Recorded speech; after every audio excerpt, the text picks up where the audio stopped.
Back,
hands it off to Omar Madsen.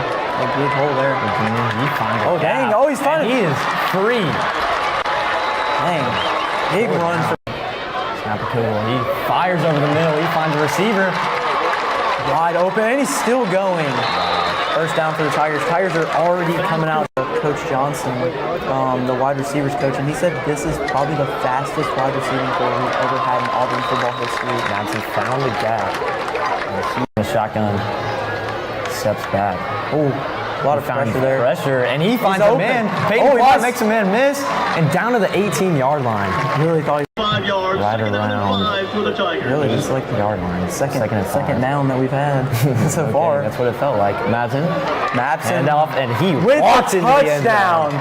The Tigers are on the board early already, and they're going for.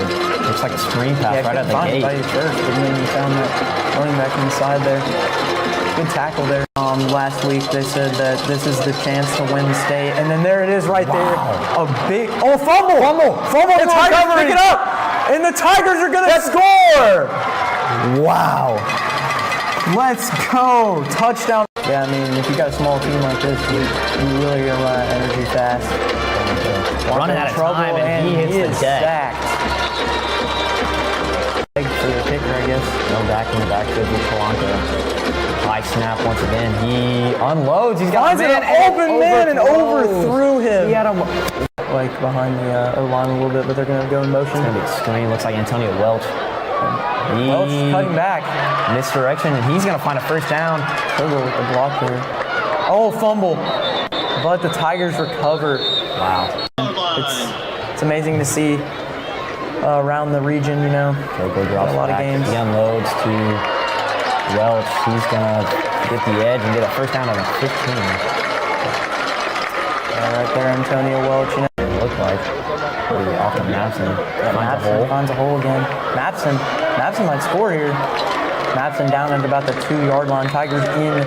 We're under center. Motion to Ward. He's going to hand off to Omar Madsen right at that. And Madsen scores. Madsen is in for the touchdown. 20 near Florida, something like that. You think of like, you know, the IMGs, the Central Floridas, and also like some of these good academy schools. Ripped down by Auburn. Back to his right. He rolls right. He's gonna hit the deck. Sacked. Madsen in the backfield. 2 wide receivers at the bottom of your screen and one at the top. Mapson finds a hole there. Mapson with the stiff arm. Mapson just still going. Mapson almost to the end zone. Oh my goodness, he is a field goal under center. He's gonna hand off to Omar right up the middle. That's a touchdown. Let's go, man. Big touchdown there for the Tigers and already up 27. So far. That's Bronco. Another high snap. On the third line, so. We're gonna drop that. Kilgore gonna throw. Loads. What a catch by Welch! Antonio Welch. That was a great catch there by Welch. And now Charlie Ward off to the races. He's gonna find the end zone. The Tigers score. Charlie Ward. Just haven't seen a lot of action from him tonight. Kilgore back to throw. Kilgore's gonna step up in the pocket, run it with himself. Kilgore's gonna take it. First down and a little bit more. Dang. There's another example of Kilgore using his legs to make some plays. He's done a He scored big here, actually. motion master. He drops back. He finds Omar Mapson for 15, makes a man miss. Omar Mapson looking down. Omar Mapson. Kilgore and Mapson in the backfield once more. I was gonna say if you said what again, I was gonna say like Omar finds a gap and he's in for the touchdown. He's in once more. And he is fired up. Omar Mapson from second down and 8. And now Walker's in. He's gonna drop back. Drop back. His screen. And he's got room. He's got a lot of the room 20, there. the 15 as he goes out of bounds, right in front of the students. Number 16. Crawford gonna hand it off to Eccles, and he's gonna find the end zone. Eccles there with a score. And with a high kick there. That's a really high kick. Oh, and he muffed it. And it looks like Auburn. No, Auburn did not get it. It could not quite get it there. North Miami was able to get it, but. who has it? 38 thinks Auburn. Yeah, the Rebels, play a faster style of offense. Didn't really work against Carver. The snap was dropped, and Tafe just fell on the. Kilgore's gonna drop back. He finds a man plot over the middle of the field. He's gonna make a man miss to the 20. He's also racing to the 40, to the 45. He's to the 50, the 40, and the 35. Still dodging man, and down he goes. Quarter, so the Tigers already out big, or they're getting big yards early. Another handoff to Mapson. Actually, a keeper from Kilgore to the 20 to 15. He's gonna be pushed out of bounds right at the 6-yard line. O-line was really good at blocking. No doubt. Kilgore gonna give it to Omar again. He might be stopped. Second effort, he's in the end zone. A big touchdown by the Tigers right there. Tigers up 6-0 early in this one.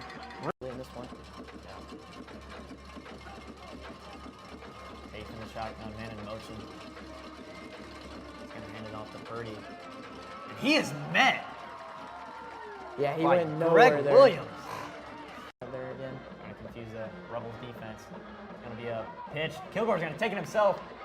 He rumbles for almost a first down. Looks like a 9-yard carry. Yeah, we saw. Very effective on the ground.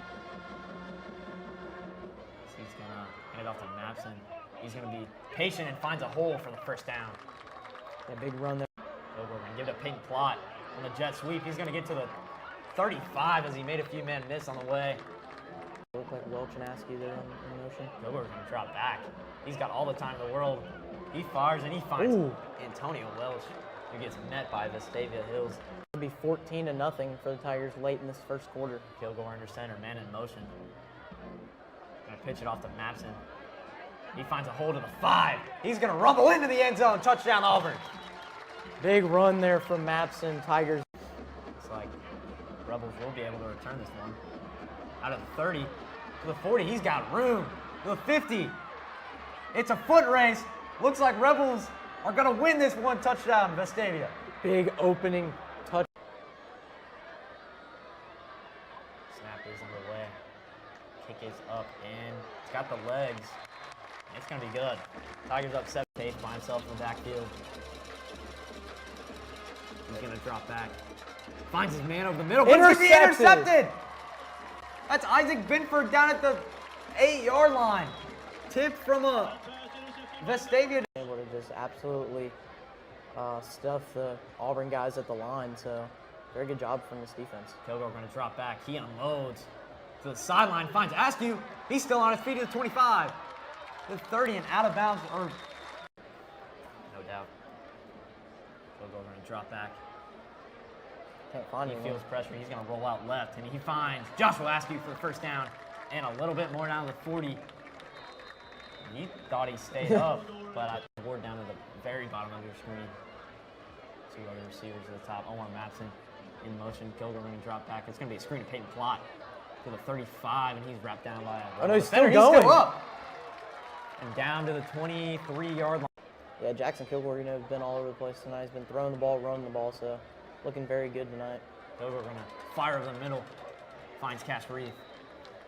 17-7, a closer game. Kilgore going to drop back. It's 3rd and long. He unloads to the end zone. He's got a man! Touchdown! Antonio Welch makes up for the flag. Good. What a throw! Tigers are just about 2 minutes to go in this half. Kilgore going to drop back. He's feeling some pressure. He's going to step up and unload downfield. He's got a man. Oh, and that's going to be pass obvious interference. PI right there, yeah. Little play sequence there. Kind of looked like they were just trying to make sure Auburn doesn't have any time to get the ball back, so.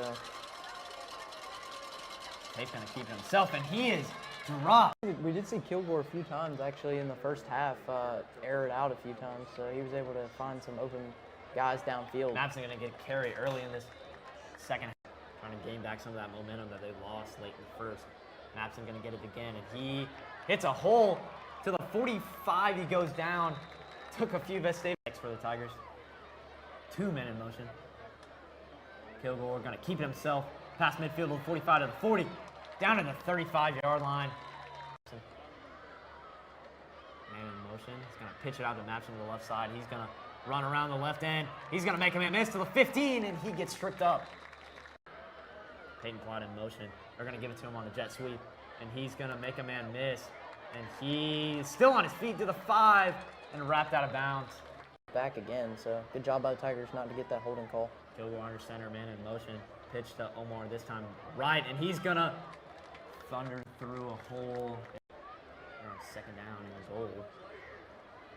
It's going to be Peyton Plott in motion, but Omar up the middle, and that is his 3rd touchdown of the night. He hasn't made a mistake. I mean, the interception really wasn't his fault because his receiver couldn't come up with that ball, so. Play action for this David. He's going to be met by Mike Gunn.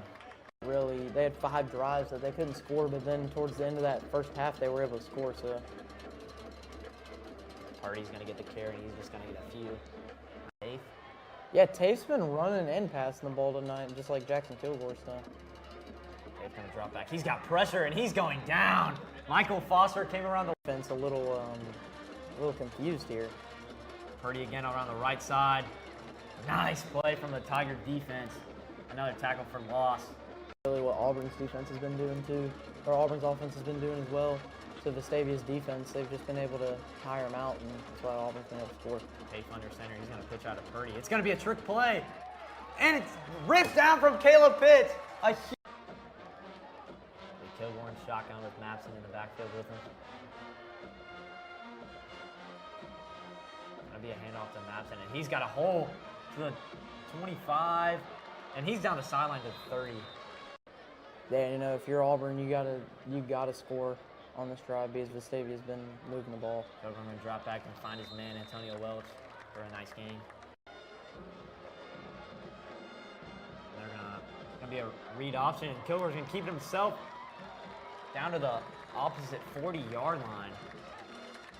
Yeah, Jackson Kilgore tonight has just used his legs. He's uses That from both quarterbacks. Tafe doing a good job on it with his legs also. Both sporting the number 11. They hand off to Mapson around the right side. He's going to cut back to the 35 to the 30, and he's going to be taken down right around the 26. Kilgore going to drop back. He's looking.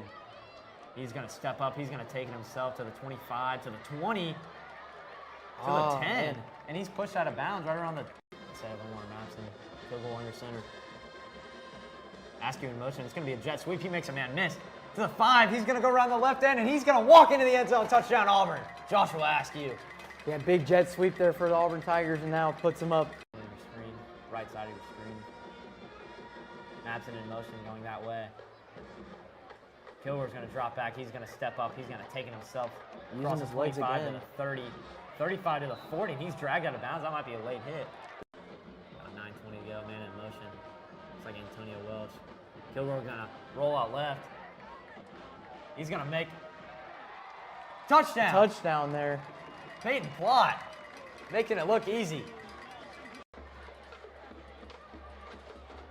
Purdy back there with Tafe in the backfield. Tafe will drop back. He's got pressure. Caleb Pitts tracking him down. Tafe gonna take it himself, and he is met by an Auburn defender. Number 2, Peyton Plott.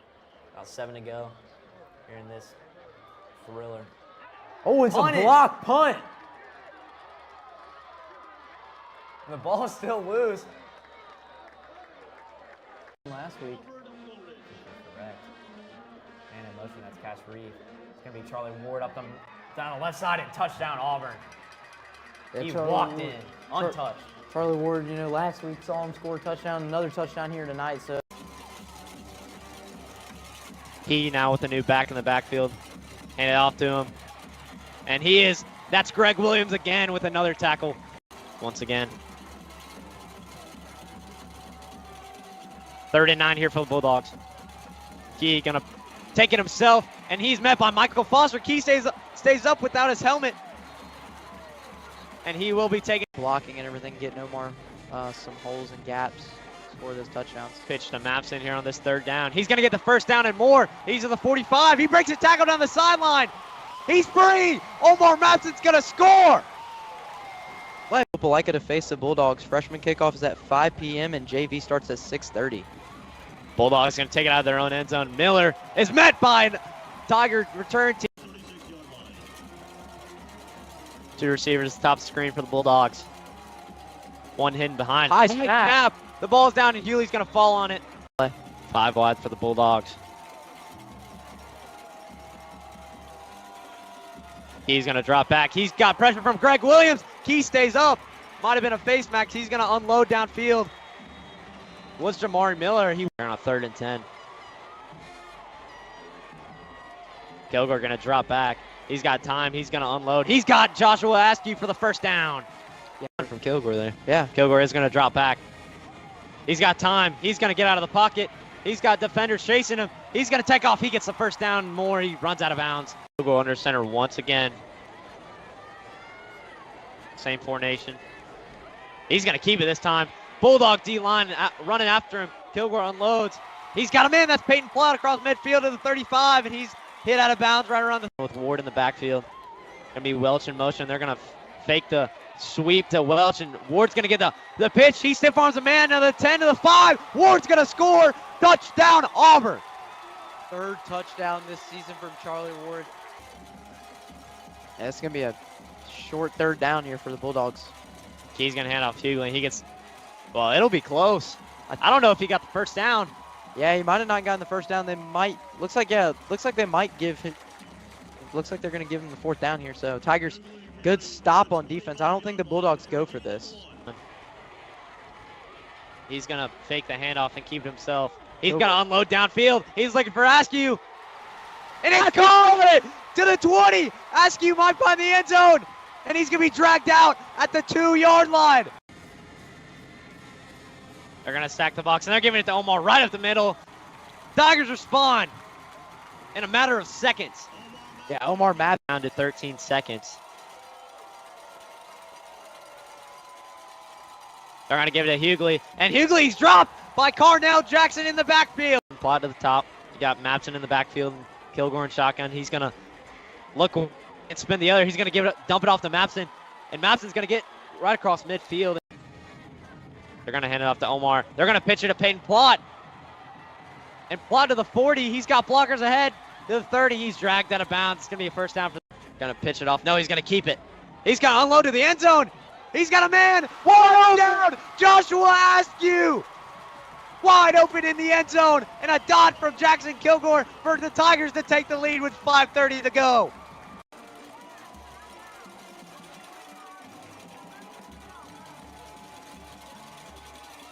That's going to be a And double off to reverse. Hughley. But it's a fumble. The ball's out. And the Tigers, I think the Tigers have this one. There's a scramble for the ball. I have no idea who has the football. Refs are trying to sort it out. Looks like Opelika says they have it. Yeah, It looks like it'll stay with the Bulldogs. It's going to be interesting. See what happens these next few minutes. Key in the shotgun. He's going to drop back. He's looking right. He's got a receiver. It's intercepted by Alex Gampton. Alex Gampton got the interception, and that might. Yeah, so Kilgore in victory formation for the final time. Again, yeah, I've had to call it 3 times. Tigers are going to take this one 28-21 in an absolute thriller in Duck Sanford Stadium for the 99th meeting of this rivalry of the Auburn Tigers and Opelika Bulldogs.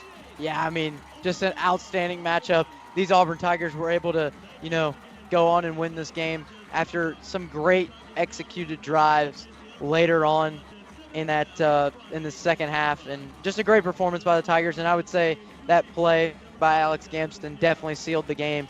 And, you know, it's kind of fitting since Coach Berg was on the podcast. Kilgore with Mapson in the backfield. He's going to fake the handoff. Drop backs and unloads. He's got Cash Reed for the marker. Looked like, I think he got the progress there. I think that they gave him progress. It's going to be a pass down to Askew, and he trips. Had a defender. Honestly, you could use Peyton Plott as a running back too if you wanted. Kilgore going to drop back. He looks over the middle. He finds Antonio Welch. He's still on his feet right around the 12-yard line. That set him down to 12. So 1st and 1. Peyton Plott in motion. It's going to be a jet screen. Peyton Plott right up the middle. Touchdown, Auburn. We see teams try to draw other teams off sides on 4th downs, but I don't think this is the case with Jag. I think, yeah, they're actually going to go for it here. Going to be a good snap. And Rogers dropped. It's going to be defense did a good job on that drive. Jaguars looking a little flustered there on offense. A few bad snaps, and I mean, tripping up your running back in the backfield isn't a great start, but yeah, I mean, when you're playing the number 2 team in the state and you're already 0-3 on the season, you're definitely going to have some nerves going into this one. Yeah, and Duck Sanford, a really good environment for high school football. Omar Mapson going to pitch it to Peyton Plott around the right end. He's got room to the 20, to the 15. Peyton Plott, 2nd touchdown. 2 rushing touchdowns already for Peyton Plott in this game. That is just too easy for the senior wide receiver. And a nice play call there from the Tigers. Great job there. The Tigers blocking. You know, usually so far this season we've seen some holding calls on those jet sweeps, but right there, great blocking by the Tigers. No holding calls, and Peyton Plott with a great touchdown. A lot of firsts in that sentence. But first down for the Jaguars. A tough snap. And he's going to unload, almost intercepted from Greg. The first drive for North Miami Beach, that first game. Harris drops back once more. He's getting pressure from the intercepted there. For the Tigers. That's BJ McGee down to the 10-yard. Bad field position, but let's see if the Tigers can get it out of here. Empty set for Kilgore. He's going to unload. He's got Peyton Plott, and he's got open field. Peyton Plott, foot race, and he's going to win it. 3rd touchdown here in this first. One man in the backfield with Harris. Going to dish it off to him. And Cam Creighton has met him in the backfield, and he's got a tackle for loss. Yeah, this Tiger defense really only gave up 1 actual touchdown. Trouble with the snap. Running back going to get him again. And Jackson Lovern, one of the biggest games in the state of Alabama all year. Harris going to drop back and unloads over the middle. Oh, almost intercepted again. That was Cortez Cooks this time. Like it'll be Kilgore under center again. Same formation. See if Plott goes in motion. There it is. Going to hand it to Mapson this time up the middle. And Mapson's going to score. He stays on his feet. Touchdown, Auburn. Omar Mapson. Big touch. Jaguars are going to be able to return it. He's running laterally. And that's Charlie Ward, the running back. And he's getting pushed back all the way inside his own 5.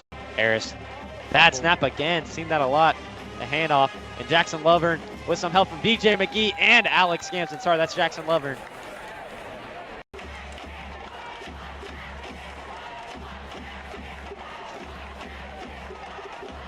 Harris dropped the snap. And the ball's down. Ball's out. 30-0. So the Tigers up big here before the kick is underway. Kind of a squib to Charlie Ward, the running back.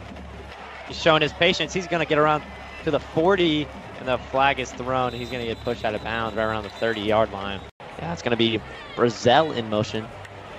The captain tight end. Fake the pitch to Ward. Kilgore's going to unload over the middle. That's Joshua Askew to the 5, and he's down to the 3-yard. You have the electric trio of wide receivers with him.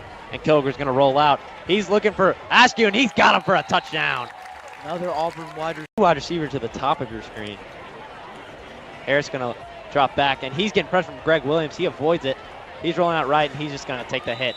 And he's dragged out of uniform, like malfunction or something. Yeah. Harris going to hand it off. And Jackson Lovern hits the gap. Mapson in motion. Kilgore going to keep it. It's going to be a screen to the tight end Brazel, and he's got the first down right at the 40-yard line.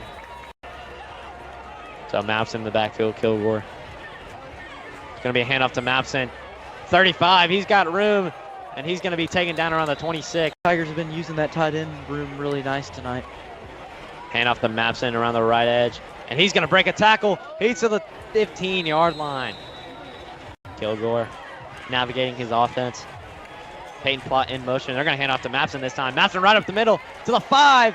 He's going to plunge, and he's going to be down. He gets the Tigers get a score here.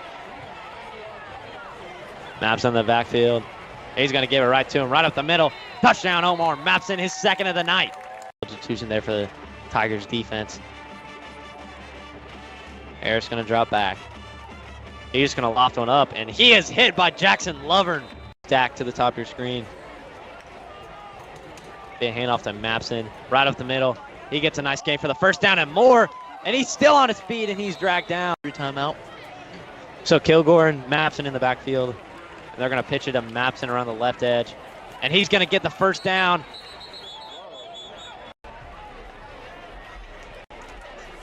Harris going to drop back. He unloads to the end zone. He's got 2 receivers, and that's going to be intercepted from the Tigers. And the return, and he's going to get tracked down right around the 25-yard line Here, so Tigers might get one more play and maybe 2 more, but Tigers definitely going to come out with a win here. Lothard's just going to take it himself. He breaks a tackle, and he's just going to run out of bounds. Yeah, there was 2 men in the end zone that Harris was looking at. And nice Yeah, it was there. a good throw by Harris, but just, I mean, too much coverage there for him. And, I mean, big interception for the Tigers. And this game's probably about to be over because it looks like the play clock is play clock down. is winding down. Under 10 seconds now. Looks like Tigers are going to take a snap. Upton's going to keep it himself. And he's going to be a nice short game there. As the clock runs out, Tigers winning 47-0 over the Jaguars. Just a complete domination on both sides of the football. Stay with us. We'll give you a quick breakdown after this break. station. Kilgore under center with Mapson in the backfield. That'll be Birchfield in motion. Just going to be a pitch to Mapson for a really good gain. He rumbles close to a first down. He loses Game most of the game against a good Central secondary. And Kilgore with a screen to Askew, and Askew's got room. He makes a man miss down to the 35-yard line. Birchfield, the man in motion. Take the pitch to Mapson. He's going to look to the end zone. He's got a man. Touchdown, Joshua Askew. that's why he got the touchdown earlier. Thomas under center this time. Going to hand it off. And nothing doing there for the Panthers. Of that defense. Yeah, Jackson Lovern had a great game last week, getting that 4th and 1 stop. That was very crucial for the Tigers. Mike Gunn just almost 6 receiving yards and 2 touchdowns. He just had a great game. Omar Mapson on the carry. He's going to find a hole, and he gets first down. He breaks a bunch of tackles down to the Mapson in the backfield. He drops back. He's got all the time in the world. He dances around. He looks to the end zone. He's got a man wide open. Touchdown, Tigers. That's a mark. I mean, he didn't really break down or anything. He had a great couple weeks, and last week he had a great week against Central. I mean, he's just a great player. And Cohen Thomas going down. That's Caleb Pitts ripping him down in Sanford Stadium at 5 p.m. on Monday, October 14th. Renfro. It's blocked. And Cam Crane's going to fall, and that's a touchdown for the Tigers. That'll be Key in the backfield again. Thomas going to – that's Caleb Pitts with his second tackle for loss on time tonight. A high snap. Almost another blocked block. again. Plot on the return. He's going to run around one defender. He's got room to the 30. And he's pushed out of bounds right to the 12. They're going to hand it out to Ward. It's going to be around into Antonio Welch. And he's got the angle. He's going to dive. Touchdown Auburn, Antonio Welch from the 10. Almost all three of the Thomas going to keep it himself. Caleb Pitts getting after him in the backfield. Caleb Pitts just living in the backfield tonight. Then another plot way up to the top of your screen. That's going to be Cash Reef this time. He does make the catch, and he's got room. He's got the first down. And Panthers defense. you saw, I mean, obviously that first drive, he was just able to find a big open hole. Kilgore going to unload. He's got Peyton Plot. He stutters, and he's going to get taken out for a first. Kilgore going to unload. That's the sophomore, B.J. Collins, and he walks in the end zone. Touchdown, Tigers. Another Auburn receiver that Kilgore's been able to find tonight. No Peyton Plot in the game. Kilgore's going to drop back. He's going to find Mapson. He's got open field to the 20. Mapson cuts back to the 5. He's going to score. Touchdown, Omar Mapson. You know, right as I mentioned. Mapson in the backfield once again. Peyton Plot, the lone receiver to the top. They're just going to hand off to Mapson. Right over the middle to the 10. Mapson's going to walk into the end zone. Touchdown, Omar Mapson, his second of the night. Big touchdown there again. It'll be that triple option look again here for the Panthers. And he'll be in trouble with the snap. That'll be Malone on the carry, and he's ripped down. That's. You have two receivers out wide. Thomas is going to look to them. Caleb Pitts running after him. He got him in the backfield. Going to be a screen to Reef, actually. And he spin moved to the 10, to the 5. What a move by Cash Reef. That's a touchdown for the Tigers. Cash Reef missed 2 touchdowns, actually. He missed on that deep. For the Panthers, he'll be under center. Malone in motion. Quarterback's going to keep it. He is met by Jackson Lovern and Kilgore. They're just going to hand off to Mapson. And he's got a hole. He's really patient in the backfield. And he misdirects to the 50. He's got room. He's going to get the first down across the 40. And he's finally taken down right out of this half. Kilgore going to hand off to Mapson again. He's got a wide open hole to the 25, to the 20. Foot race, and he's taken down right to the 10. Kilgore going to get Mapson in motion.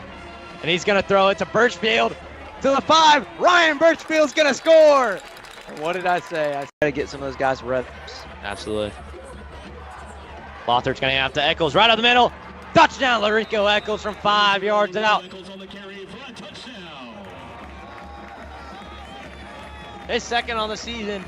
Receiver at the bottom of your screen. Now it's Welch running that way. Kilgore going to drop back. He's looking towards Peyton Plot, and he's caught inside the 10-yard line. Like Reese mentioned earlier, Omar Mapson 1 touchdown away from breaking the Auburn High School rushing touchdowns for a season record. He's sitting at 20. He's trying to get that 21. They're going to hand it off to him again. Right up the middle, Omar Mapson holds the record for the Tigers. 21 touchdowns on the season. He puts up 6 early against Dothan. Put it in the books. I told you, key to the game was Omar Mapson getting that rushing record, and he did on the first drive of the game. And now it is in history books that Omar Mapson now holds the all-time touchdown record. That formation that Dothan's been using has really worked to perfection to start that drive, but then as the drive progressed, you know, the Tigers were able to read the formation and just find those holes in the line and get some stops. So Tigers defense, good job on that first drive to stop Dothan and force a punt. Kilgore and Mapson in the backfield. Be a shotgun. It'll be pitched to Mapson this time. He got a hole across the 35, 45. He's got Greengrass ahead of him. It's a foot race to the 15. Omar Mapson's going to score. 69-yard touchdown from Omar Mapson. First play of the drive. Absolutely incredible there by Omar Mapson. Just a huge run. I mean, that O-line, just great block. So the Wolves back here on offense, 2nd and 15 after a nice stop from the Tigers. And this time it looks like they're rolling out. Barnes is going to get taken down. He's just going to throw it away. They're going to call for intentional grounding. Cam Creighton getting after Barnes. Back for the second quarter of action. Tiger up 14-0. Kilgore and shotgun will be Ward in the backfield. Two seniors. You have Plott and Bazell to the top of your screen. Bazell the senior. That'll be Welch and Askew to the bottom, both juniors. Kilgore going to drop back. He's looking for Plott. He's going to unload. Plott with a dot from Jackson Kilgore. What a throw. Touchdown Tigers. Hey, we've seen that a lot this season. Kilgore's been able to throw that ball deep. And, I mean, just a great throw. Plott had to go out and get that, but still a good throw by Jackson Kilgore. And Plott's too fast for that Dothan defender. And Auburn gets a touchdown. 55-yard strike from Jackson Kilgore, the senior quarterback. Tigers go up 20-0. Be shotgun. Kilgore drops back. He's going to unload. That's Peyton Plott for another reception, and he breaks free to the 20. He crosses the 15, and he's down around the 11-yard line. Peyton Plott just getting the first down. Shifty.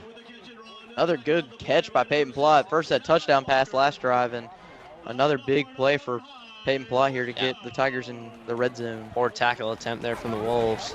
Under center once again. This time Askew in motion. Same play to Omar Mapson. Right to the middle. Touchdown Omar Mapson from 6 yards out. That's his third. Receivers to the left and Joshua Askew the lone to the right. Kilgore going to drop back. He throws across the middle. Peyton Plott with a one-handed catch. And he's going to break across the sideline, and he steps out of bounds. He wanted that touch goal right at their 8. Ward in the backfield once again. Be Reef in motion. Hand off to Charlie Ward. He's got a hole. He's got the touchdown. Touchdown. Charlie Ward from 8 yards out. Yeah, another big rush.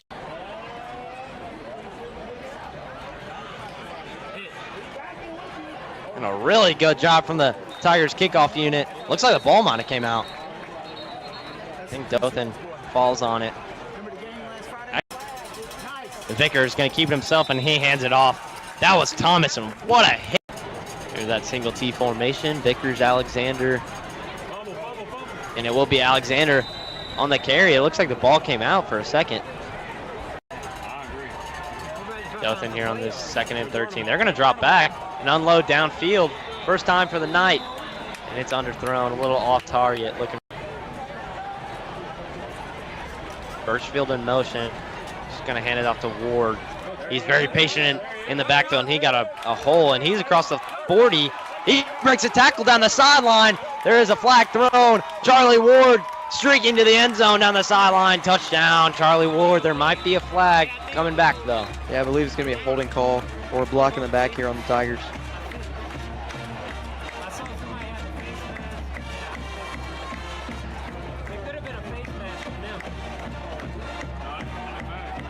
Few discussions here for the referee. Might be against. Nonetheless, a great run from Charlie Ward. Face mask against the Tigers, so we'll be coming back. Oh, actually, I'm sorry. Face mask against the Dothan, and quite the few playoff implications for that game. Looks like Dothan here is going to go for it. 4th and 6 with about 30 seconds to go in this one. See if they can get a buzzer beater. And it looks like Tigers going to stop on 4th down. And that looks like that's probably going to do it for the game here. Clock going down from under 20 seconds, and that'll be a 4th down stop for the Tigers. And it looks like teams are just going to walk out on the field and shake hands. Tigers taking this one 42-7. Just absolute domination from both sides of the ball here for the Tigers. Dothan running that single T offense just couldn't really do anything against this solid front line for the Tigers. Race forward, some good stuff tonight. I mean, honestly, just, one thing before I get into the players and stuff of this game. Honestly, good job by the coaching staff, Coach Etheridge. A great season. Great.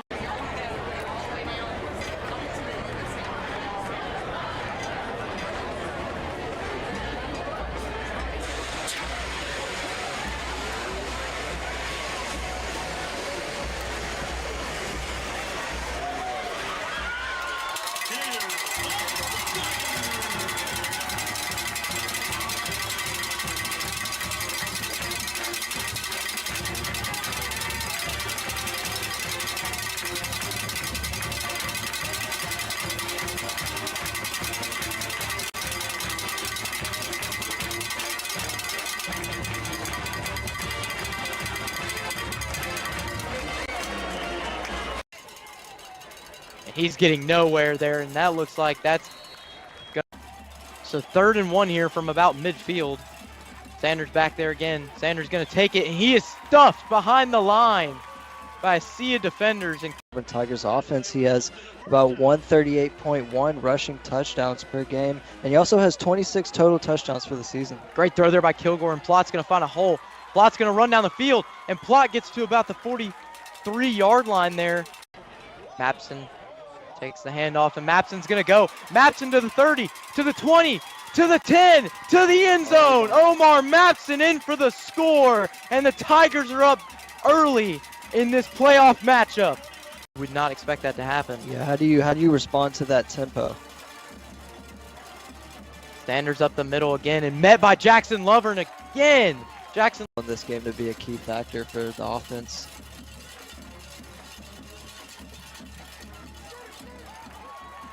And Almost hit intercepted. there. This is going to be the second play of the drive here. Kilgore drops back. He's going to air it out. He's got a man wide open. That's Charlie. Yeah, we've seen that from Kilgore a lot this season. And he's going to pitch this to Mapson. Mapson got some blockers. Mapson going to try to get to the end zone, but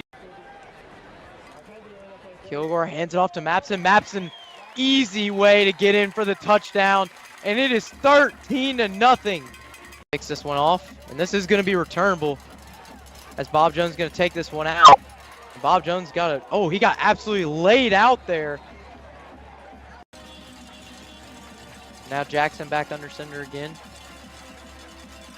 Jackson's going to step back to throw. Hit by Caleb Pitts, and that's overthrown. Clock's ticking. Jackson drops back.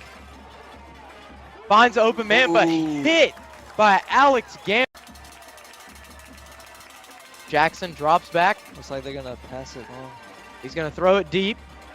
And that is going to be incomplete, out of bounds. It wasn't far in 2 drives, so here we go. Jackson Kilgore back under center. And Kilgore's going to pitch this off to Mapson. And Mapson's going to find a hole. Mapson's continuing to go to the 40, to the 50, to the 40, to the 30, to the 20, to the 10. Touchdown! We see the Tigers get another big score. What we've Kilgore. seen so far, very likely. Kilgore drops back, throws it deep, and it's going to be caught by Joshua Askew. Another touchdown from the Tigers. 3 for like Welch there. So now Kilgore going to drop back.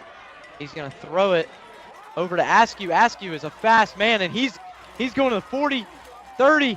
He makes a man miss. He makes another man miss to the 20, to the 10, and he is dropped at about the 15. He was almost there to the 10-yard line, but got to the 15. Overstepped myself there a little bit, but thought he was about to get to the 10-yard line. You saw him get this block by Plott too, which really helped him out. Yeah, big, and he made 2 men miss right there, as you saw in the replay, but got dropped. Good job by the Bob Jones defender to catch up.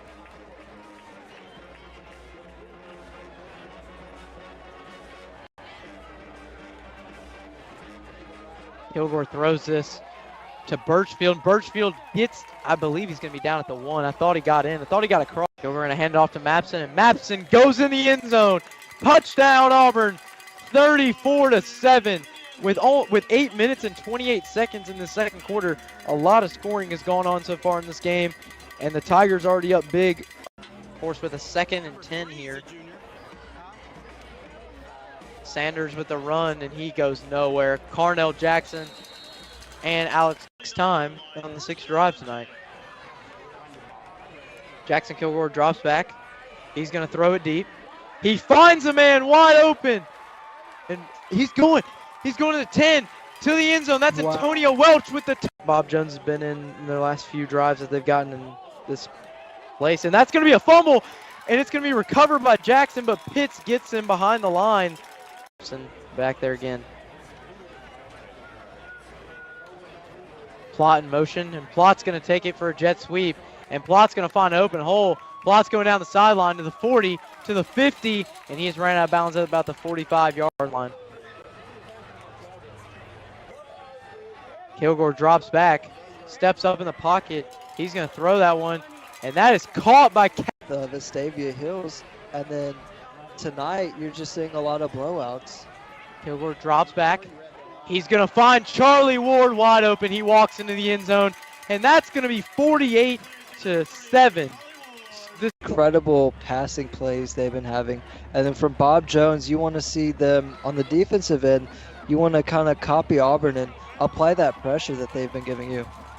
And Plott, gets a good receiver. Make long passing plays like that. And Mapson gets the handoff there. Mapson going to break through a hole, and Mapson just going to walk in the end zone here. And that's going to make it 55-0. Jackson will be back at quarterback again. He steps up in the pocket now. He's going to throw it, but he's going to be sacked. Now Lothridge back under center. Lothridge step back to pass. He's going to throw this one here. And it's going to be caught to the 30, to the 20, to the 10, to the end zone. Wow. Touchdown. And currently up 50-0 against Daphne in the fourth quarter.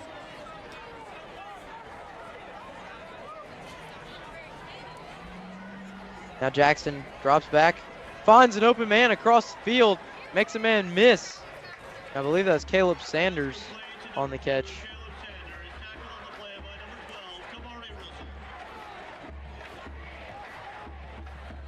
And the clock is just ticking down here. Looks like Jackson gonna try to get one last play off for Bob Jones. And Jackson's gonna draw back, gonna step up in the pocket and throws one to the side to Malachi Foster. Foster makes a man miss, and he is down. And that will do it for your first round playoff game between Auburn and Bob Jones. The number 1 seeded Tigers take a 63-27 victory at home. And honestly, we're gonna jump right into the post game here. Trent, what did you clock this year? He is the head football coach of the Auburn High School Tigers, Coach Keith Etheridge. My man, it's great to have you back on the show. Jacob, great to be here, man. I can't believe it's already time to do this again. I'm telling you, man, the spring flew by, the summer went by even faster, and here we are at the start of the high school football season once again. And don't want to hit on it too long or too hard, but man, last year was such a fun season, a magical season, an incredibly talented team, one that went undefeated, won the region championship, scored about 1 million points, I think, but unfortunately did come up short in that second round playoff game against Thompson. How would you summarize what last year was for you and your team? Oh, it was a special year, man. We had a great group of guys. We got a little banged up right there at the end. We were lucky. We stayed healthy all year. Got a little banged up there at the end, lost a couple guys. And it's tough, replacing really good players that late in the year. Sometimes you're better off to have a couple get banged up earlier in the year, and have some guys get some experience. But when you get banged up, you got to play somebody like Thompson. It makes it really tough. They got a great football team and a great program. So, but it was a special year last year, man. We had some great young men. Great group of kids, and we're hoping that success from last year rolls to this year, and we can build off of that. Yeah, absolutely. Well, there's so much talent from that team a year ago that excitedly for us that get to watch them at the next level that went to play college ball. But unfortunately, in terms of your team, you got to replace guys like that. And you and I were talking earlier this morning about some of the offensive guys and the defensive players as well. Names that people need to know, Coach, that they're going to hear and see a lot this year, whether it's offensively, defensively, special teams as well. Highlight some of those guys that people need to know. Oh, man, there's a bunch of them. Maybe just a handful on each side of the ball then. Yeah. Of course, you're going to hear the name Carnell Jackson. CJ's committed to Arkansas, big-time player for us, just a great young man. And he's about 6'3", 330, interior defensive lineman who does a great job of, just being a stalwart there in the middle. You want to hear – Cam Creighton, you're going to hear the name, Colin King, you're going to hear the, guys' names like Bowersock, Brennan Barber, Hunter, we got a lot of guys up front that are going to rotate in there, Eli, so a lot of those guys up front on defense. You know, I think we're going to have about an eight-man rotation up there, which is really good. At the linebacker level, you're going to definitely hear about those three guys. You got Alex Gampston, you got Greg Williams, you got Aiden Parker. All three of those guys are really, really good players. And then on the back end, of course, you got Tez Cook, you got B.J. McGee, who's committed to West Georgia. You got Isaac Bedford and Logan Sirico are the ones that are on that back end. And then you also hear some other names, Donaldson and Fortenhofer. So a lot of guys will be playing a lot back there. Trey Smith, you know. So those are names you're going to get familiar with all year. Well, on the defensive side. Right. And one big thing for you and your program after such a successful year last year is you kept both coordinators on your staff. You didn't have a whole lot of coaching turnover. And in high school football, and heck, even in college football too, you just see after a good year, it's like, all right, here they come calling. Here they come. They're coming to get your guys. But Coach Wack's still there on the offensive side. Coach Goolsby on the defensive side. And I know you trust those guys a whole lot. Oh yeah, those guys are head coaches. You know, those guys are head coaches. They could go other places to be head coaches. They're such great coaches. You know, they love Auburn, so they love it here. We were able to, you know, we lost our defensive ends coach. We picked up, you know, we picked up a good one there. We lost a secondary coach. We picked up Anthony Davis there. Yeah. You know, so we did have to replace a couple guys on the defensive side that, you know, of course, Coach Plott retired and took over as the DC at Montgomery Catholic, you know, and Hagler went on to go back toward the Birmingham area where his family's originally from. So.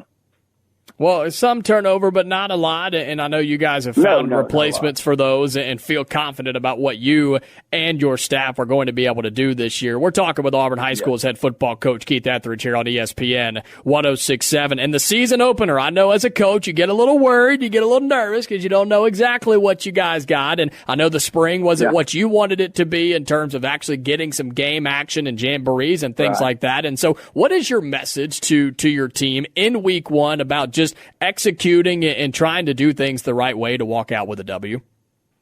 Just that, you know, we've got to execute. We can't let it be a situation where this is our first time we get on the field against another team. We're going to make mistakes. We are going to make some mistakes, but we got to limit those mistakes, even though it's going to be our first game on the field with this group, you know, against another team because we didn't get to play a spring game or a jamboree game. So, we got to watch the pre-snap penalties. We got to make sure that we're getting to the line, we're getting set, we're getting plays off, defensively, not jumping off sides, just doing the little things right that you make a lot of those mistakes in first games, but we've got to do a really good job of not making those mistakes, winning special teams, game and doing those things to have a chance to win this game against Booker. Well, you get to open up at home at Duck Sanford Stadium. That game tomorrow night at 7 o'clock kickoff. We'll have the radio broadcast for you over on the Auburn High Sports Network on Wings 94.3. Pregame at 6:30, kickoff at 7. And for the folks around town that maybe don't know a whole lot about the Booker Tornadoes, not Booker T. Washington. This is Booker out of Sarasota, Florida, a team that's got a lot of talent, several dudes who play P4 football. Coach, what can you tell us about what Booker brings tomorrow night?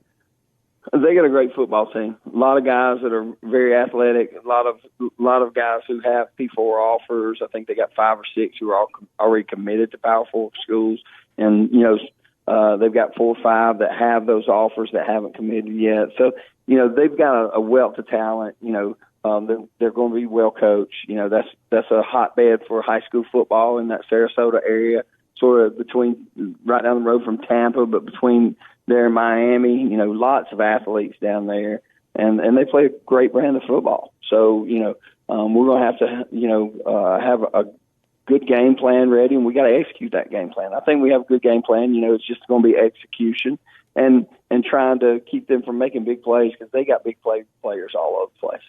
Well, Sarasota, Florida, also where the new athletic director for Auburn High School, James Slayton, was originally from, or I guess originally from Auburn, was working and living down there at Sarasota for quite some time, and has come back home to be in Auburn. And, man, before we let you go, Coach, you just start looking at the schedule for you guys this year to read through it quickly. Booker at home this week, then back-to-back road games on Thursday night, starting with Vestavia Hills next Thursday, at Opelika the following Thursday for the 100th meeting. A lot to go in on that game. Then you have home against Enterprise, Jag, Moody. I know that one means a lot to you. And Central at home. Then on the road at Smith Station, home for Carver, and home for Dothan. When you look at that schedule, 7A Region 2, I still think it's the toughest region in all of high school football in this state. How do you feel when you look at that schedule, Coach?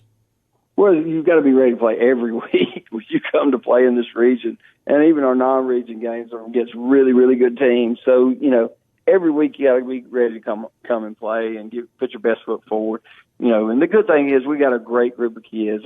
Our receivers, our offensive line, the quarterback position, all those guys have put in a lot of work this summer on the offensive side. And I think that that Booker gives you a lot of looks defensively. They've got a lot of athletes everywhere, so our guys got to be prepared for that. And I think that those guys are ready. They're ready for a long season, and getting into hopefully we do what we're supposed to do during the season, get into the playoffs and make a run right here, at a 7A state championship this year. It starts tomorrow night with the Booker Tornadoes coming into Duck Sanford Stadium as kickoff is at 7 o'clock. Again, our coverage over on Wings 94.3 will begin at 6:30. Coach Etheridge, man, we appreciate you and your time as always. We're looking forward to another great season and looking forward to having you on here on the show each and every week. Appreciate what y'all do, guys, for these kids and for our program. Thank y'all. God bless, and go Tigers. How are we doing? Doing well, man. Awesome. I'm doing great. Everybody have a good summer? Everybody. It was good. Everybody's ready to get back to it, though, right? Absolutely. Ready to get back at it. Ready to kick things off this Friday night. First game for the Auburn High Tigers coming up Friday night inside of Duck Sanford Stadium. Of course, to recap last year, the Tigers, this is going to be coming off of a 10-1 season, regular season region champions, and made it to the second round of the playoffs. This is now Keith Etheridge's 5th season at the helm for Auburn. Guys, end of last year, made it to the playoffs, won a region championship, got to the playoffs, ran into a Thompson team that ended up winning state. Yep. What was the feeling? We didn't get to talk to you guys after the playoffs. What was the feeling around the team after that game? I mean, just disappointment, huge disappointment. We knew what kind of team we had, and, thinking back on it, I hadn't thought about it in a while. Thanks for bringing it back up and all that on the eve of our first game. But, we're just disappointed, man. And I think probably a little surprised. I think we went in there expecting to win. But they got, obviously, a great team, great program, great coaches, and we were all just disappointed. And that's, we haven't been able to go live since then, right? We don't go live in practice, so we're ready to go play somebody else.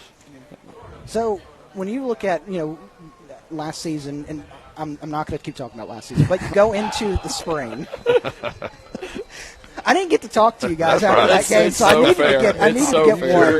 needed to get one question in. I'll leave last season out, but if I say after this, if I say last season again, you guys have you guys can hit me, or I can buy a drink or something. But so going into the off season, spring ball, summer workouts, everything. What was the biggest emphasis for you guys as a team to get ready for this year? Yeah, defensively we got, 7 guys coming back. So just bringing the newcomers along and trying to get them to practicing at the standard and playing at the standard. And, more specifically, we were talking over there, we spent a lot of time working on our pursuit and making sure guys run to the ball and run to the ball the right way, and then practice the right way. Try to stay up out there and protect each other, not get anybody hurt. So, defensively, that's kind of what we did, is just push the guys that were back a little bit harder, and then bring kind of the new guys along and try to get them to come together and, try to do it again, try to be good on defense again and see what we can do. Offensively, just try to uphold the standard. I thought we played really well last year offensively throughout the season, probably one of our more dynamic offenses we've ever had here at Auburn High School. So you want to keep that standard up. We had some key departures in some places, so trying to get those kids up to speed on how we do things here at Auburn High, the way we run our offense, the way we do things at practice, just trying to get them up to speed and trying to uphold that standard that we've created since Coach Etheridge and staff have been here. On the offensive side of the ball, you mentioned some key departures. One of those, I don't know inside the program how much y'all talked about this going into it, but Omar Mapson reclassified, was able to leave a year early. What is that like when you've got a guy that you're working with and you're like, well, we got one more year with him, and all of a sudden, boom, he's not transferred, but he's gone to the next level, and now he's getting set to make plays on Saturday. Yeah. I've never experienced anything like that in my career. I've been coaching varsity at Auburn High School since 2011, and I've never seen a kid leave early. You know, it wasn't something that I was prepared for to deal with, but we support Omar. You know, we're a bigger Omar fan than we are anything else. You know, and he made the best decision that he felt like was for him and his family. Absolutely. And we support him to the fullest. Me and G. Ferg actually went to practice a couple weeks ago and went to go see him at practice, and it was just like we just had saw him the other day, and he came to one of our practices one day. So we support him, and, you know, it's the next man up mentality. You got to try to find the next guy, you know, and that's what we do every day. We're trying to practice as many kids as we can. You never know when your opportunity comes, and when it's there, you got to take full advantage of it. And I'm sure it helps when you see the good headlines. Everybody's talking highly about him at Auburn camp. Absolutely. And we're not surprised by that at all. I mean, he's a stud, and like you said, he's gonna make plays for Auburn this year. You know, we got a lot of questions about that. I know D did, I did, G probably did, from people in the community, and it almost seemed like people were expecting us to be bitter about what happened. That's why we coach guys. Yeah, we coach these guys to move on. They don't stay with us forever, right? That's why we have these guys on our team. And so like D said, you will not find bigger Omar fans in this community or in the nation than this staff. Yeah. That's why we do what we do. So the people that think that there's bitterness or whatever, that's a narrative that they're creating on their own. That doesn't come from these guys at all. Amen. So you guys, when you know you're preparing for everything, I saw posting on social media, you guys had a little team building over the weekend, a little team building meal, especially for the defense side of the ball. How important is that when you're getting into a new season to get the guys together? You've been working on them all summer. You've been working with them all fall camp. Just have like a nice little evening to relax and get their mind off of football for a little bit. Yeah, I mean, I think it's fun. Yeah, absolutely. They seem to enjoy it. My wife really looks forward to it. She plays all these little goofy games with them, these little minute-to-win-it games, and I always think, baby, they're not going to want to do this. They're high school football players, and they love it. Yeah, they ate it up. They ate it up, you know. So it's fun to go back. Really, it was fun for me, I guess, Saturday night to sit back and look at some of the pictures of, starting defensive linemen, like passing whatever with their shirts to each other. They're just dying, laughing, having a good time. Just the fall camp can be a grind. You just practice for 2 weeks against each other, so to be able to get together and do something like that, it's fun. This is my 5th year here on the staff, and I think we've done it all 5 years that I've been here, and this was our best turnout, I think. Just like you said, just having the guys over there and getting that fellowship time together and, just getting to spend and pour life into these guys. It's a lot of fun. The Goolsbys do a great job of being great hosts, and Miss Amber shares with the kids, her heart as well. And we're very thankful as a staff to have a leader like that, and that he's, obviously very thankful to have a lady like that at home that leads him as well. So that's awesome. Who was somebody on that defense side that you didn't think was going to get into the little games but really got into it? I mean, I don't know. I just remember a picture of Tez just with the biggest smile on his face, and CJ, tossing marshmallows into a cup, and they were CJ's 6'3", 330, and he's getting hype about he wrung a cup with a marshmallow. Yeah. Just stupid stuff like that. So now let's look at on the field. You guys, wrapped up fall camp. We're into game week now. Who are some guys, both sides of the ball, that you guys are really looking to take that next step forward this year as you get going? Yeah, I mean, I think like you just said, Tez is a big guy for us on defense. Having to replace a guy at corner like LaMichael Gunn is a big task. Mike was a lockdown corner for us, and we're looking for Tez to do the same exact thing this year. Obviously, guys like B.J. McGee are returning starters, really good players. Carnell Jackson in the middle is going to be probably the best defensive lineman in the state, and so we expect big things out of him. And Greg Williams and Alex Gamson return for us at linebacker, and we got some safeties that are returning as well. So looking for the guys last year that played to be leaders, but also looking for the guys that maybe didn't play as much last year to step up and fill some big-time shoes for us. On offense, start up front with the offensive line. You know, we got 2 guys coming back, Tucker Auburn and Pritchett, and got Pritchett coming back up front. We got a new quarterback this year. Casey Myers and Crossland are battling out at that position. And at running back, you know, we got 2 new guys over there working in that position. We got AT, we got Jalen Huff, and we got Tank Thomas. I was telling somebody the other day, you know, this is also the first time that I can remember that at both quarterback and running back, which are two primetime positions on offense, that we don't have a holdover guy coming back at both those spots in the same year. So, you know, we're trying to get these guys up to speed on how we do things and all that. Our receiver core, we're expecting them to be pretty good again this year. Antonio's back, Josh is back, got Cash Reeve. We got Hampton Jordan out, big tight end guy out there. And we got some new receivers. We got a guy named Levi Kelly, B.J. Collins, somebody we'll be counting on a lot this year also. Talk a little bit more about that quarterback battle. How's that been going in camp? It's been going good. Both guys been getting a lot of reps. Cross will have his days and his time. Casey will have his days and his time. They're both really doing a really good job of leading the offense, being leaders for the team, and getting the ball out on time and on rhythm is a big thing in our offense. So they're doing pretty good, and we're looking for big things out of either one of those guys that are in the game. So now let's look at a little bit at the schedule. You got Booker coming in from Florida this week. Then you've got 2 road games, both of them Thursday night. You got at Vestavia Hills next Thursday, and then the big one against Opelika. We'll get to those games specific, those 2. As a coaching staff, I know you're focused on this week, but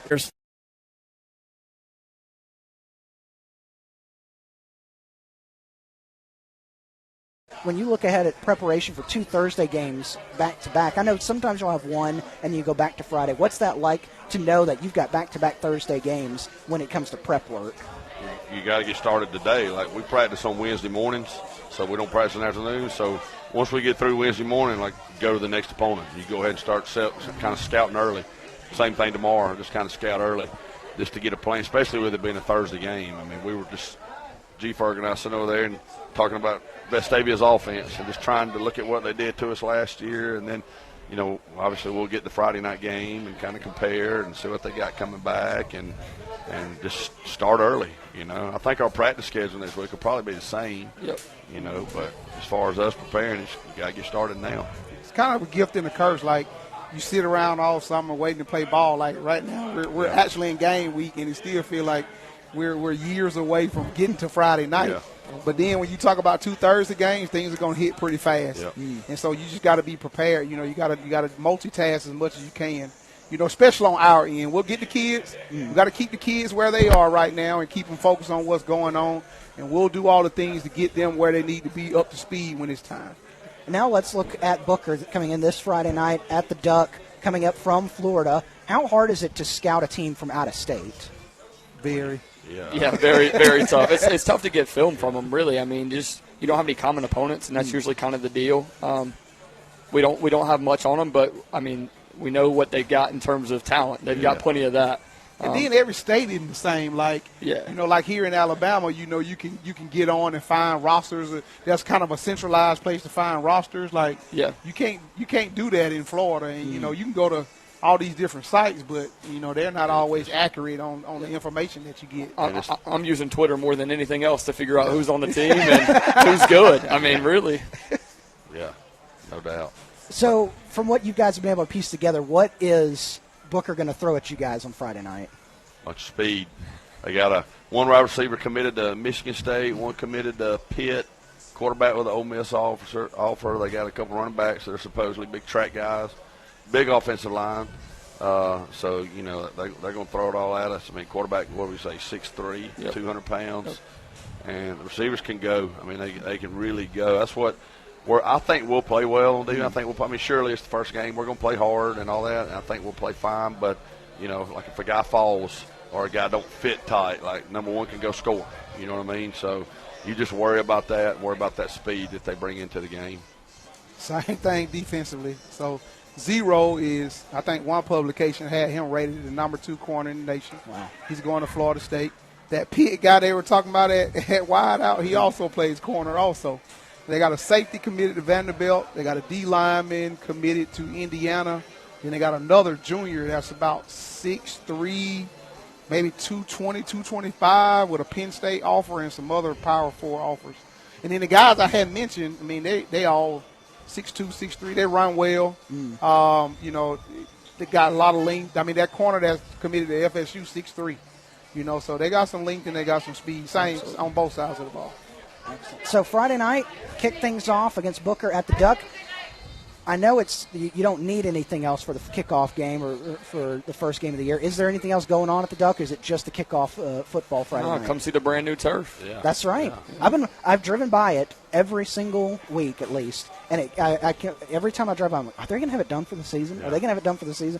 It's good to go. And y'all, We got on it today. I'm going to say, you, Coach Goolsby, you said before you got on the air that you got on it today. Yep. So that's awesome. That's awesome. So everything is awesome. Yeah, everything's good good. Oh, yeah. Friday night, get out there, get your tickets early. There's a lot of D1 talent on both sides of the ball. Get out there and or each sideline, I should say, on each sideline on Friday night. So get out there. If you're not at a game, I know there's a few teams in the area that have their bye weeks week 1. And so you're looking for a game, get on out there. Booker in town versus Auburn. It's going to be the first time or the last time you see them at home until the middle of September. So they've got 2 road games after that. But get out there, pack the Duck out. You don't need my help to say pack the Duck out because they do it anyway. Yeah. But it's going to be it's always a great atmosphere out there for Auburn High School football. Guys, thank y'all so much for joining us. Absolutely. Looking forward to talking with y'all again this year. It was great to get back to it. Yeah, absolutely. I told you guys beforehand, it's been a long time since we've spoken, but it feels like I was getting ready at the station today. It feels like it was like a week and a half ago that I was back here doing this anyway. But it's great to be back to high school football. I'm sure you guys are happy to finally get to game night this week. Good luck on Friday night, and we will talk to you all again down the road. Yep. Thank you so much. Sir.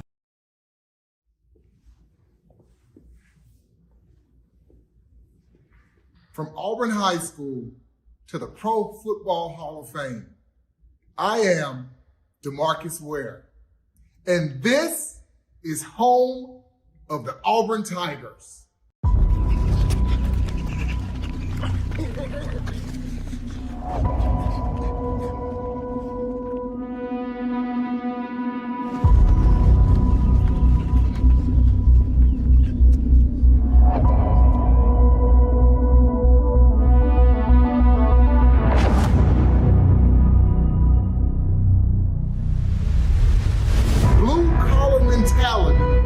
There is nothing like playing for the A.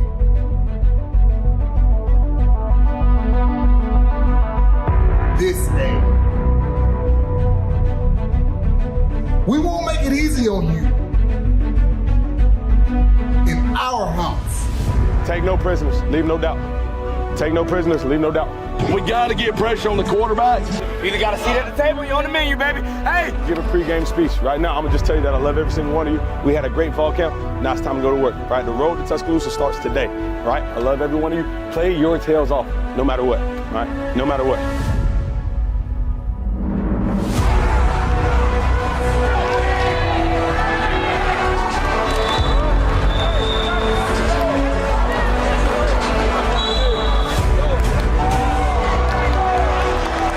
Start strong, finish stronger, all right? Start strong, finish stronger. Start strong, finish stronger. Start strong, finish stronger. 124. Make sure you get on good side. Relentless energy, relentless effort, relentless attitude. Let's go, guys. Hey, let's go. 1, 2, 3. D.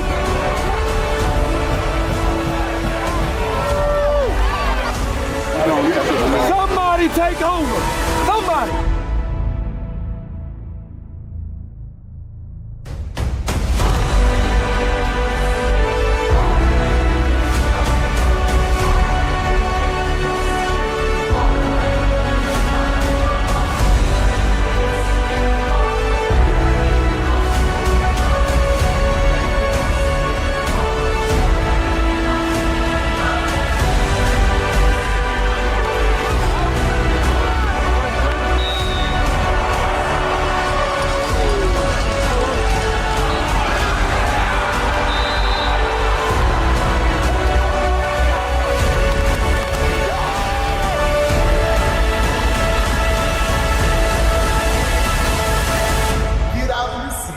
and welcome our Auburn Tigers.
And I'm always gonna make it from.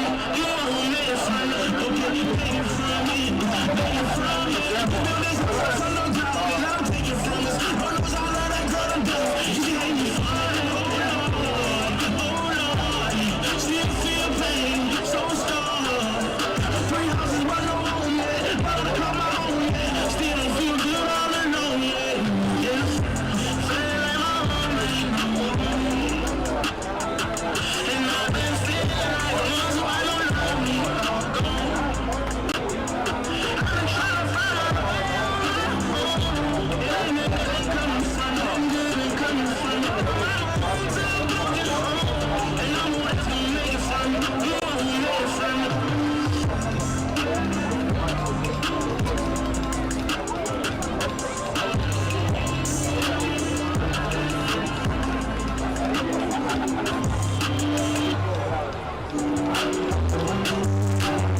Auburn High School Athletics, we'd like to extend a heartfelt thank you to all our incredible sponsors who make our programs possible.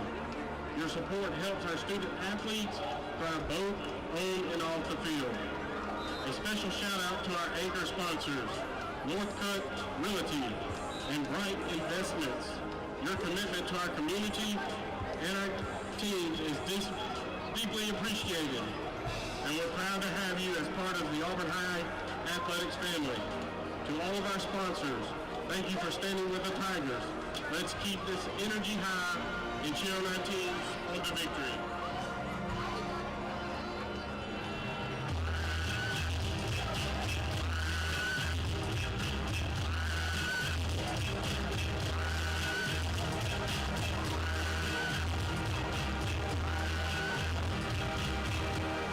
Tiger fans, we would like to take a moment to recognize the outstanding support behind the scenes that keeps our athletes healthy and game ready.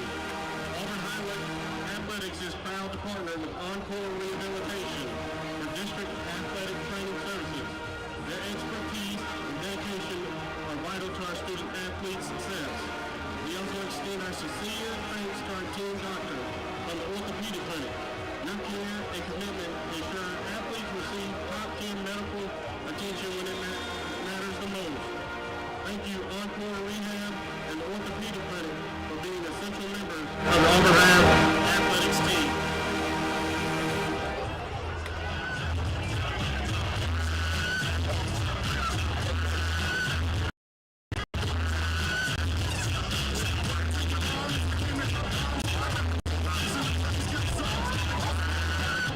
The AHS Football Booster Club would like to thank the following top sponsors: Amsterdam Cafe, Baumhauer's Victory Grill, Byron's Smokehouse, Rocco's Chicken Joint, Guthrie's, Whataburger, Culver's, Cornell Mechanical, Auburn Collision Center, Swanson Diamond Center, the Orthopedic Clinic, Cruz-Sackley. We thank you for your support of AHS football.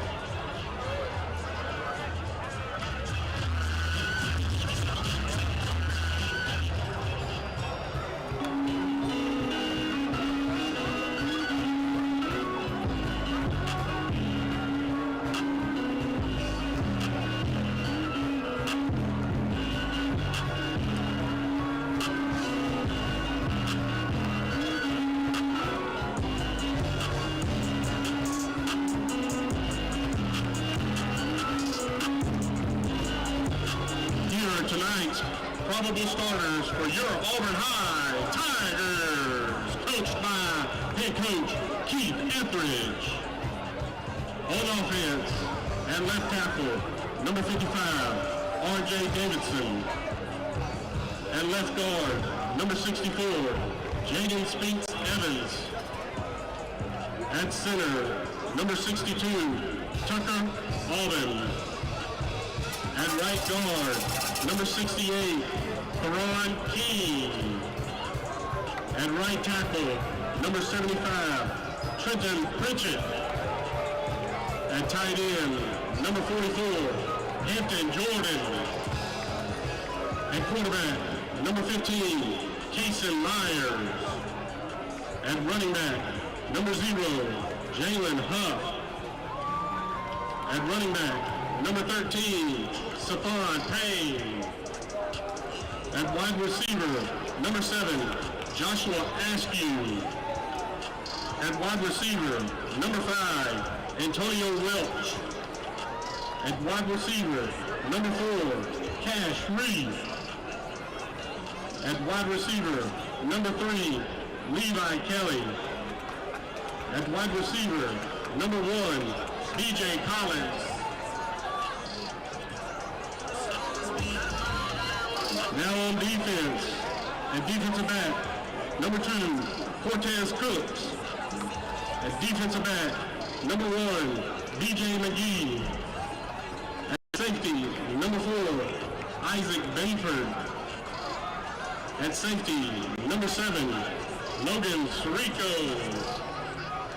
At linebacker, number 25, Alex Gamston.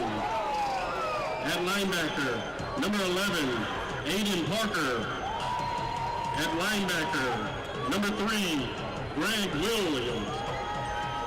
At defensive end, number 13, Cameron Clayton. At defensive end, number 46, Micah Bowerstock. At defensive line, number 0, Colin King. At defensive line, number 99, Cornell Jackson. On special teams, the kicker and punter, number 39, Joseph Daniel. The long snapper, number 86, Oliver Daniel. And the placeholder, number 27, Cooper Bailey.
Today's game will be played according to the rules of the Alabama High School Athletic Association. These rules provide the fair competition among players. Spectators can help promote good sportsmanship by observing the rules of fair play. Everyone is requested to take personal responsibility for keeping this contest at a high level of fair, clean, and wholesome competition by exhibiting good sportsmanship. Thank you.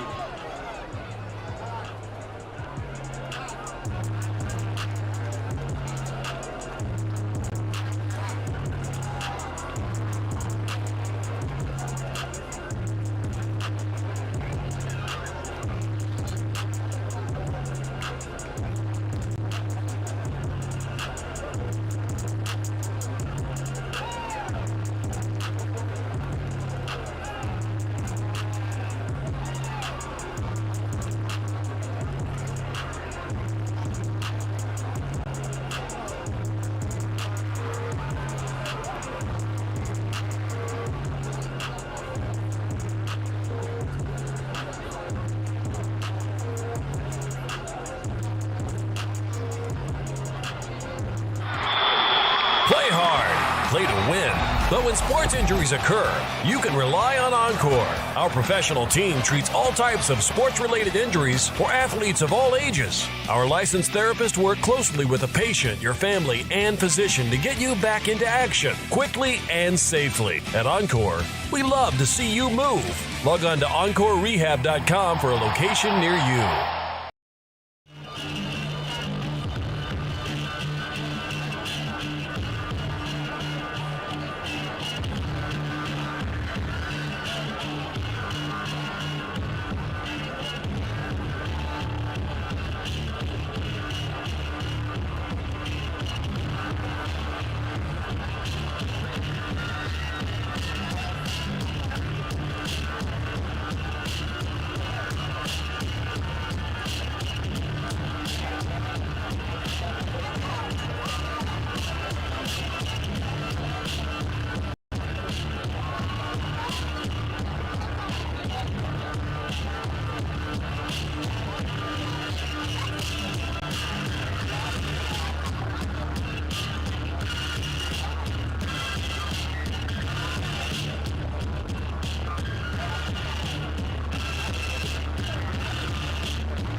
Austin Herring, Superintendent of Auburn City Schools, and Dr. Gregory Moore, Principal of Auburn High School, we welcome you again to Duck Sanford Stadium, home of your Auburn High School Tigers.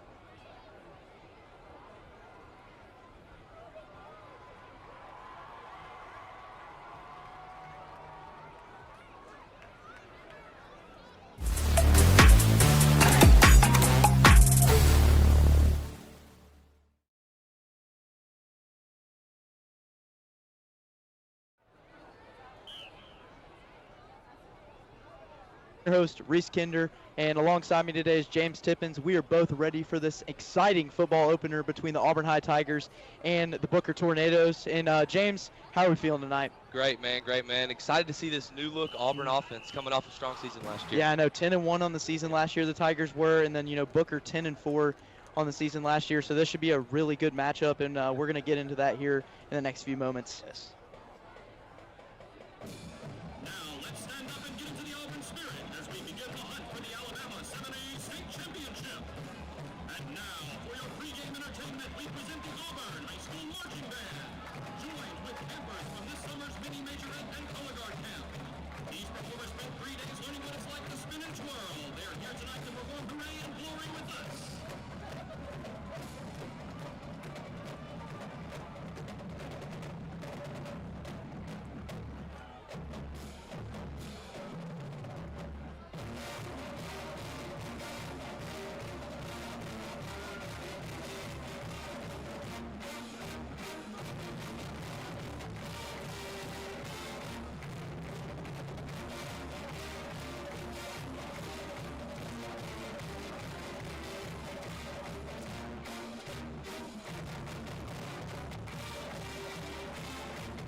Please stand and join us as the band performs the Auburn High School alma mater, conducted by AHS Director of Bands, Miss Deanna Marshall.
playing of our national anthem.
The AHS marching band wants to encourage you to visit our concession stand this evening, including a Snickers ice cream bar special available at the main concession stand behind the band. All proceeds from the concession stands directly supports the band programs at the Sanford School, Auburn Junior High, and Auburn High School. Again, welcome to the Duck, and best of luck to our Gospel Booker. Enjoy the game and go Tigers!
Hello everyone and welcome back into Doug Sanford Stadium. We are about ready here to get this home matchup started for the Auburn Tigers, and we're going to get right into the team introductions.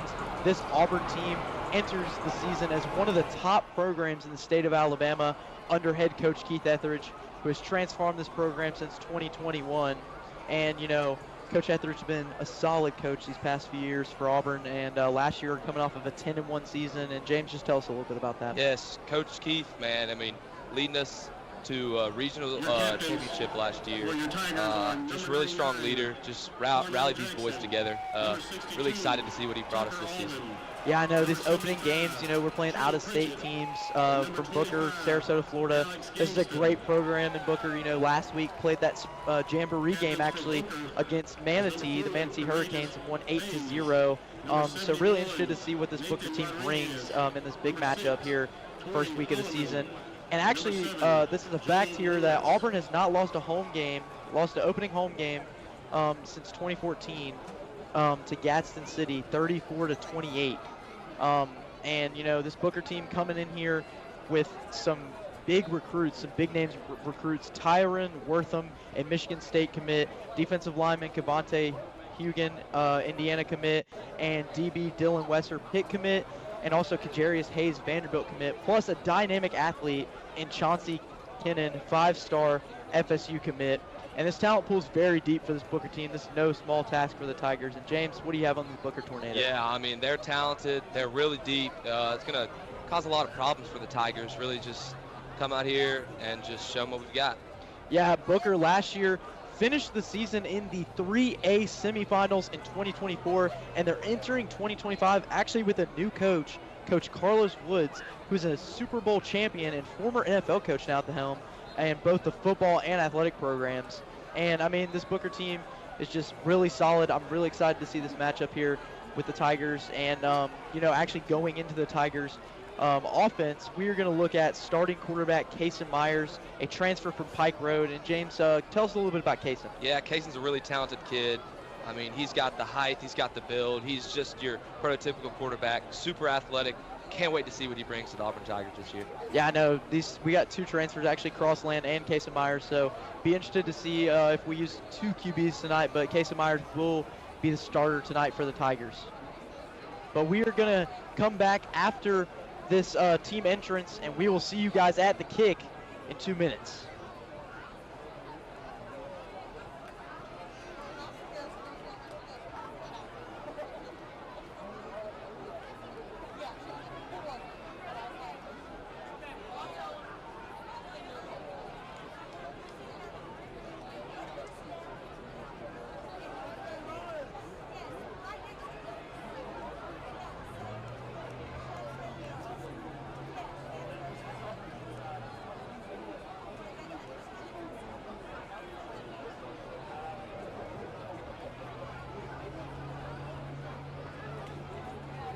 Booker won the toss and defers to the second half.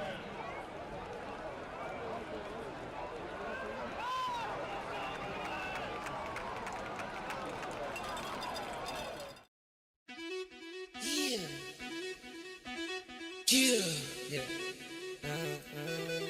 Wow.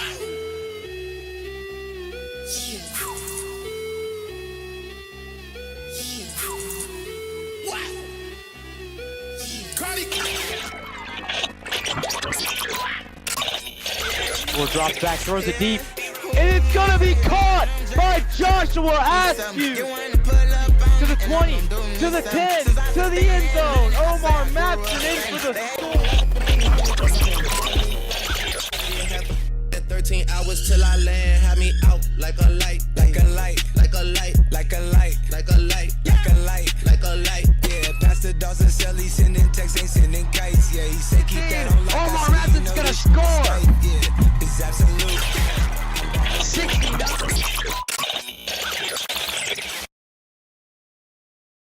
Going here, trying to start a drive.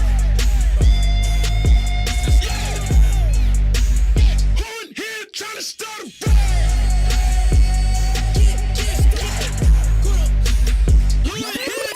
you ain't got a chance, boy. What you think? I'm doing everything but the kitchen sink. I try to be feeling in the neighborhood. I know All of the little grannies wanna sip they tea. And here you come, all barging in. All ugly like a brown fur cardigan. We can skip the monologue and arguing. I'm like, one here trying to start a riot. One here trying to start a riot. One here trying to start it. Bang.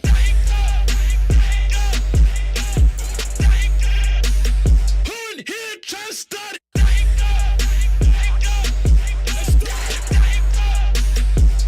Here, try to start it.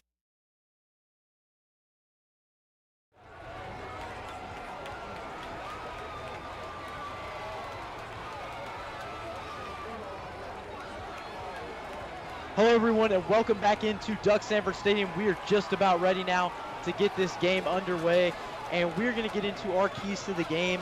And I'm going to go first with my key to the game for Auburn, and I think this Auburn offense needs to get it firing on all cylinders to start this game. You know, offense and defense both need to just come out hot and ready for this Booker team. And James, what is your key of the game for this? You know, Booker coming all the way from Florida. I mean, just really coming out with just showing aggressive. I mean, this Auburn team is definitely favored, but Booker, if they come out, show some heart, you know, make some things interesting. Yes, and now Booker is going to get ready to kick this one off, and Joshua Askew going to be back to return this one for the Tigers, and we are about ready for the first game of the season for Auburn. And here we go. The kick is underway, and we have gotten this game started, and that is picked up by Askew. Askew's going to run it to the side here, and he's going to go down, out of bounds, big throw. My bad, that's not Askew, that's actually BJ Collins right there with the return. But the Tigers offense is going to come out, led by starting quarterback Kason Myers. Kason Myers transfer from Pike Road, as we mentioned earlier. And this Tigers offense, a veteran offense coming in to the season. And James, what do you got on this Tigers offense? Yeah, man, I mean, just reloaded after last year. Kason Myers transfer, and also Jalen Huff, starting running back from Smith Station transfer. Yeah, a lot of transfers on this Tigers team, and it looks like all receivers and running backs going to be ready here. Kason Myers getting ready to take his first snap as an Auburn Tiger. It's going to be a sweet pass here, and Antonio Welch gets the run, but brought down by number 8, Mike Peterson. Yeah, great tackle there. That's a big tackle there by Mike Peterson, and now the Tigers are faced with a 2nd and long. Actually lost some yards there. It looks like 1 yard loss for the Tigers. So 2nd and 11. Be interested to see what Coach Keith Etheridge has got drawn up here, and Coach Wag as well. Yeah, going empty early. Really aggressive move. Myers alone in the backfield. All receivers out. Another sweet pass there. He's going to throw it to Cash Reeve. Cash Reeve wide open there. And he's going to run, but he is brought down by a sea of defenders there by Booker. Yeah, going to have a 3rd and long here. 3rd and long for the Tigers early in this game. You know, it has been wet today, so we'll see if those rainy conditions kind of play a factor into this game. I'm playing a little hurry up here. Yeah, it looks like Auburn trying to get the ball out quickly. Still all receivers out. I have not seen a single running back in the backfield yet. Myers alone. Myers going to throw to, that is BJ Collins. BJ Collins makes a move, makes another move, but he's running backwards, still gets the first down, and he's run out of bounds by number 12, Kayshawn Campbell. Yeah, O-line gave Kason time, delivered a strike to BJ Collins. Yeah, BJ Collins, you know, just got bumped up in that starting position there at receiver, so BJ Collins is definitely a name you're going to have to look out for this afternoon. Kason Myers still alone in the backfield. Antonio Welch moves over in receiving position. Antonio Welch coming in the sweep. And Kason's going to take it himself. Kason Myers runs right up the middle, and he's brought down. Great pull by Kason. That's what I was talking about, athleticism. He read the edge, took it himself. Taylor motion with the tackle there. And this Auburn offensive line, you know, a pretty solid offensive line. You got Davidson, Spinks, Aubin, King, Pritchett, and Jordan tight end over there. So pretty big offensive line here for the Tigers. Finally, we see Huff in the backfield. Yeah, Huff's finally back there. Welch gonna cut across, and Huff's gonna get the carry here, and he's gonna be brought down by number 10, Cavante Hugan, and that is actually the Indiana commit for this Booker team. So making a big play here early in this game. Big man up front, just went straight through the O-line, wrapped him up in the tackle. Yeah, this is going to be, you know, this Booker defense last week held Manatee to 0 points. So going to be really interested to see how they can face off against this Tigers team who has had really good offenses in the past. Yeah, Auburn's going to have to find a way to get the ground game going if they want a chance to win this one. So a 3rd and medium here. Casey Myers in the backfield with Jaden Huff. So we're going to see what the Tigers have drawn up on 3rd down. And Casey Myers is going to drop back. He's going to throw, and that is going to be caught by Cash Reef. Athletic for the first down there, yeah. That's a great catch. Casey looking really calm in the pocket early. Good to see. Yeah, it looks like the refs meeting up here. There's a flag actually on the left side of the field, so yeah, possibly a holding call maybe. Had a lot of problems with that last year. A lot of holding calls were brought on that Auburn offensive line, so it's really something, you know, you're going to have to work with. You know, Coach Jeremy Stanford, the offensive line coach. We'll see what adjustments he's going to have to make from last year. Yeah, you're talking about the O-line. Lost some key pieces last year. Got 2 returners, though, on the offensive line. Tucker Aubin, the center. Trenton Pritchett, the right tackle. You know, just some youngsters out there, maybe just getting a little warm. Yeah, now we have 3 receivers out on the left side over there. You got Reef, Welch, and Askew, and then Huff in the backfield. And that looks like that could be offsides, honestly, in my opinion. We'll see what the refs say here. And they are going to give it an offsides penalty. The whole Booker defensive line jumped on that one. Snap count. Yeah, this is a big game. I mean, for both teams, starting the season, you really want to get that name out there, especially if you're Auburn in 7A. You can't really take losses this early in the season. You want to get a win right off the gate. And Huff in the backfield. Casey going to drop back on 3rd and 6. He's going to throw it to Antonio Welch. Antonio Welch going to make some moves. He's going to get the first down, and Booker just takes him down. A bunch of defenders there took Antonio Welch down, but he still is able to get that first down. Welch is a shifty receiver. I mean, just a little screen pass and made some people miss. Yeah, if you guys saw earlier in the broadcast, I mean, those highlights from last year, Antonio Welch, really fast receiver along with Joshua Askew. Looks like some confusion here on the offense, and it's going to be a timeout by, I believe, Booker. I believe Booker called that timeout there. And it looks like it is still 0-0, and it's 8 minutes, 46 seconds, and we're in a good game so far. Auburn moving the ball down the field, trying to get in field goal range, but honestly, James, what have you seen so far that's impressed you by the Tigers? You know, I'm really intrigued by the offensive just moving quick. We haven't really taken time to just like call a play. We've been really hurry up. I've really loved Casey Myers' composure in the backfield. I mean, he's really comfortable back there. Hasn't missed any throws yet. Would love to see Jalen Huff get some more carries and just see what he can do. Yeah, definitely. Huff has not been in the backfield as much as I thought he would, but it looks like the Tigers are trying to, you know, utilize the receiving core right now early on in this game, because, you know, this Booker defense has some stars on that side of the ball that can really, you know, make some plays. Yeah, you know, Chauncey Kenyon, 5-star DB, is just a really lockdown corner, man. He plays both sides of the ball, athletic freak, just really don't want to throw the ball his way. And also, yeah, you know, you have Dylan Wesser too, who's a Pitt commit, and he's really solid player as well on that side of the ball. But now it looks like we are out of the timeout break, and the Tigers are still going to have the ball at about the 35-yard line, and Casey Myers is under center still, and Jaden Huff in the backfield. Jaden Huff makes a move up here. Myers going to pitch it to Huff. Huff to the right side. Huff is run down out of bounds and only gets about 3 or 4 yards on that carry. Like to see that out of Huff. Yeah. Strong run. Definitely want to see some more carries out of Huff, because definitely a big talk for this Auburn offense has been the run game the past few years in Omar Mapson, and we'll see how that really affects the Tigers. Now Casey Myers going to hand it off to Huff, and Huff gets a jersey pull, but he still gets a few yards, and it looks like he's close to the first down. We'll see if the refs give him an extra yard or two, but it looks like he's about a yard short of that first down marker, and it's going to be 3rd and short for the Tigers. A really tough run by Huff. I mean, just kept churning his legs and getting as many yards as he could.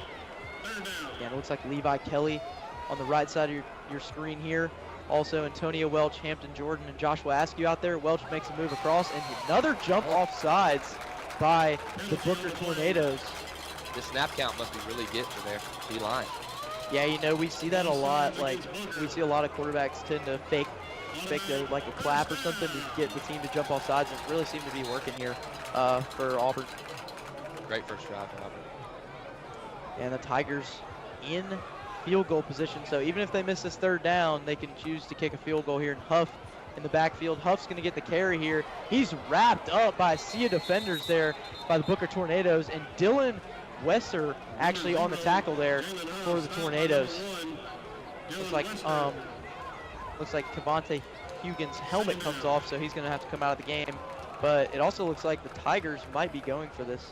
Actually, it's 2nd and 12. I thought it was third down there, but looks like we are going to be moving the chains, hopefully, after this play. New running back there, Caleb Thomas. Yeah, Caleb Thomas in the backfield.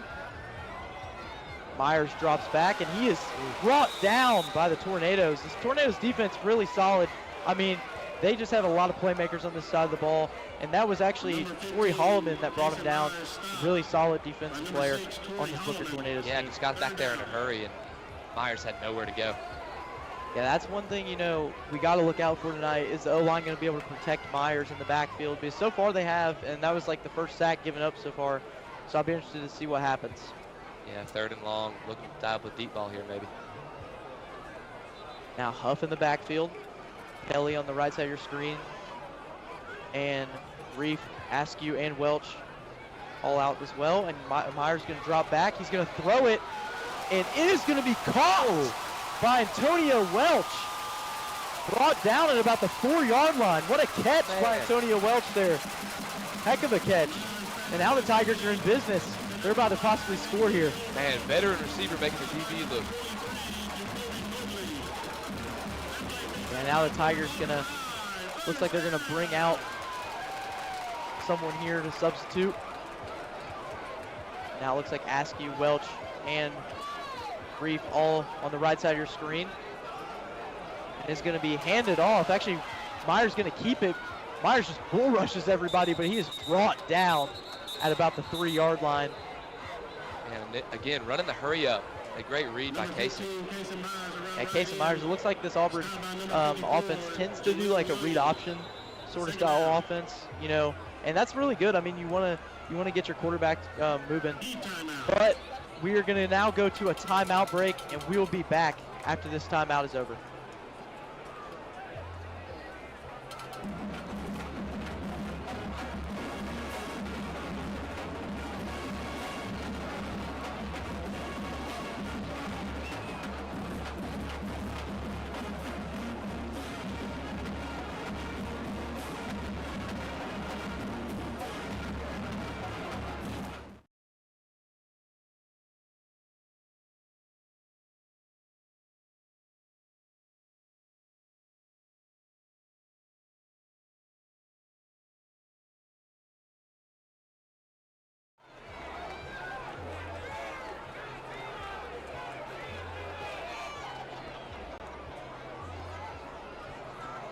Hello everyone and welcome back into Duck Sanford Stadium.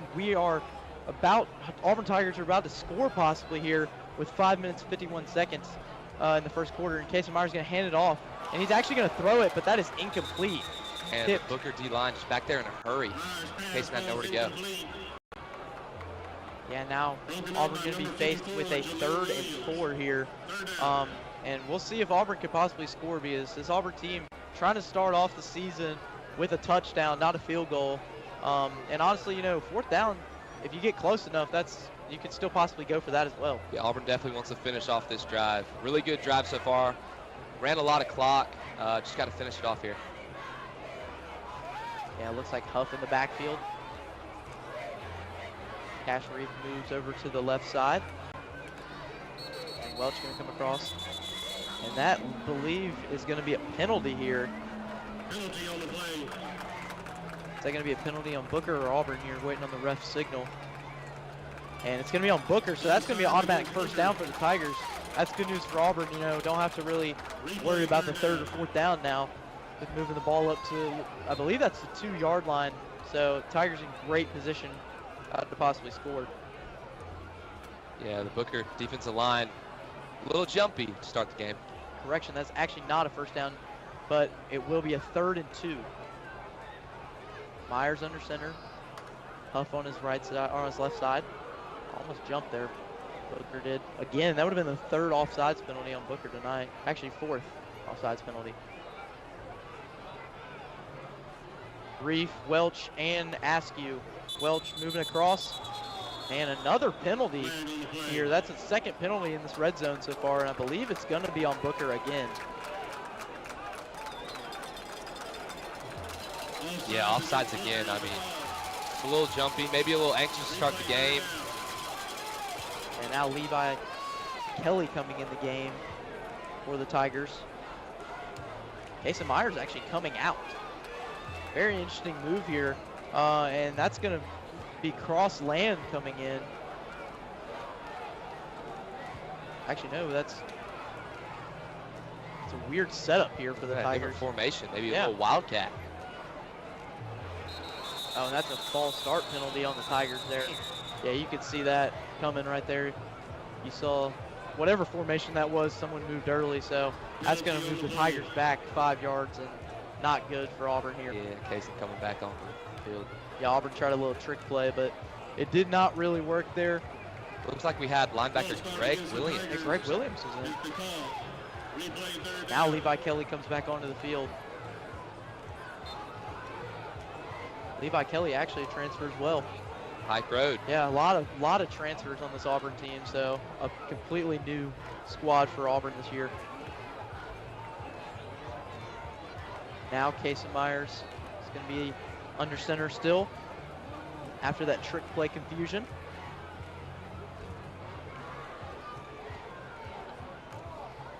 And Myers going to drop back, finds pressure, and he is brought down by the Booker defense. Jumon Thompson brings him down. Man, just exploded off the line. Yeah, that was a big tackle by Booker, and it looks like the special team's going to come out here and hopefully put 3 on the board for Auburn. But this Booker defense showing they can hold Auburn to some points, you know, limit the points scored in this game. Yeah, just a really disappointing red zone trip by the Auburn Tigers there. I mean, just couldn't get anything done. The false starts. They're just hopefully you get 3 here. And that is right down the, is that? Another blown flag. whistle. I believe. They're just resetting. Yeah, I guess they were just resetting here. I don't know. It was a little bit confusing there. It looks like Joseph Daniel going to get the second try on this kick with Cooper Bailey to hold. All right, now that the refs are ready, we are ready to hopefully get 3 points on the board here for the Tigers. See if Daniels can get this one up. And the kick is up. And it is up and through for the Tigers. And that is 3-0. Auburn takes the lead early in this game. You know, Booker's defense, though, did look really solid on that drive. And, James, what did you like towards the end of that drive by Booker? Man, their defensive line, even though they jumped a couple times, man, they really just got back to their quarterback really quickly. I mean, didn't let Casey Myers have any time and couldn't get the ball out. So, field goal it is for Auburn. Now we'll go see how the defense will play. Yeah, I mean, this Auburn defense got a lot of young talent on this defense, also some old talent, but I mean, this Auburn defense is definitely going to be something to look out for. Last year, really solid defense. Cornerbacks were great, linebacker room was great, and the defensive line was great. So really interested to see what happens for this Tigers defense. And now Daniel's going to get ready to kick this one away to the Tornadoes, and also Tornadoes getting ready to come on offense, and be interested to see what happens here for Booker. Now Daniels getting ready to kick this one away here.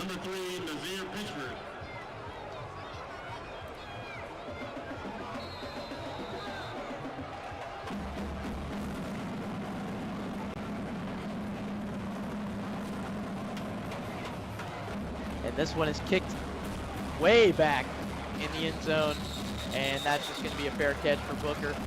And now we get to see the Booker offense led by quarterback Joel Morris. Joel Morris, a solid quarterback here for the Booker Tornadoes. James, what do you got on Joel Morris? Yeah, I mean, just an athletic kid, man. I mean, super fast, super quick, get the ball out quick.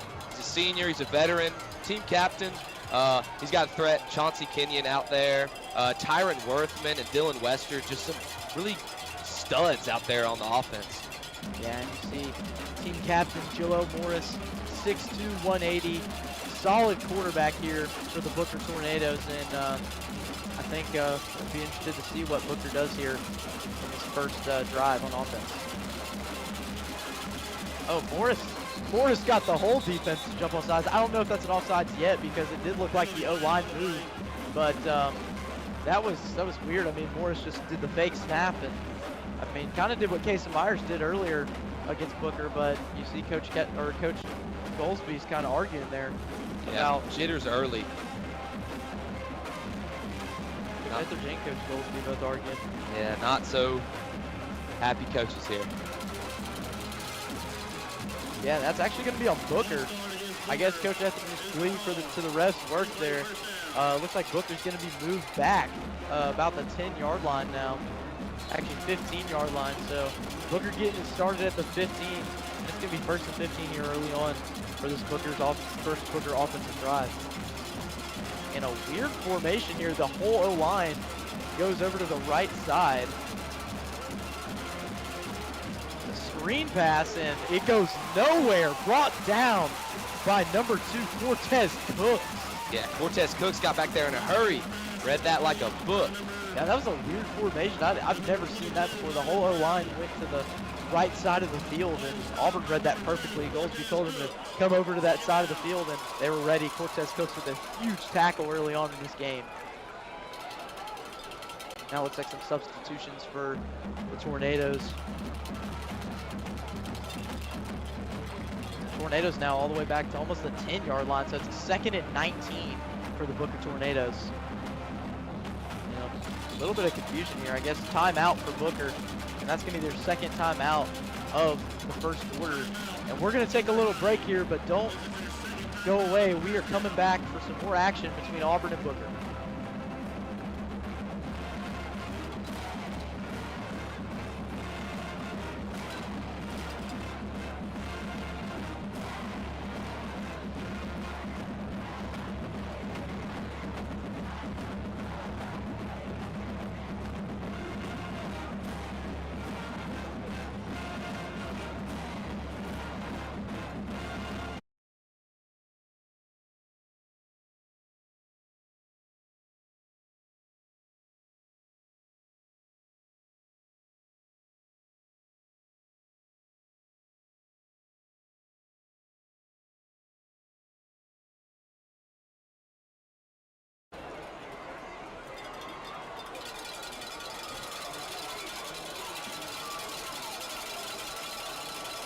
We are back for a 2nd and 19 now for the Booker Tornadoes, and Joel Morris under center now. And that is going to be Trey Wortham moving in. Wortham's going to get the ball here, and that is going to be, he's almost going to get to the line of scrimmage there. Maybe close to a 3rd down and 10, but about a 3rd and 11 here for Booker.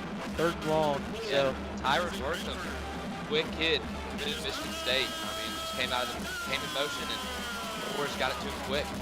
Yeah, I mean, Booker's got studs on both sides of the ball. Tyron Wortham, a solid player for this Booker team on offense. And also, I mean, Chauncey Kenyon is a pretty solid player as well. He plays both sides of the ball, kind of like a Travis Hunter.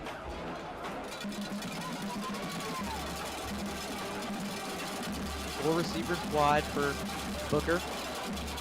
Joel Morris under center. Morris is going to find, I believe that's Wortham again, and it's fumbled.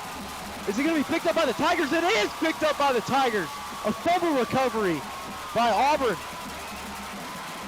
Picked up by big Carnell Jackson. Yeah, Carnell Jackson with the fumble recovery. I don't know if that's, I guess they're going to call it a fumble. It looked like he was down before the ball came out. I'm not sure. But Wortham lost control there. You know, like I said, the rainy conditions play a huge factor in this game, and Auburn's going to get great starting field position here in the red zone. I believe that's going to be about the 21-yard line for Auburn.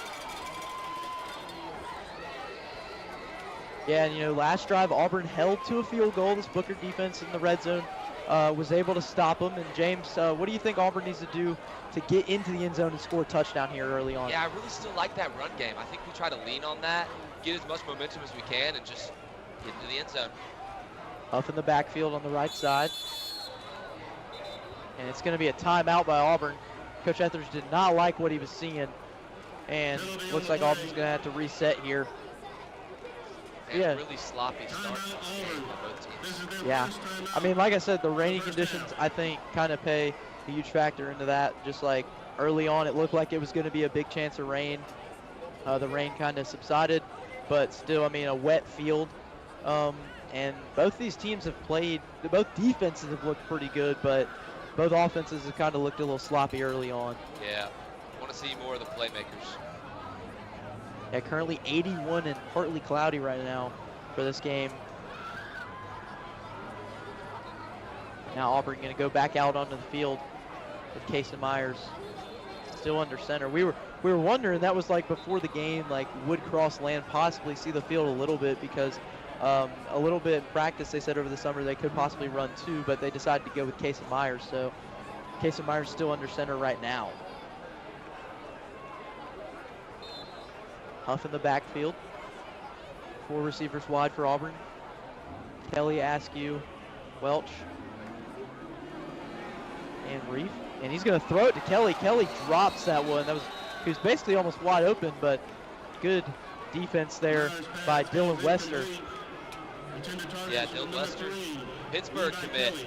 Really athletic kid. Again, plays both sides of the ball. Just played the ball there perfectly. That's like Payne going to come into the game now for the Tigers. Now looks like the Tigers still going to run. They're going to run 3 receivers on the right side. Payne moves over to the right side. Welch going in motion. He's going to pitch it to Payne. Payne going to run down the right side. He's got some room, and he is brought down at about the 15-yard line. Good run there by Payne. Yeah, Stephen Payne, the sophomore, showing us his legs. Yeah, pretty fast kid, Solomon. You know, we've heard some news out of practice that he's a pretty solid running back, and he's getting some playing time here early on in this Booker game. Ethan Payne going to the left side now. 4 receivers wide for the Tigers. Payne moved in motion. A little confusion here for the Tigers again. That's something, you know, you got to still look out for. I mean, this team still gelling together. They've only been together a little bit, you know, due to the fact that a lot of transfer players have come in this year, filling in those spots from last year's team. And Myers going to do a quick snap here, and I believe that's going to be a false start. Keith Etheridge is just, I mean, he's livid right now at Casey Myers. He tried to get that snap off, and I believe that's actually going to be a timeout, so there's no penalty there, but Keith Etheridge got the timeout in the right amount of time to save a penalty. But so far, James, I mean, what have you liked from both teams in this first half, or first quarter? I've really loved Booker's defense. Booker's defense has just been all over the place, always playing the ball, whether it's their defensive line or it's Dylan Wester playing the ball. I really love that, and I really do like our trickery in our plays for offense. Auburn's really just been sending people in motion, running some screens. We need to do more of that, but the penalties and the offsides and the miscommunication just has been rough so far from both sides. Yeah, definitely. I mean, that's definitely going to take some halftime adjustments. I think first game jitters really get there. Like, you're amped up to play that first game. You're excited to get out of the bus and come on the field and play the game you love. But I definitely think at halftime they'll make some adjustments for sure. Hampton Jordan in motion to the left side. Myers going to hand it off to Huff. Huff finds a spot up the middle, gets a few yards there. That's going to be a 4th down for the Tigers. That was a third and 5 for the Tigers. That's going to be about a 4th and 3 for the Tigers. And the question is here, will Auburn kick another field goal, or are they going to go for it? It looks like they're going to keep the offense on the field, unless this is just a, you know, try to get a Booker off sides. I don't know, but we'll see. Yeah, I like the aggressiveness, especially how the defense has been playing. I think we should go for this one. Yeah, I definitely think this is going to be tough here. Try to get a first down on a Booker team who's had a pretty solid defense. Welch in motion. Welch is going to take that. Actually, Myers going to take it up the middle. I don't know if he got it, and it looks like he's short. And let's see the ref signal here. Close. Yeah, they haven't marked. It's going to be Booker ball. Booker's defense comes up with a huge stop here early on in this game. And, you know, that's really a costly mistake there for Auburn. You would obviously rather take the 3 than, you know, try to get the 7. I mean, 7 would be good, but 3, I mean, you want points in this game.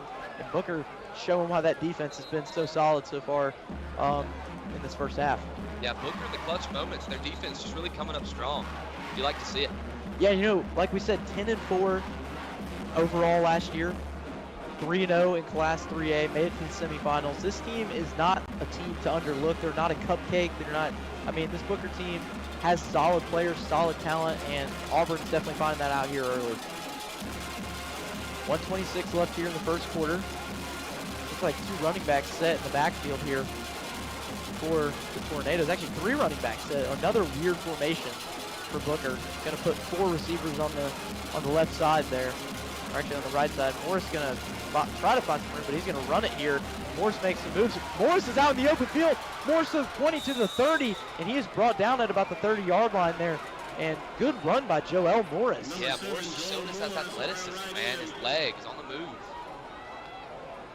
Wait here, maybe, I don't know, looks like they're possibly bringing it back to the 20. No, they're actually bringing it all the way back. Penalty on Booker Tornadoes there, so another costly penalty for Booker brings them all the way back to where they were. And, I mean, this is not good for Booker early on. You want to establish that offense early on in this game. It feels like no one can get any positive yards.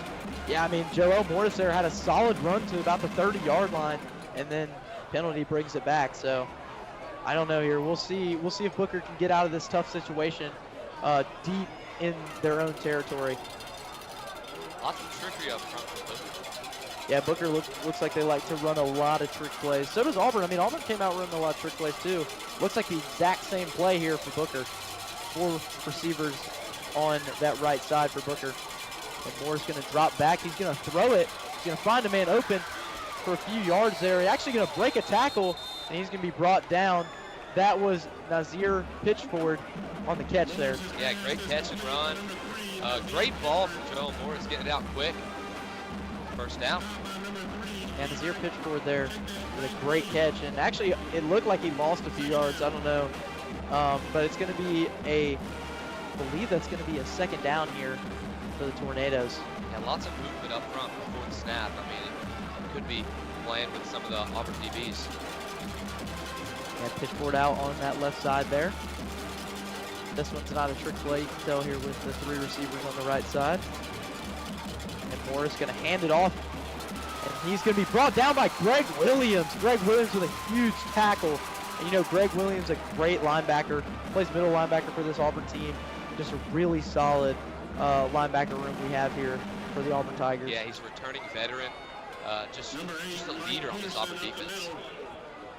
Yeah, this Auburn defense, like we said, has some great returning players on this defensive line. Like, you know, we obviously got Cam Creighton, you got Colin King, Parnell Jackson. I mean, just some great names in that linebacker room. Also, Alex Gamson on that line as well. Looks like a blitz possibly. Greg Williams going to come up. He's going to pitch it, and he's going to be brought down by a sea of Tigers defenders, and that is going to be a 4th down. Looks like Booker's going to be forced to punt the ball here. And great defensive effort there by the Tigers. Great tackle by Alex Gamson, outside linebacker, like you were just saying. Yeah, Alex Gamson, you know, last year had a few highlight plays, especially that Opelika game. Won the Opelika game last year. And, you know, that Opelika game actually in 2 weeks coming up, so the 100th game. And it is the end of the first quarter. Auburn leads 3-0. A pretty sloppy first quarter, James, but, you know, we'll see. What is your take on that first quarter? On Yeah, like you said, just super sloppy. I mean, you can't really get any positive yards without a penalty. So hopefully these next couple of quarters we can see some real offense in the defensive game. But we'll be back after this break to start the second quarter.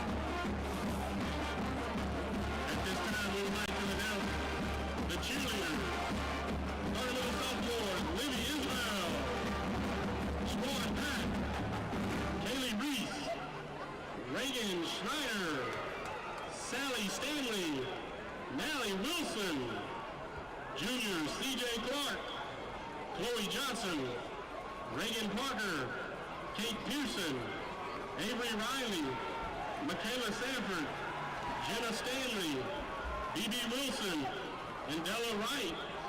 Seniors, Captain Riley Castleberry, Captain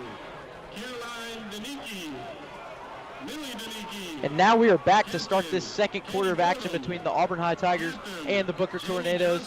And James, you know, we had a pretty sloppy first quarter. What are you looking forward to seeing in the second quarter by both of these teams? I'm really just looking forward to see some dynamic offense, you know, just switch it up. It's been a defensive game so far. Both these teams have really talented offenses. Just get some key players in there and just some touchdowns, really. Yeah, and it looks like Booker's going to be out to punt the ball here. A little bit of confusion trying to get the ball snapped here before the play clock runs out. I guess I had to get the play clock set first. Oh, over his head, and it's going to be in the end zone. Can he get this punt off? And it's going to be fumbled. And it's a touchdown for the Tigers. The first touchdown comes on the special teams, and Cam Creighton takes a bow to the student section, and it is 9-0 Auburn. And a heads-up play from Cam Creighton. Got that back there in a hurry. Scooped up that football in the end zone. Yeah, I thought the punter was going to be able to have enough time. I thought Grayson Kelly was going to be able to have enough time to, you know, at least get the ball halfway out, but he ended up falling on it, and Cam Creighton was just right there, tackled him, and was able to get a touchdown. Heads-up play from the veteran. Yeah, we saw that a lot last year, the special teams contributing, but now Joseph Daniel up for the kick for the extra point. Cooper Bailey to hold. And that kick is up and good. The Tigers now lead 10-0 after a special teams mistake from Booker, and it leads to a Cam Creighton touchdown. And the Tigers lead 10-0 early on in the second quarter. And now, you know, Booker going to have to come back out with Joel Morris after just leaving him. Now we're going to take a live look in to, you know, you see at the top of your screen there, Benjamin Russell and Opelika. These are our games of the night. And you have Manley and Central Clay County, and you have Hillcrest at Florence, and Spencer at Carver, Georgia. That's a Georgia game, and then Fife at Maplesville. And then you have all these live looking games that are just great games. Yeah, Opelika definitely intrigues us, you know, being our rival, you know. Playing Benjamin Russell, in-state rival. Sedarian Morgan, the 5-star wide receiver. Just a really intriguing game. Yeah, that Benjamin Russell game definitely one to look out for. And now Daniel's going to get ready to kick this one away here for the Tigers. And they're up 10-0 after that special teams mistake, and really good for Auburn special teams. Like I said, last year saw a lot of that, some block punts last year. And we could see a lot of that tonight. And Daniel's going to kick this one away back to the Tornadoes. And he's going to kick it into the middle of the end zone again. And just a great kick again. I mean, Daniel's just a great kicker in general. Just able to kick those deep kicks that you really want where you can't really return them. Yeah, big leg by Joseph Daniel. Now the Tigers defense is going to trot back out on the field. Cam Creighton trying to get the crowd hyped up. Looks like Booker's trying to get ready here real quick. Yeah, you want to see more of that athleticism from Joel Morris coming back out. I mean, we saw that big run. Unfortunately got pushed back, but man, he's got that athleticism, and just let him run. Yeah, and you see here, there's not any running back in the backfield for the first time in a while, honestly, I would say, because Booker tends to have a running back at least back there because they run a weird offense. It's definitely a weird set that they have. And Morris going to take it for himself, but he is brought down by an entire Tigers defensive line. Yeah, big Aiden Parker got back there quick. You saw Colin King getting on there at the end too. Yeah, this is a really talented Auburn defense. I mean, coming in, we knew this was going to be our strong suit, our defensive line. Cam Creighton, Carnell Jackson, Colin King, Michael Bowerstock. And the linebacker group is so strong, and Alex Gamson, Greg Williams, and Aiden Parker. And now it's going to be a second and long here for the Tornadoes. Mylan Brown moves over to the right side. Weird, and now it's a penalty. I figured that was going to be a penalty. Looked like it was going to be a fumble possibly.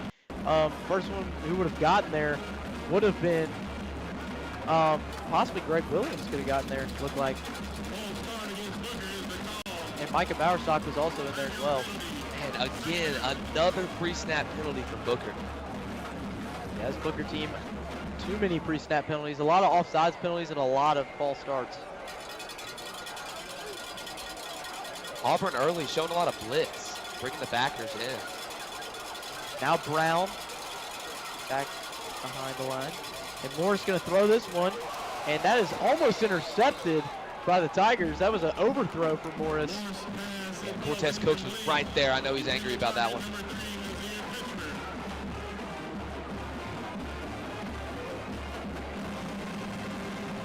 Looks like it's going to be a 3rd and 17 here for the Booker Tornadoes. Yeah, Booker slowing the pace of play down on this drive. Yeah, I mean, definitely like something to look at here is just both defenses have been solid. Both offenses, I mean, have looked pretty sloppy, like we said in the first quarter, and they still look really sloppy. I mean, we can't say anything about Auburn so far because they haven't been out there, but Booker looking sloppy again on this drive.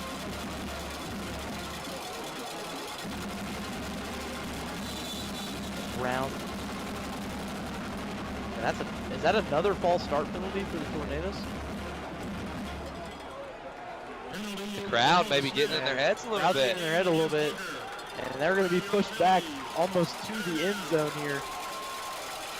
And you know, actually I did see this on Instagram the other day that Auburn's student section is actually rated according to, I believe it was Bama Preps, the #1 student section in the state of Alabama. Hey, the unit is loud and rocking.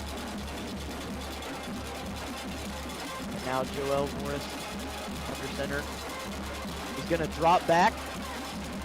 He's going to find, doesn't look like he did find someone open there, and that was Tyron Wortham. Wide open, but nothing there. I mean, 4th down, you're just going to have to punt it here. And you wonder why 3rd and 22, you hit a little check down route. Maybe looking for some miscommunication there from Booker. Yeah. And now this Booker special team's going to come back out. Hopefully they can get the communication right, unlike last time when the long snapper overshot Grayson Kelly. Kelly going to boot this one away. Yeah, dynamic playmaker Cash Reef back deep. Greg Williams trying to get him to jump off sides. And Kelly going to be able to, oh, I believe he did get a false start on there possibly. Maybe some movement. Penalty before the snap. Man, the refs trying to sort things out. The start of this game has just been really sloppy. Yeah, I don't know what that was about. I don't know. Greg Williams did jump, like he went up a little bit like he was going to fake, but then it's like Colin King going to have to come out here.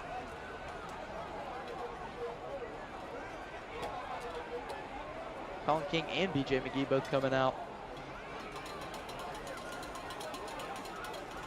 Yeah, Auburn really bringing pressure on this punt. And now Brown coming in on the defensive line. And it looks like Elijah Reynolds also coming in. And now Kelly back to boot this one away. And Kelly's going to get this one off this time, and Reef hopefully can catch it. And Reef bobbles it a little bit, and he is flipped upside down. It's actually a fumble, and Booker has the ball. Booker got the ball there. Cash Reef upended right there at about the 45-yard line. Actually, Booker did not get the ball there. It looked like they did at the end, but I believe Cortez Cooks was able to get his hands back on the ball. A little bit of confusion there. Man, scary play there for Cash Reef. I mean, had his legs up in the air. Yeah, I mean, you saw that right there. It looked like Booker had the ball, but I guess Cortez Cooks at the end was able to pull that one right out of Booker's hands. Looks like Cross Land is out there under center. Yeah, looks like Auburn trying something new here to start the second quarter. It's going to be 1st and 10 from about the 38-yard line. And Huff in the backfield with Land. Land's going to drop back. He's going to throw to Askew, and Askew is brought down by number 59. That is big play, Jordan Booker. Yeah. Hey, wrapped Askew up. Dynamic playmaker just grabbed the legs and, man, just brought him down. Yeah, Joshua Askew, I mean, pretty fast wide receiver. I mean, if you look at his highlight tape over the past few years, he's been a pretty solid wide receiver for the Tigers. Last year had a lot of deep ball catches, and I mean, if he beats you and you're a DB, you're not catching up to him. Looks like BJ Collins in there now for the Tigers. Land drops back. Land's going to come up in the pocket, and it's a fumble, and it's going to be picked up by the Tornadoes, I think, here. Yes, it looks like the Tornadoes have forced a turnover. Cross land turns the ball over in this early part of the second quarter. And that Silas Jones picked it up. Yeah. Got back there in a hurry, man. Crossland did not see him back there. Really just took the edge out and just swatted it away from his hand. Yeah, and this Booker team, I mean, we mentioned this coming into the game. The defense was going to play a huge factor in, like, this Booker team, because we saw last week against Manatee 8-0. Yeah. I mean, even though the offense wasn't able to produce, Booker still, the defense just gave up 0 points, and that's pretty solid. And this Booker D-line really just bringing the aggressiveness to Auburn.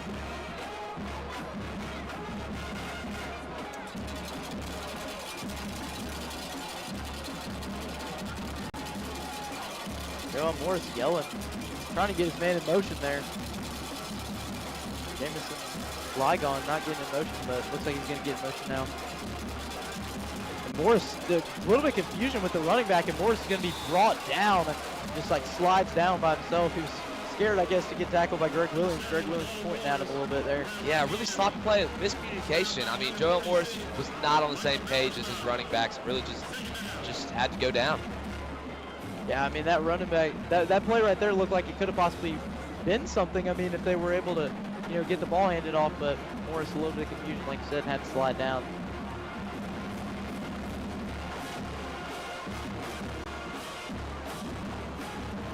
That's going to be second and long here for the Tornadoes after Morris slides on that first down play. And this Booker offense, I mean, hopefully trying to get something going. It looks like a timeout here with Booker, but don't go away, folks. We will be right back after this timeout break. This is their last timeout of the first half.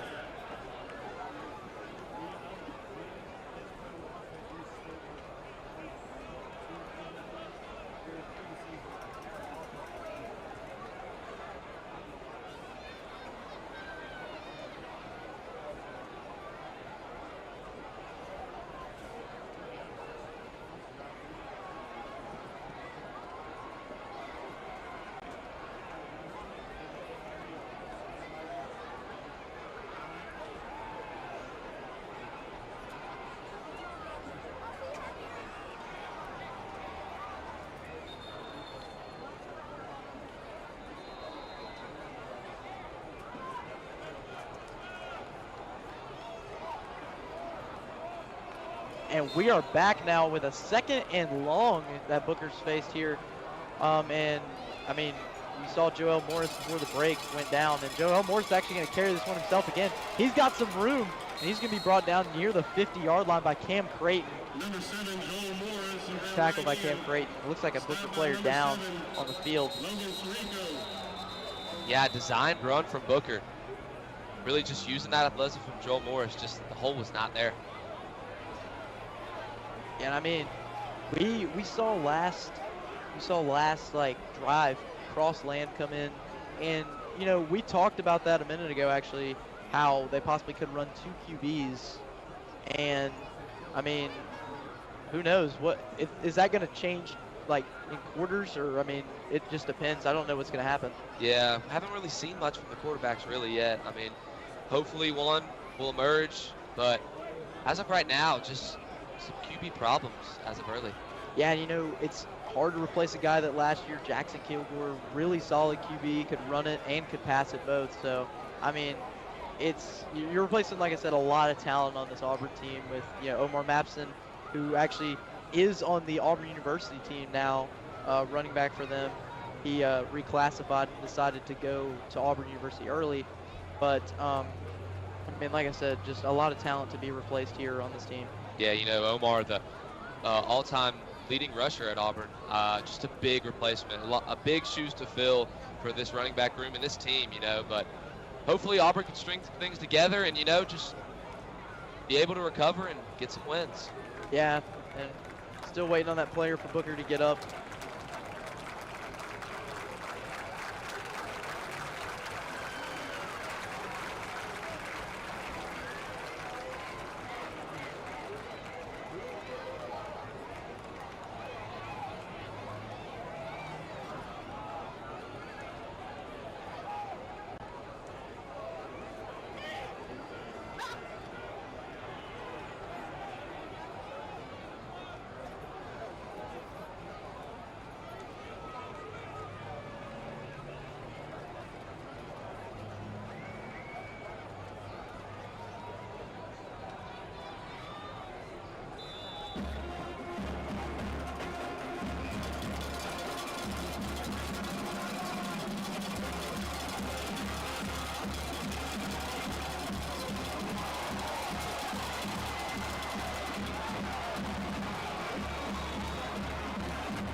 Jalen Wester's pass was incomplete. Intended target was number 2, Tyron Wortham. Fourth down.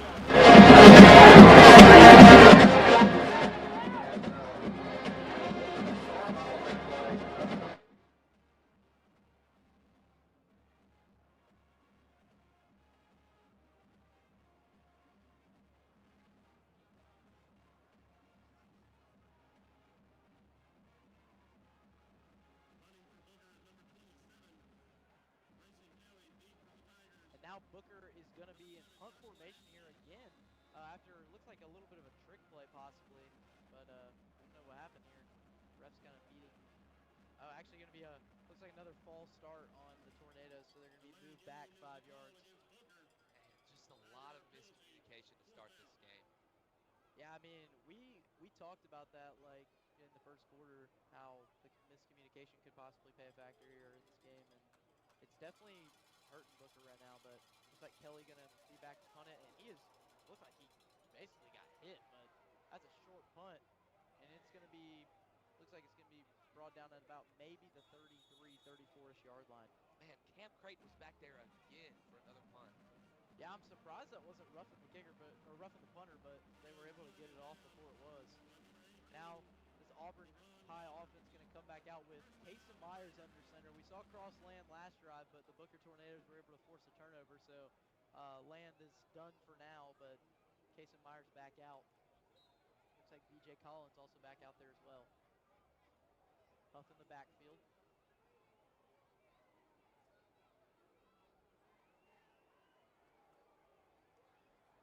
Myers going to drop back. He's going to throw it to Huff, but it's tipped, and it is incomplete. And just a high throw from Kason.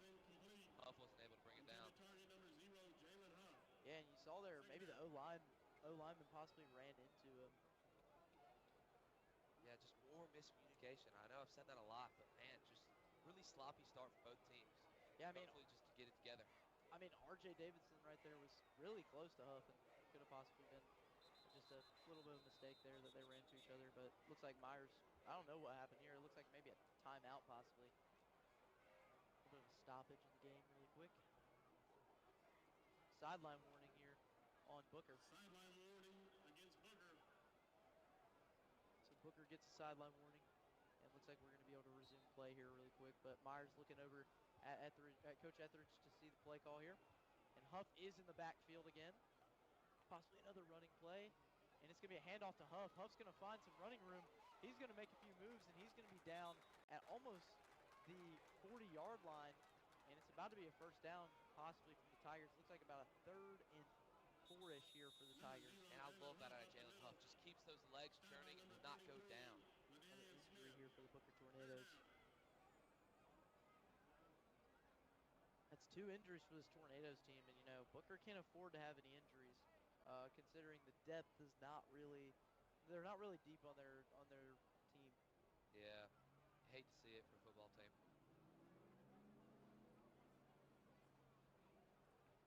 Yeah, take a little break here while the Booker training staff handles their player.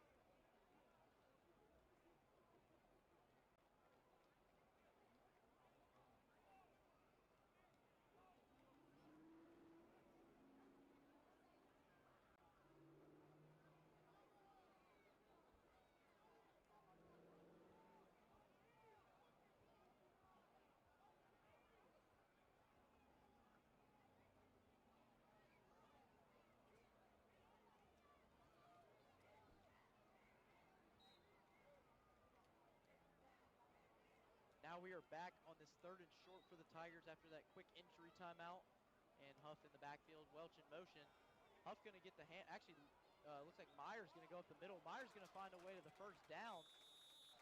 Possibly, yes, the ref's going to give him a first down there. So that will be a first down for Auburn. Finally, I mean, it's been a while since we've seen a first down for the Tigers. So yeah, great read from Myers.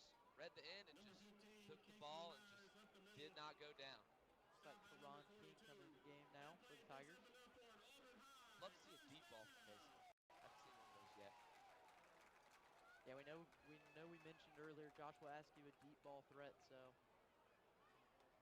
Antonio Welch and Huff in the backfield. And that's going to be an offsides penalty again for the Tornadoes. I believe that's the 5th penalty tonight. 5th offsides penalty for the Tornadoes. Yeah, a lot of mistakes early up front. Yeah, Huff in the backfield again. This is going to be a 1st and 5 for the Tigers. Almost at midfield here. If Auburn can string together a drive to possibly score. Now Huff up the middle, and Huff is just brought down by that D-line from Booker. Yeah, Cavante Hugan was back there in a hurry, man. Cavante Wrapped up. Hugan and Silas Jones. Both. Yeah, some dogs up front. Tornadoes. Stop by number 33, LaDarian Smith. About a 2nd and 5 here again. Huff's still out there. You know, we possibly said too that there could be some running backs that are, you know, switching out tonight. Thomas and Payne as well, so we'll see. And now Myers going to throw this one to Askew, and Askew's going to get away here. He's going to make a move, and he's going to get to about the 40-yard line. Good move by Joshua Askew. You love to see that. Get the ball to your playmakers. That's what we need to keep doing. Myers pass is complete to number 7, Joshua Askew. Joshua Askew, just one of the veterans coming back this year. Dynamic receiver from last year. Hopes to keep it going this year. Looks like another timeout here. And so far, James, what have you liked in the 2nd quarter from both teams? You know, it's, again, super sloppy game, but Case and Myers starting to get a little rhythm. You know, quick ball. You love to see it. Maybe getting a little warm, maybe. But, you know, hopefully Auburn can finish off this drive. But this Booker defense has just proven that they are tough. This D-line, man. Booker's D-line just causing a lot of problems for Auburn. Yeah, and I mean, it was really interesting to me how they brought in Crossland after the first three-ish drives that Case and Myers had. That, I mean, you would have thought you would have kept them in at least to keep the confidence up, but they brought Case and Myers in.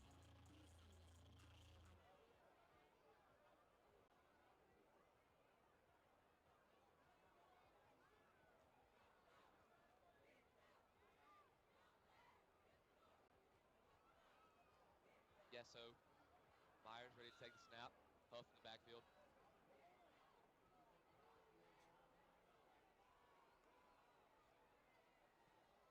Huff takes it. No, Myers. Oh.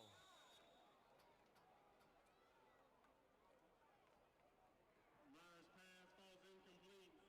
Intended to number 5, Antonio Welch. 2nd down. 2nd and long here for the Tigers. I mean, I was interested. I mean, really interesting to see that Crossland was actually out there in that huddle before they went on the field. But I mean, the Tigers just really have. It's been confusing so far early on in this game because, you know, like you said, the 2 QB system could possibly be in play in this game, and so far it has. Now Huff in the backfield. Myers going to drop back. Myers going to actually fire a deep ball, and is wide open to Askew for a touchdown. Touchdown Auburn. Wide open Joshua Askew. And we said that deep ball threat was going to work, and it sure did right there. Askew in for 6. Yes, love to see it. Great ball from Case and Myers. Threw it on a dime to Joshua Askew. What a touchdown from the Auburn Tigers. You know, you said you wanted to see that deep ball, and that's what we wanted to see from the offense right there.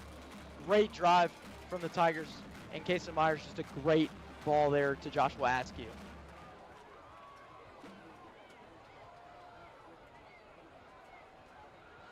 Daniels up and good there with the kick. And that is going to be 17-0 with 5 minutes 43 seconds here in the 2nd quarter. So far, I mean, just a great defensive performance from the Tigers, and now the offense looks like it's starting to get into the gel of things. Yeah, you know, we were just a little shaky there to start, but man, that deep ball just took it all away, man. Yeah, now Booker's going to be down 17-0. Going to be coming in down 17. Is really going to be hard to come back from, but we'll see if Booker can get something going possibly and score.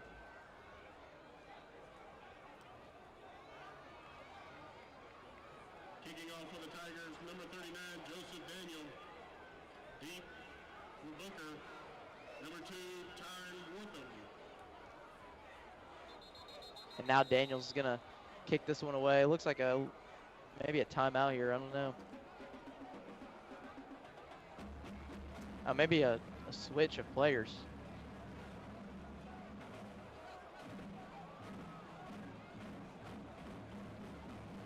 Now Auburn going to bring in somebody else on special teams there. A little bit of confusion, I guess. And now Daniels going to kick this one away. Hopefully another touchback for Daniels because there's been a few touchbacks so far tonight. Daniels going to boot this one away. And that's just going to, actually not going to be a touchback. It's going to be a return. Actually, that was weird. He never called fair catch, it looked like to me, but he ended up calling fair catch. So Booker's going to get the ball starting at the 20-yard line. Now this Tigers defense coming out again. Tigers so far on defense been pretty solid. James, what have you liked from this Tigers defense? I've really loved the pressure on the quarterback we've got. You know, Joel Morris has just really been flustered, getting back there in a hurry. The DBs have done a great job covering their elite receiving core. Just all thumbs up for me for the defense. Yeah, now Booker going to trot back out there again with Joel Morris under center. So far, Booker's had about 3 or 4 drives, no scores, not even been close to scoring yet. So going to be interested to see what this Tornadoes team's got on this drive. Yeah, we were talking about dynamic playmakers like Joshua Askew. Look out for Chauncey Kenyon, maybe get him in the game started. Yeah, it looks like Grayson Kelly, the punter, actually out there.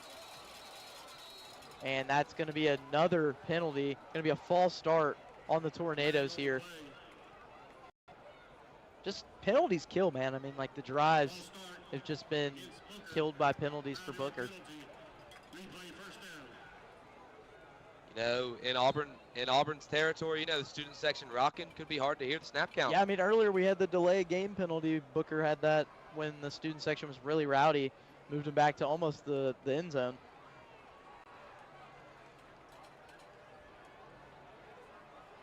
Morris trying to get everybody to listen here, but it's gonna be hard to hear with the unit yelling in your ear.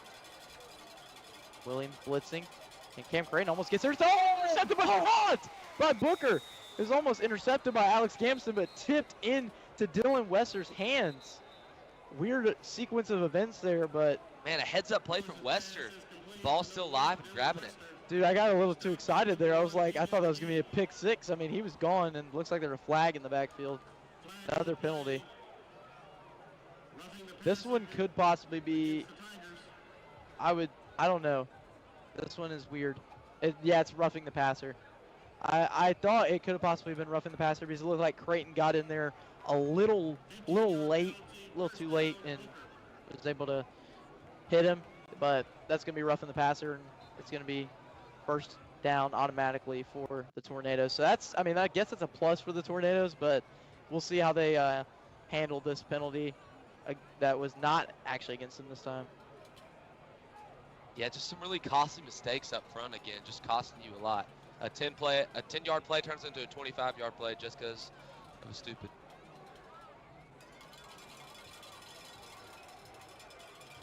Joel Morris alone back there. Nobody else in the backfield. Morris going to throw this one. Brought down by Greg Williams. Good catch there, though, by Tyron Wortham. And, you know, we see this a lot with smaller schools. This team has the stars and everything, but I mean, most of them are playing both sides of the ball. I mean, you got to with the lack of depth. And Morris going to throw a quick pass here out to the side, and he's going to have some room, but brought down by Alex Gamston. And that was number 23, Jacoby Mobley, with the catch. Haven't heard his name tonight, but finally gets his hands on the ball, and it looks like he's going to move the chains up here for a first down. So Mobley gets the Booker Tornadoes a first down, and they're almost at midfield here. Looks like Mobley in the backfield with Morris. And Morris looks like he's flustered here, but he's going to throw this one away, and it's going to be caught. And it's a fumble, and it's going to be picked back up by a Booker Tornadoes offensive lineman. That is number 51, Cam Kennedy, with the fumble recovery. But, I mean, what a hit there by the Auburn Tigers secondary. And again, another heads-up play. This time the O-lineman. I believe that was Isaac Benford with the hit.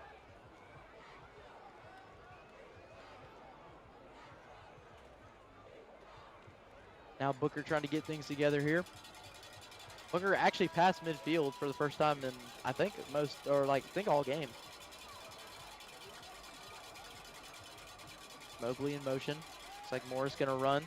Morris going to take off, and Morris is going to the 30 to the 20, and there's actually a flag late. I don't know if it's on Auburn. It came in the backfield. Or it came in front of the field there.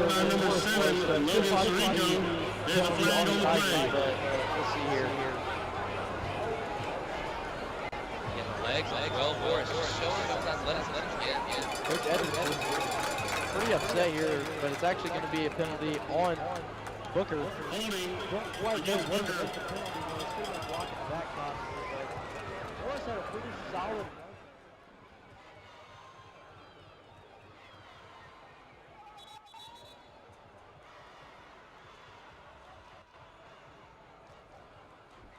A little bit of confusion now.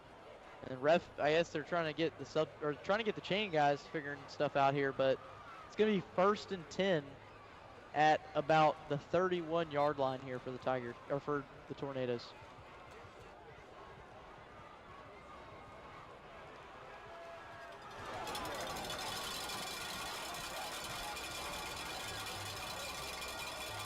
Three receivers on the right side of your screen.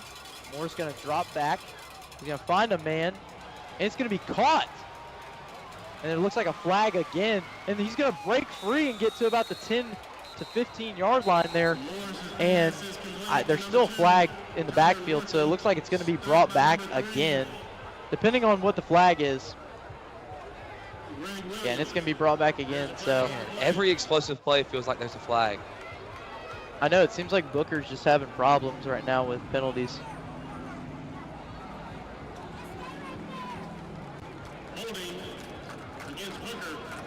This is going to go all the way back to about the 40. It looks like 40 or 50-yard line. See where the ref spots the ball here. About the 41-yard line here.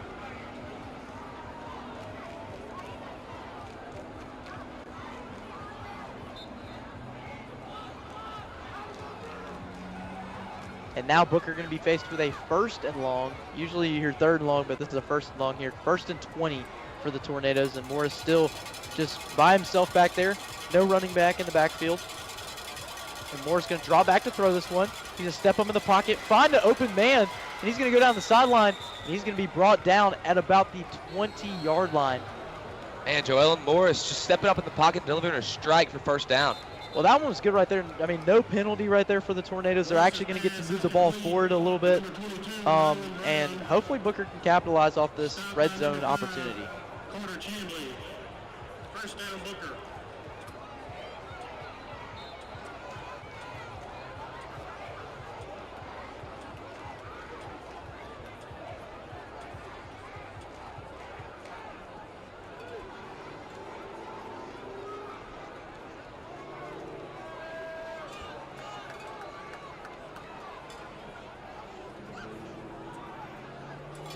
And now the Tigers going to start, or the Tornadoes going to start here on 1st down at the 20.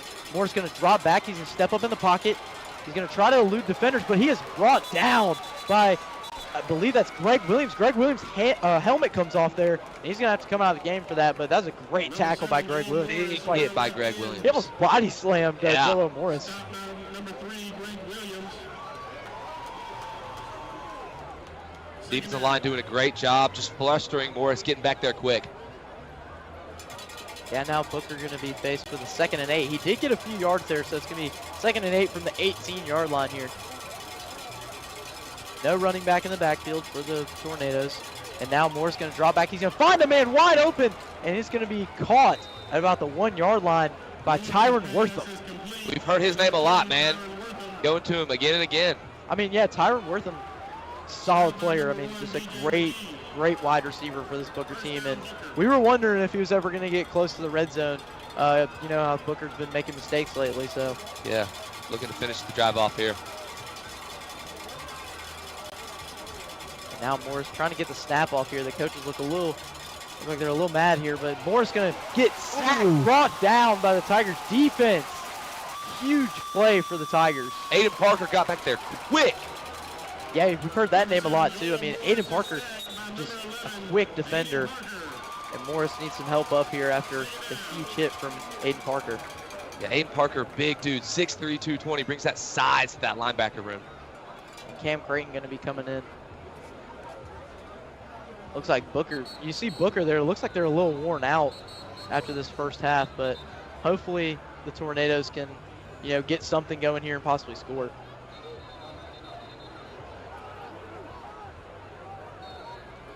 Now that Booker offense going to trot back out there after a little bit of a talk from the coach, Coach Woods.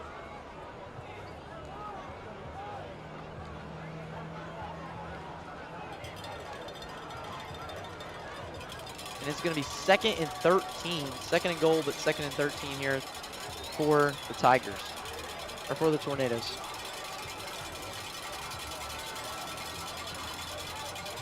Now going to be a throw there. That looked like a little bit of, hands there from both sides, offense and defense, but, that's going to be a 3rd and long here. Yeah, B.J. McGee with some great defensive coverage there. Just really putting the wide receiver on straps.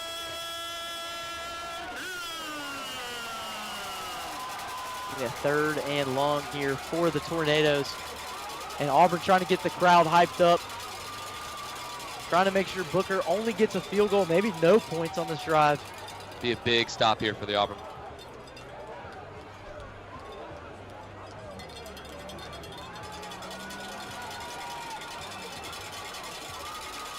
And Morris he's gonna roll to the right, and he's gonna, I guess that's an incomplete pass, overthrows his man. I thought there was a penalty marker back there, but he overthrew his man there, and now the field goal team's gonna have to come out and try to get the job done on 4th down. Man, Greg Williams just got back there in a hurry. Again, the veteran, we call his name again. Just got back there quick, pressured Joel Morris and made him throw it away. Yeah, Greg Williams, been a name to talk about tonight so far, just been in and out of, the backfield, and he's been able to get sacks. In Auburn High School football, produced 7 NFL players.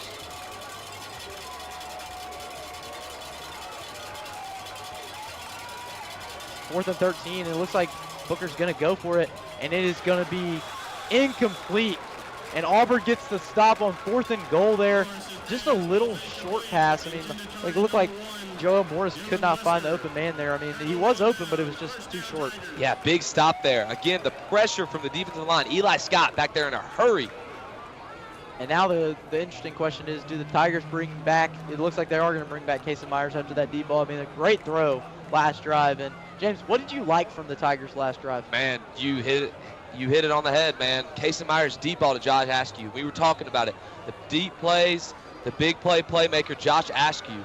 I think we keep running that, keep throwing the deep ball, and let Casey Myers get into his groove. Huff in the backfield again. Gonna get the carry here, and it's gonna be brought down. Body slammed, actually, by the Booker defense. Big 47, Kanan Kennedy with the stop. Yeah, Kennedy, we've heard his name tonight. And now Auburn going to be back basically near their own end zone. So this is rough territory for the Tigers. We're getting close to halftime here. Auburn is up 17-0 against Booker. Yeah, definitely trying to get one more score in for the halftime break. Yeah, now Casey Myers going to hand it off to Huff. Huff's going to roll to the right side, and he's going to make a big hit there. Man, Huff just seeking contact. Just lowering his shoulder, putting his head down, and running over people. Yeah, Huff, we heard, he's a pretty, he doesn't like to, just play soft. He likes to play just hard-nosed football. Looks like we're just trying to take it to halftime here. Yeah, about 18 seconds left before halftime here. Yeah, it looks like the Tigers might just let this clock roll all the way to halftime.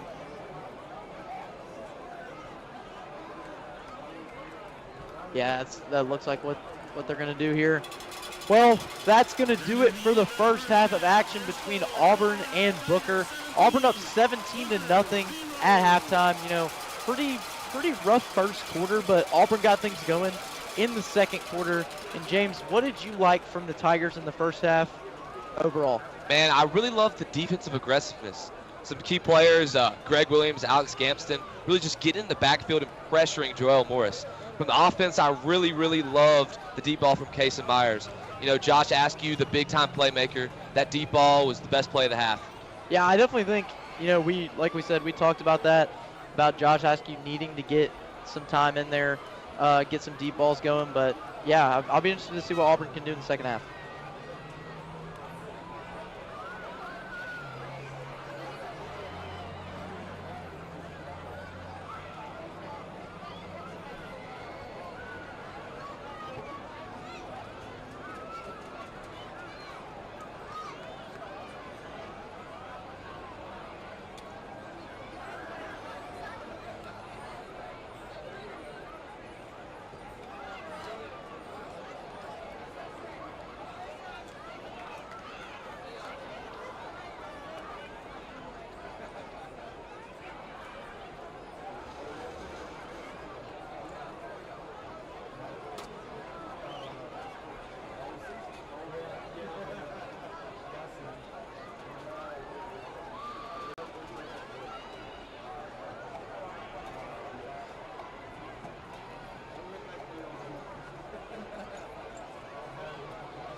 Good evening, ladies and gentlemen. On behalf of Dr. Kristen Herring, Superintendent of Auburn City Schools, Dr. Gregory Moore, Principal of Auburn High School, and Director of Bands, Miss Deanna Marshall, we present the Auburn High School Marching Band.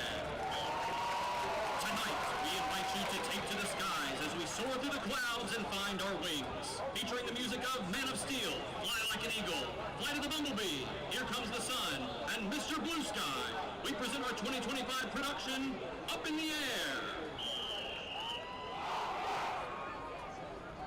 The band is under the field direction of drum majors Emma Stackhouse, Avery Moore, Isaiah Nash, and Trey Doyle. Drum majors, is the band ready?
Joshua Wine and Kim Shamir. Technical instructor is Gregory Stringer. Auxiliary instructors are Emma Baders, Michelle Bloom, and Megan Greer. The Auburn High School Marching Band wants to continue to encourage you to visit our concession stands this evening, run by the Auburn Band Boosters Association. All proceeds from the concession stands directly support the band programs at East Sanford School, Auburn Junior High, and Auburn High School.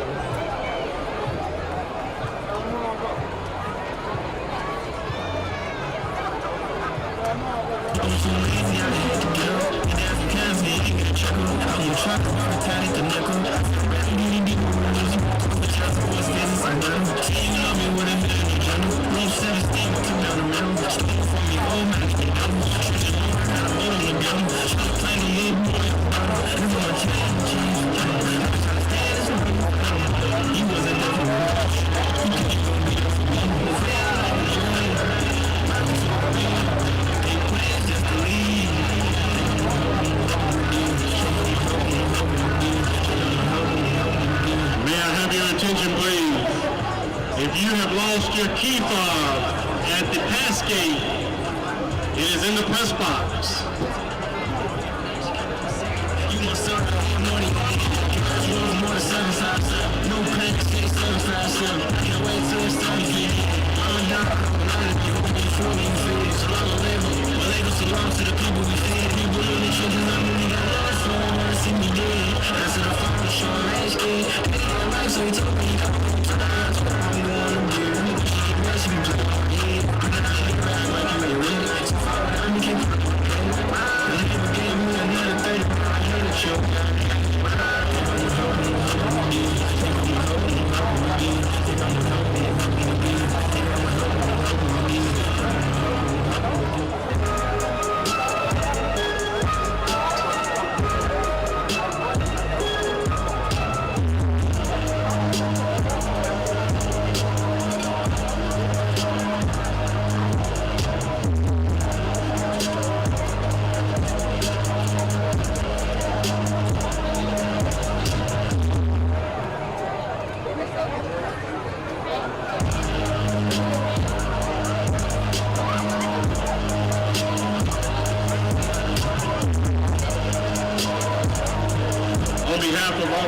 High School Athletics, we would like to extend a heartfelt thank you to all of our incredible sponsors who make our programs possible. Your support helps our student athletes thrive both on and off the field. A special shout out to our anchor sponsors, Northcutt Realty and Bright Investments. Your commitment to our community and our teams is deeply appreciated, and we're proud to have you as a part of the Auburn High Athletics family. To all of our sponsors, thank you for standing with the Tigers. Let's keep this energy high and cheer our teams on to victory.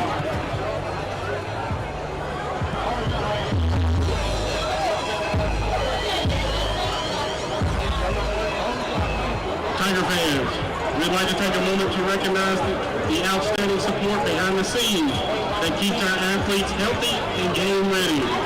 Auburn High Athletics is proud to partner with Encore Rehabilitation for district athletic training services. Their expertise and dedication are vital to our student-athlete success. We also extend our sincere thanks to our team doctors from the Orthopedic Clinic. Your care and commitment ensures our athletes receive top-tier medical attention when it matters the most. Thank you, Encore Rehab and the Orthopedic Clinic, for being essential members of the Auburn High Athletics team.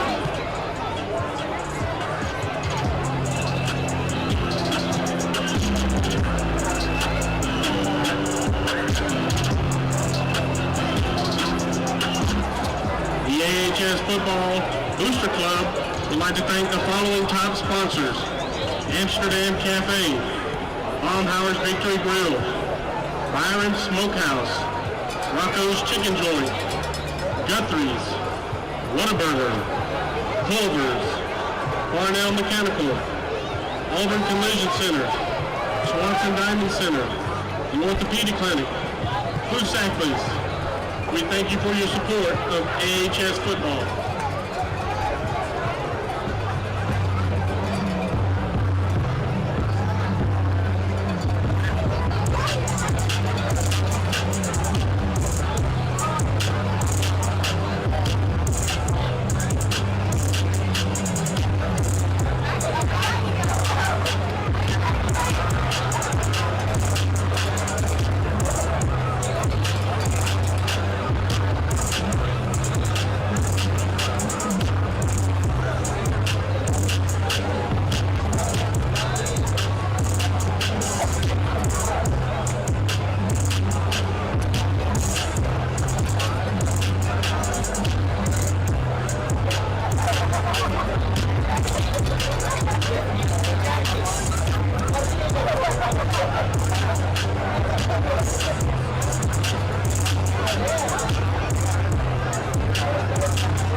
scores around the area. Opelika 19, Benjamin Russell 13, Hoover 7, IMG 6, Central 45, Pinson Valley 0.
Kicking off for the Tigers, number 39, Joseph Daniel. Hello, everyone, and welcome back inside of Duck Sanford Stadium for some second half action between Auburn and Booker. You know, the first half, Auburn, Joshua Askew got a big touchdown to end the half. You know, the last scoring we saw in the first half. And James, you know, honestly, what have you seen from both teams in this first half? You know, it's definitely been sloppy. You know, typical first game, some offside penalties, some turnovers. But you know, Auburn's starting to get in a groove. Kason Myers dialing up the deep ball, you know, the defense in a groove. So hopefully we carry that momentum into the second half. And now Joseph Daniel's going to kick this one away. And that ball is going to sail to the back of the end zone. It's going to be another touchback. I believe that's the fourth touchback tonight for Daniel. So it's just, I mean, he's a great kicker, big leg. Now the Auburn defense is going to trot back out there. You know, this Auburn defense already looked pretty solid. I mean, we saw in special teams Cam Creighton was able to get a punt fumble recovery, so we'll see if this Auburn defense can stop Joel Morris and the Tornadoes from scoring. Yeah, some big plays from the Auburn defense so far, able to contain this Tornado offense, who's Joel Morris has shown some athleticism. Hopefully we can contain that, but we'll see. Yeah, 4 receivers on the right side of your screen. Now Morris going to drop back. He's going to be almost brought down, but Morris breaks the tackle, and Morris is going to try to run out of bounds, and he is hit. And that's going to be another penalty flag. We saw a bunch of penalty flags in the first half between Booker and Auburn. That's going to be a penalty on Booker. I believe that's a holding call. It is a holding call against the Tornadoes. And we know we said penalties kill, and I mean, so far this Tornadoes team is just the penalties are just hurting. Yeah, I can't imagine their coach was very happy with them in the locker room. I know, and like this Booker team has a lot of talent, and you like earlier got down 4th and goal, 4th and long, and they went for it, almost scored a touchdown before halftime, but just missed it. And I mean, Booker's got to do something. in order to try to get back in this game. Now Joel Moore is going to drop back. Cam Creighton brings the pressure, and that's going to be an incomplete pass. It was intended to Tyron Wortham, but it was nowhere close to him. Yeah, it looked like he had Tyron Wortham, just a little bit of an underthrow there for Morris. Yeah, now it's going to be 2nd and 20 here for the Tornadoes. Basically backed it up towards their own end zone at about the 7-yard line.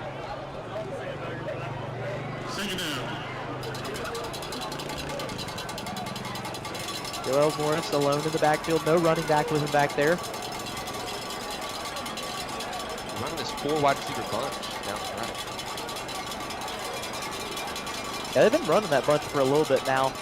And now Joel Moore's going to drop back. He throws it and is nearly intercepted there. That was Cortez Cooks again. That's almost the 2nd interception he's gotten tonight, but he's dropped both of them. And Cortez Cooks, been a pretty solid defender, and he had that big hit early on in the game. Yeah, don't really know where Morris was looking to throw that ball. No receiver really in the area, but Cooks almost was able to hold on to that one. Yeah, we've seen Morris tonight he's been pretty inaccurate with his passes, so you'd like to see him get going here on this 3rd long, but we're going to see if the Tornadoes can end up getting a first down here, or maybe they'll have to punt. Some confusion at the line. Maybe the crowd playing a factor here. Auburn showing blitz. Morris going to drop back. Morris feels the pressure. Creighton brings the pressure. Morris going to throw this one deep, and it is incomplete. No receiver in sight there. And good coverage by the Auburn secondary, and Cam Creighton brought the pressure there at the end, and it looks like Booker's going to have to bring out their punt team. And, like we said early on in the first half, Booker did end up giving up some points, that fumble recovery punt, because the snap was over Grayson Kelly's head and in the back of the end zone, and Cam Creighton ended up recovering it. So we'll see if the Tigers can possibly get another turnover force here on special teams. Kelly's back to punt here for the 4th time today for this Booker team. Almost blocked there again, but Kelly's able to get this one off, and that's going to be brought down by Joshua Askew at about the 43-yard line here. Now we're going to get to see the Tigers offense again.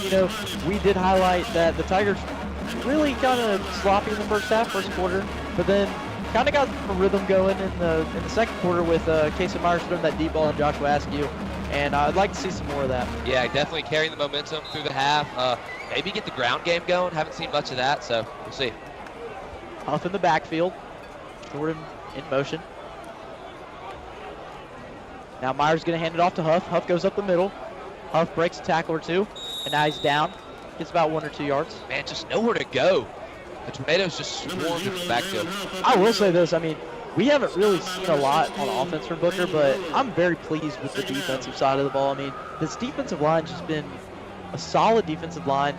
And, the secondary has forced Kaysen to not find those open receivers. Huff in the backfield again. Myers going to drop back. He's going to throw it to Cash Reef. Cash Reef going to make a move, and he's going to get the first down, it looks like, right there. And that's tackle by number 4, Kajarius Hayes. Love that play there. Just trying to get Kaysen back into his groove. Just a little quick pass to Cash Reef. Yeah, Cash Reef, senior season this year for Cash Reef. Trying to make a name for himself. Almost jumped off sides there again for Booker. Huff is in the backfield again. Welch in motion. Looks like B.J. Collins also out there for the Tigers.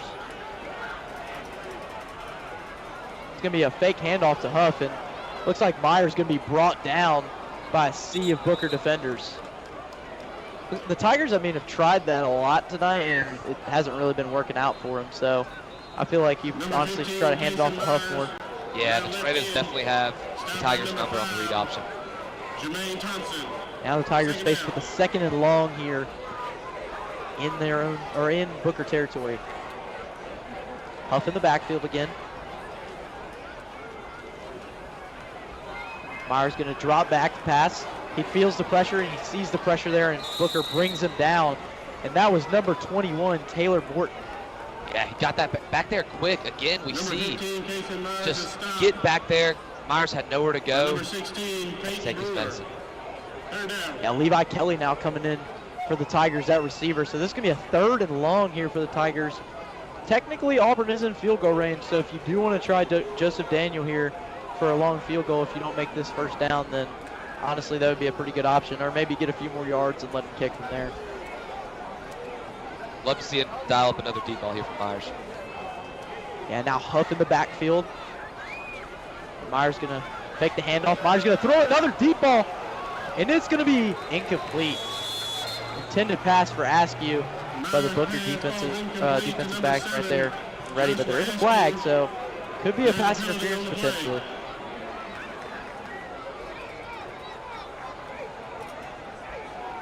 Actually, it's a holding on the defensive side of the ball, so it's going to still be a third down and medium here for the Tigers, so that does really help now. Tigers move the ball forward a little bit and going to be in a position to where they can possibly get this first down.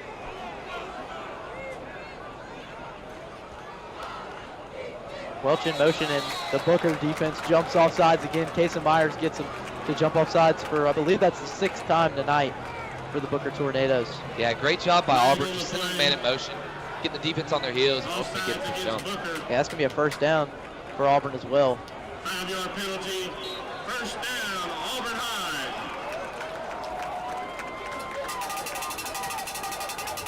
Myers really settling in here.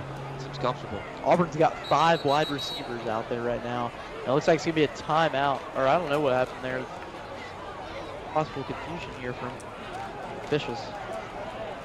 Yeah, it looks like King there had to come out of the game.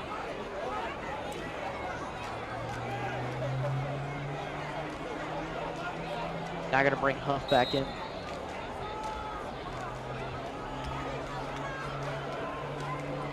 First and 10 here for the Tigers at the 23-yard line.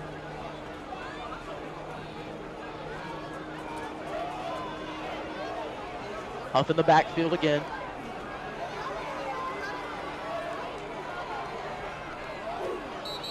Welch in motion, and Welch takes that handoff, but looks like a penalty flag. Maybe a timeout here. Looks like a penalty flag. It's encroachment on the defense again. It's the 7th offsides penalty for this Tornadoes team. Another mistake. I mean, it's just like it gets to a point to where you wonder, like, is it ever going to be fixed? Yeah, tough to watch. I mean, like, if you look at this drive right here, Booker could have had Auburn stopped on 3rd and 14, but penalty flag and another penalty flag. Myers alone in the backfield, no running back there. 5 receivers wide. And Myers going to drop back. He's going to throw this one to the corner of the end zone. And it is a touchdown for Auburn. Joshua Askew scores the touchdown for the Tigers. His 2nd touchdown of the night. What a catch for Auburn there. And just 23-0 now. And Auburn, see cross land there, getting the crowd hype. And James, what did you like from that drive? Man, what a throw from Casey Myers. Back in the end zone, great ball placement, and one heck of a catch for Joshua Askew. Looking like he's his favorite target. Wait here a second. There is a penalty marker on the field here. We're going to wait to see if it's on Auburn or on Booker.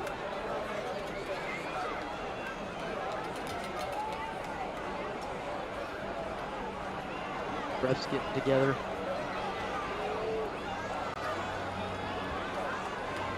And Auburn High football this season is seeking their first state championship. You know, they're 0-3 in state championship games, and last time they made it was 2021 under Coach Keith Etheridge. But you know, Tigers trying to seek their first win in a few years. Refs still kind of talking about this one here. It's definitely not. I don't think it's on Auburn. It's a touchdown, yeah. But it's unsportsmanlike conduct on the offense, yeah. That one was confusing there. They kind of took a little bit of a break just to talk about it. But it looks like Auburn's going to have the kick be backed up. Unsportsmanlike conduct. So Booker, another penalty.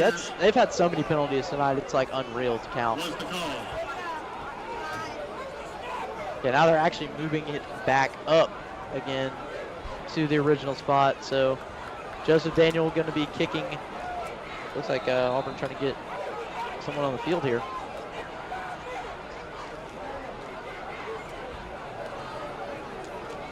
And now Daniel's going to kick this extra point here. High snap, but great kick, and it is up and good. The Tigers lead 24-0 in this third quarter. And I mean, great ball by Casey Myers there.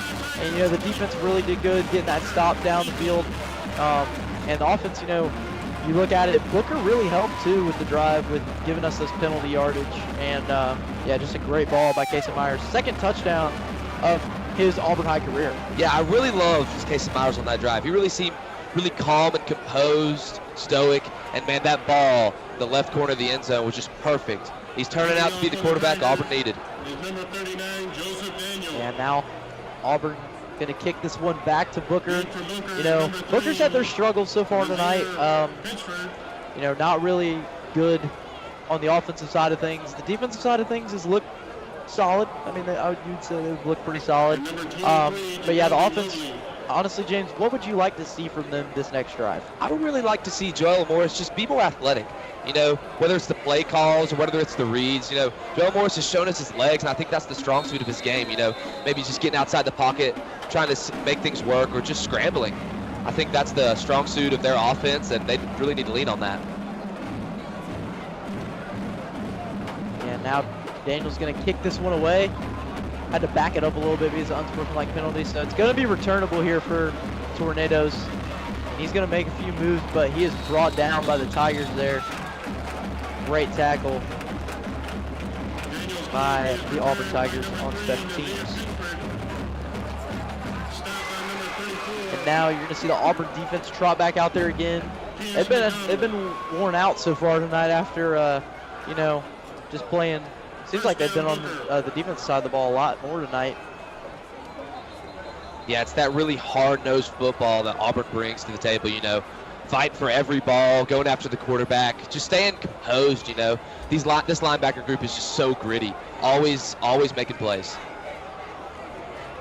Now we're going to see, looks like a wildcat formation potentially. Yeah, Dylan Wester back there. Man in motion. Wester's going to run it to the side over here, and it looks like his man pushed the Auburn defender, B.J. McGee, right into him. Yeah, B.J. McGee, man, he just read that like a foot, darted into the backfield and got that tackle for a loss. Yeah, and Dylan Wester is a commit, and I mean, that's a pretty good tackle for B.J. McGee. Yeah, the senior. A lot of senior leadership on this Tigers team. Joe Morris is not actually in the game right now. Looks like Wester's running quarterback, possibly another, I guess, wildcat play.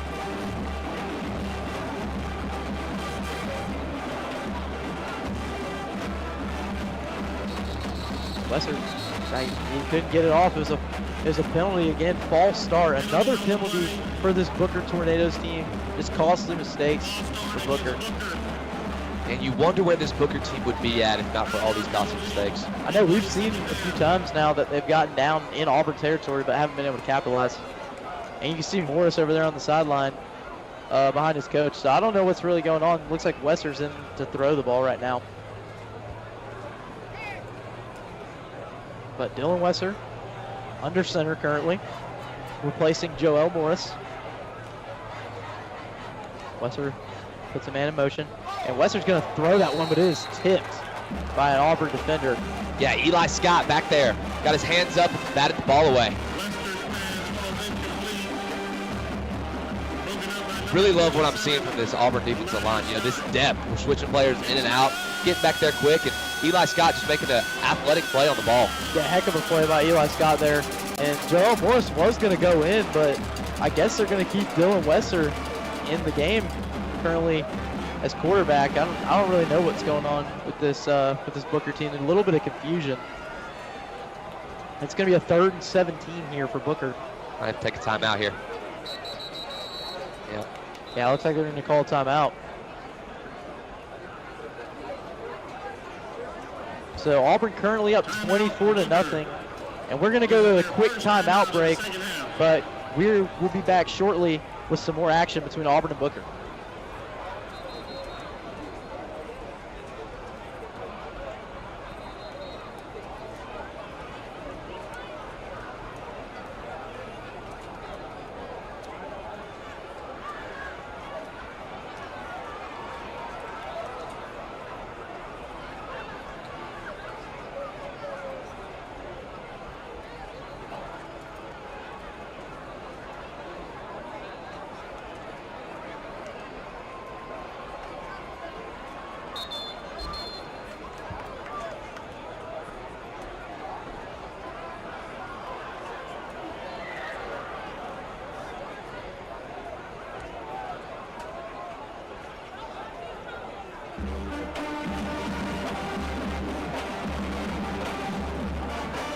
And we are back for some 7A football action between Auburn and Booker. And it looks like Dylan Wesser still in the backfield for the Booker Tornadoes. Wesser's going to drop back to throw. Wesser's going to make a move to the outside. And Wesser can't find anybody open, trying to get a man open. And, and he's going down the field to the 40 to the 30. And he scores a touchdown. Chauncey Kinnon. Chauncey Kinnon was wide open. He either scored a touchdown or he actually stepped out of bounds there. Man, heck of a play from Dylan Wester. Thought he had nothing, directing the wide receiver down the field. Chauncey Kinnon making a heck of a catch and run. And now they're in the red zone. Yeah, Dylan Wester, hand motioning to get downfield. Chauncey Kinnon just wide open down the field and makes a big play. Big spark for this Tornadoes offense. We thought maybe all hope was lost. Yeah, 3rd and long. And they were just able to find a wide open man. But now Wesser and the Tornadoes at the 10-yard line here in the red zone. And Wesser's going to drop back, avoids the sack, goes up the middle, and he's down at about the 5-yard line. Man, Wester is so athletic, scrambling. And Auburn substituting here real quick. Carnell Jackson coming in, Colin King coming out of the game. Trying to go hurry up here. You see Coach Goldsby there telling his defense to get ready. And Wesser's going to draw back and throw, feels the pressure. Wesser's going to roll out, and he tried to pitch it there, but Wesser's going to fall down. I believe he gets in the end zone, but it looks like a fumble possibly. I don't know. Looks like they're going to say touchback. Auburn recovery. Dylan Wesser fumbles the ball in the end zone, and Auburn's defense comes up with a turnover. What a hit from Isaac Benford, man. Right there at the 1-yard line. We thought it was a touchdown, but a great hit from Isaac Benford. Yeah, huge hit from Isaac Benford. It looked like Dylan Wesser was down, but reached his arm across, and Benford was able to, get that ball loose, and it was a touchback. So Auburn gets the ball now. Booker does not score. Really heartbreaking for Booker's offense there. It looked like it was going to be a potential score, but Auburn finds a way to get the stop. Yeah, Auburn's defense just showing great resiliency, not giving up on the drive, and really just making a big stop. Now Cates and Myers in this Tigers offense are coming back out on the field. It's like a little bit of a meeting here by the officials. Had a lot of those tonight. Yeah, no, we've had so many of those. It's been insane. Wonder if we'll get to see Cross Land come in again later if this game gets a little out of hand.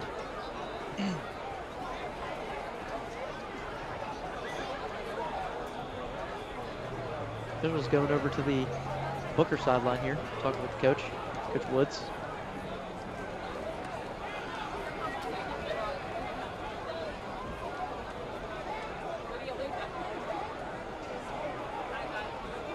Looks like it's an unsportsmanlike conduct on Booker's team here.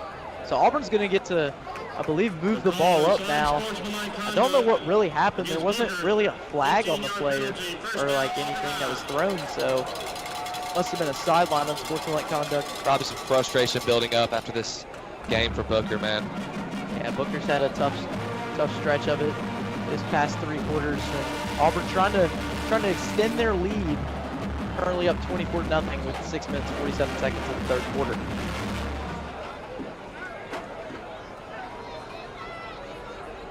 You see Payne in the backfield now.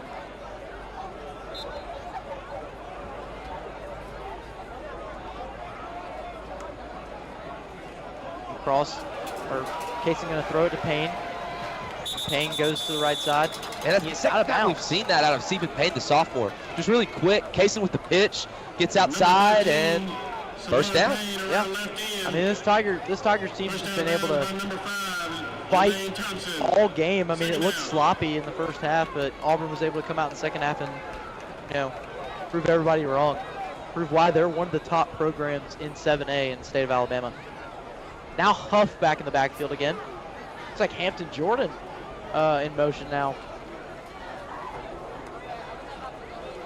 Myers going to drop back, avoids the sack, avoids the pressure, stays on his feet, and he's going to fight for at least a little bit of yards there. Saw Casey Myers had a little bit of trouble trying to stay up there, got a huge hit. Yeah, LaDarian Smith was back there quick to pressure Myers.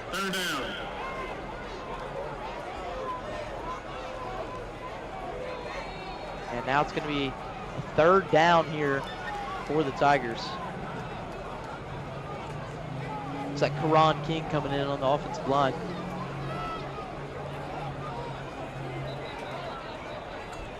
Casey Myers is going to drop back to throw. He's going to find an open man.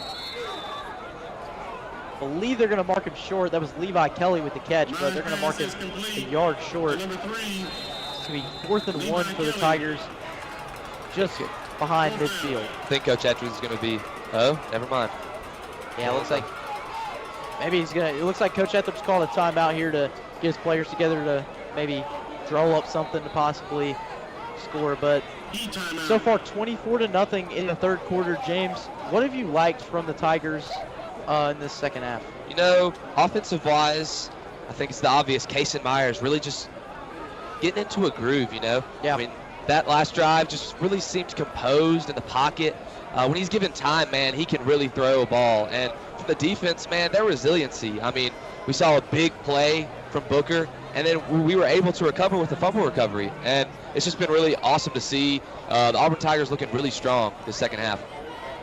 Yeah, I know, like you mentioned, Casey Myers has been pretty solid this second half. Struggled a little bit in the first half, even brought in the backup quarterback Cross Land, but Casey Myers has found his footing in the second half, and looks like he won't get to come back out for the rest of this drive. Looks like Coach Etheridge is going to bring out the punt team, so Joseph Daniel going to be back to punt this one away.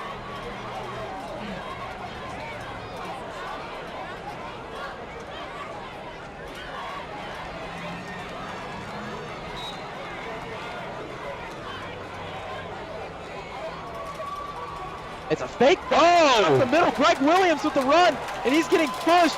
It is a first down for the Tigers. Greg Williams runs the fake punt, and that was a great play call by Coach Etheridge. I mean, I kind of saw it coming, honestly. It looked like it could have been some trickeration, but Greg Williams runs right up the middle with ease. You give the 6 foot, 210-pound middle linebacker the ball, it's kind of hard to take down. I know he kind of looked like a running back out there. I mean, why not put him at running back with Huff? Jaden Huff in the backfield now. BJ Collins out there as well. Cash Reef, Antonio Well, and Joshua Askew out there. Casey Myers going to throw this one deep. And it is intercepted by Booker's defense. That is number 14, Jordan Booker. Yeah, Casey Myers was just under duress there and just kind of lobbed it up there. Jordan Booker was ever to come away with the interception. And now, after getting that fake punt, Auburn got the momentum, but Booker gets the momentum right back after forcing another turnover tonight. Yeah, in that situation, Casey Myers, the young quarterback, you kind of just have to take your medicine. The play's kind of over, just take the sack.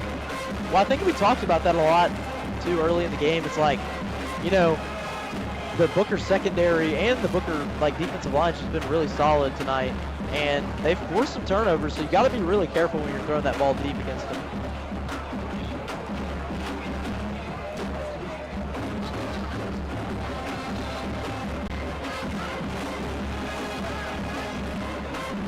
Looks like Dylan West are going to come back out, so I don't know quite yet if the Tornadoes are done with Joel Morris, but we have not seen him return since 2 drives ago now. But Dylan Wesser is under center again. Dylan Wester's going to drop back. He's going to throw a screen pass, and that's going to be incomplete. Yeah, just a low ball there from Wesker. That was intended for Mike Peterson, but Peterson couldn't come up with it. Flag before the snap. This Booker team, traveling all the way from Sarasota, Florida. It's a really long drive. This could be, possibility of, some just tiredness in the team of traveling so long. And Sarasota's a pretty long way from Auburn, so this Booker team's definitely had it rough this week with travel and everything like that. And some more confusion for the offense. As Booker team's just not been able to find their footing on offense tonight. But we're going to go to a quick timeout break. Auburn is currently up 24-0 against the Booker Tornadoes with 5 minutes and 7 seconds to go in the third quarter. And we'll see you guys here in a minute. Timeout Booker. This is their second timeout of the second half.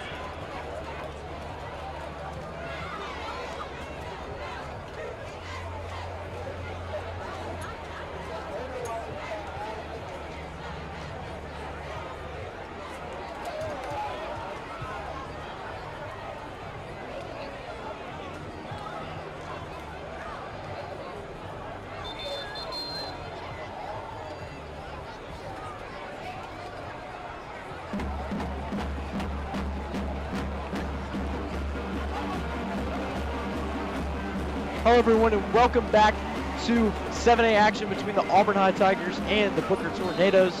And currently the Booker Tornadoes are faced with second and long with Dylan Wesser under center here. And Wesser is going to drop back to throw this one. Wesser's going to find a man open there, tackled by Cortez Cooks. That is number 3, Nazir Pitchford. Another catch, but it looks like Cortez Cooks possibly cramp here. So Auburn's going to have to stop play yet again. But James, I know tonight we've mentioned a lot about the defense, just highlighting them. And this defense last year was really solid, and it looks like they're solid again this year. Just tell me about some things that have really caught your eye so far tonight. Yeah, I really like the linebacker group. Some veterans, they've played before. Young Aiden Parker, though, 6'3", 220. I mean, just an athlete, just a special athlete. And I just love their aggressiveness towards the ball. They're ball hawks, going everywhere the ball is. Really just making some cool plays. And the safeties also have been awesome. Isaac Benford, Logan Sirico, just making plays on the ball. Yeah, I mean, we've seen some of these guys like Cortez Cooks, Isaac Benford, Logan Sirico get some incredible tackles tonight. And also, you got to give credit where credit's due to the defensive line. I mean, Carnell Jackson, Colin King, Cam Creighton, and, they've just been solid players tonight for this Auburn team. And definitely something to highlight is just the defense tonight. Just really solid effort from them.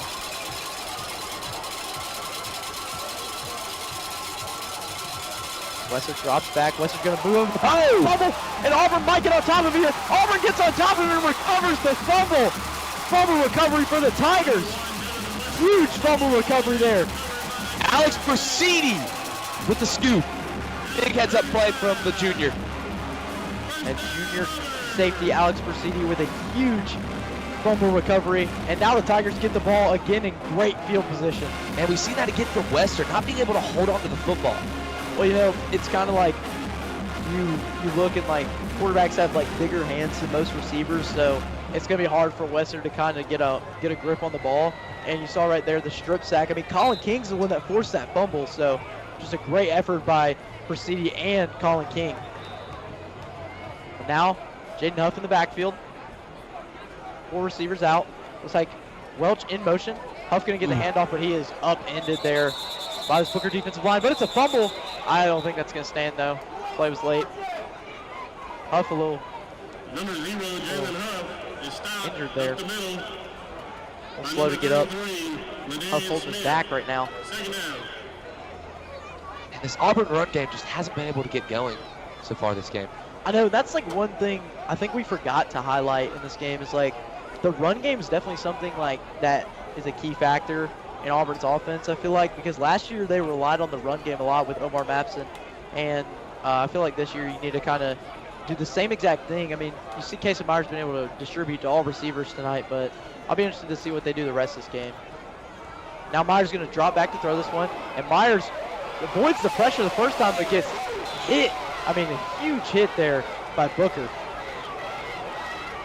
And Auburn now faced with a 3rd and long. Tate Brewer back there quick. Yeah, I mean, just a huge hit for this Booker Tornadoes team. And like we mentioned before tonight, this defensive line for Booker's no joke. I mean, they've got some studs on defensive line. Yeah, you don't like to see it for Casey Myers, but taking some big hits as of late. Even a shot to the head like that last play. Yeah, Auburn trying to draw up a play here on 3rd 21. Long way to the sticks for Auburn.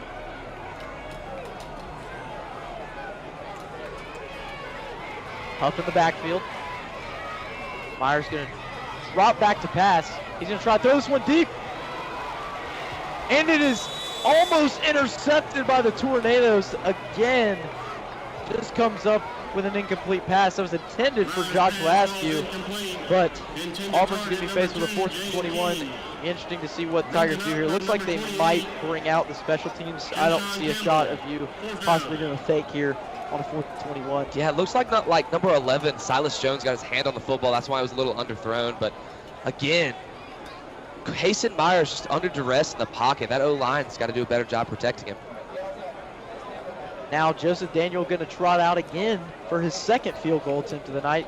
Made all the extra points, made all the field goals tonight, so let's see if he can continue his perfect streak.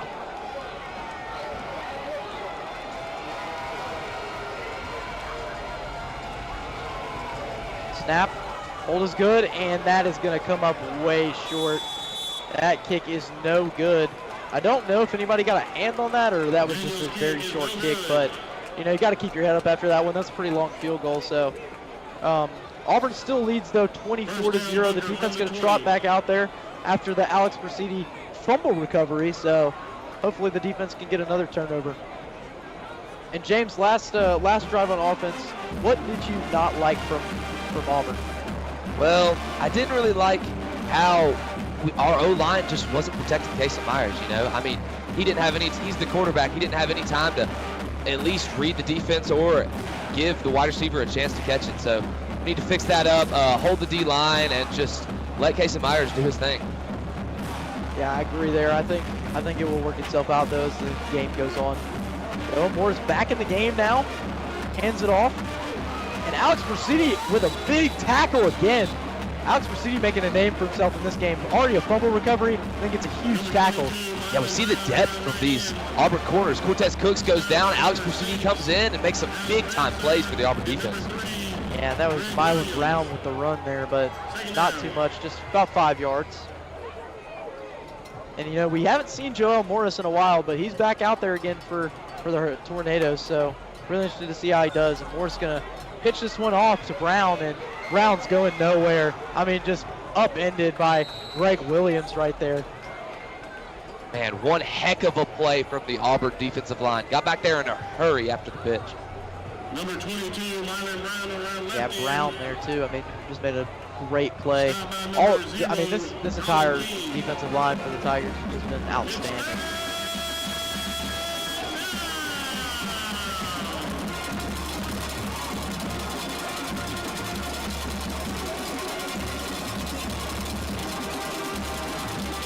Now Joel Morris faced with another 3rd and long.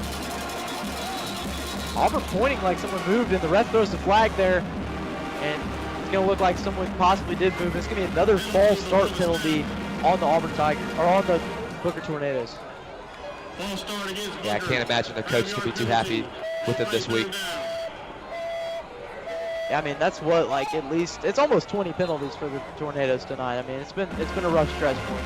Hard to watch. Now Joel Morris faced with a 3rd and 12 here. It's going to be a long way from the sticks. Morris going to drop back. Defense bringing the pressure. But looks like another flag, another false start penalty here. I mean, it's just every play it seems like this game has just been a false start penalty. Yeah, it's getting out of hand. False start against Booker. And it's going to be a 3rd and 17 here for the Booker Tornadoes. I mean, nothing's gone right for Booker tonight, and you just wonder if it gets worse.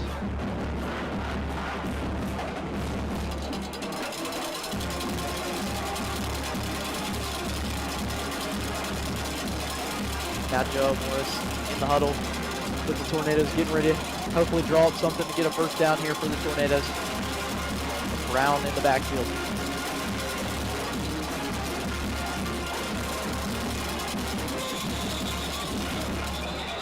And is that another penalty for Booker?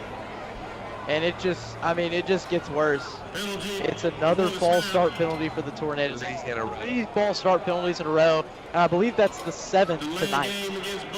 It's just like 7 offsides penalties and 7 false start penalties as well. I mean, it's just not looking good. And now it's a 3rd and 22. So it was a 3rd and 7, and then now it's moved back all the way to 3rd and 22. Joe Moore's going to drop back defense, bring in pressure. Moore steps up in the pocket, and he is brought down by Greg Williams, I believe. And also, I believe that's Quinn Eccles that brings him down. Yeah, big Quinn Eccles got back there in a hurry and caused some havoc.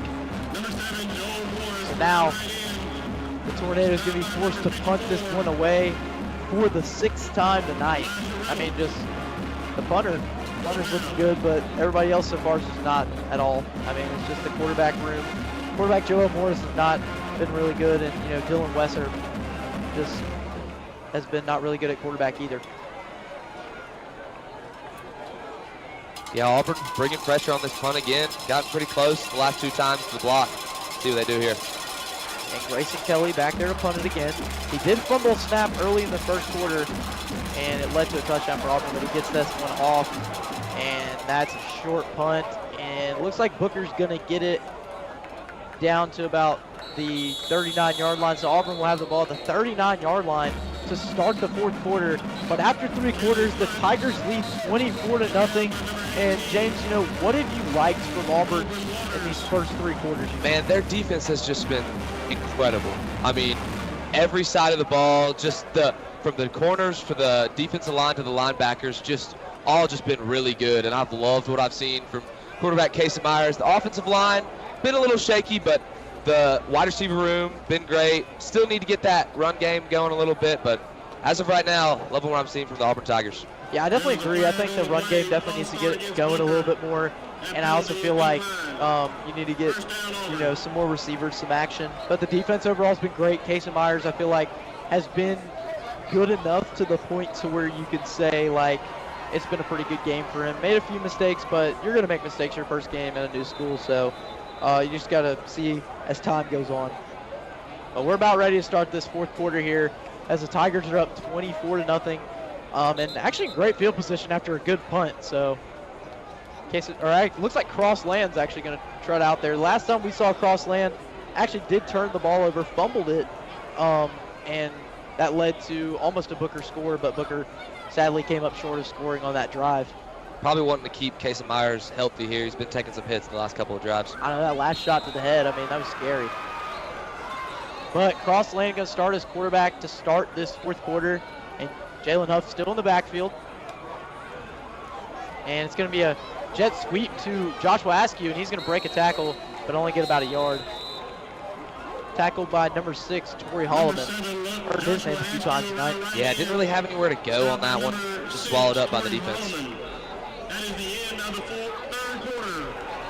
Your Auburn High Tigers, 24. And we will be back after a short break to start the 4th quarter for Auburn and Booker.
And we are back for some 4th quarter action between the Auburn High Tigers and the Booker Tornadoes. Currently, Auburn has the ball and it is a 2nd and 10. They did not give him the extra yard. So Crossland in at quarterback currently, so be interested to see how he does in this 4th quarter. Huff still in the backfield. And Land's going to draw back to pass, sees the pressure. Cash Reef was wide open but could not catch that ball. A little bit of frustration too. Not a great throw by Land, a little behind the receiver. Yeah, I mean, we saw that from Casey Myers early in the game too to Cash Reef. He wasn't able to find him, just overthrew him a little bit. And Crossland does the exact same thing. So Auburn going to be faced with a 3rd and long here to start the 4th quarter. And Huff's still in the backfield back there for the Tigers. Welch, Askew, and Reef still out there as receivers.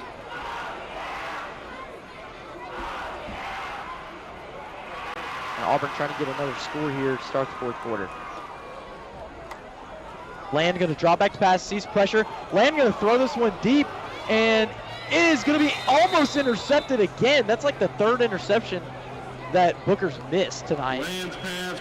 Yeah, not the best ball by Land. Feeling the pressure, kind of heaved it up there. A little bit of an underthrow. Yeah, now it looks like, I don't think Auburn's going to end up kicking it after Joseph Daniel came up way short that last time. So looks like just going to be a punt here for the Tigers.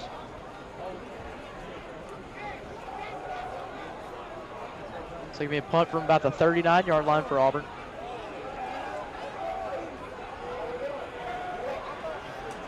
Good snap. And this one's going to be booted away.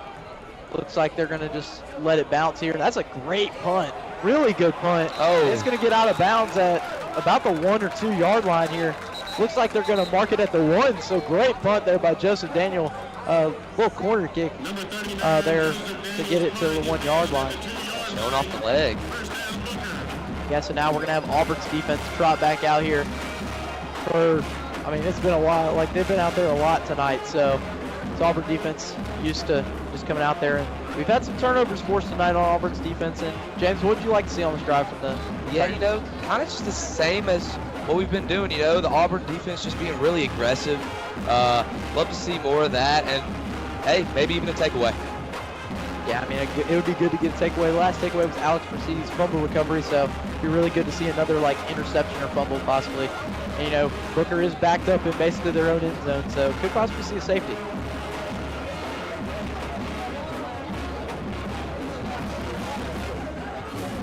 Morris still at quarterback. He's going to hand this one off to Brown. Brown gets nowhere. Really close to a safety there. He got nothing at all, so it's going to be 2nd and 11. Lost a yard, actually. So they marked him at the 2, and he's at the 1 now, so Booker's faced with a tough field position here.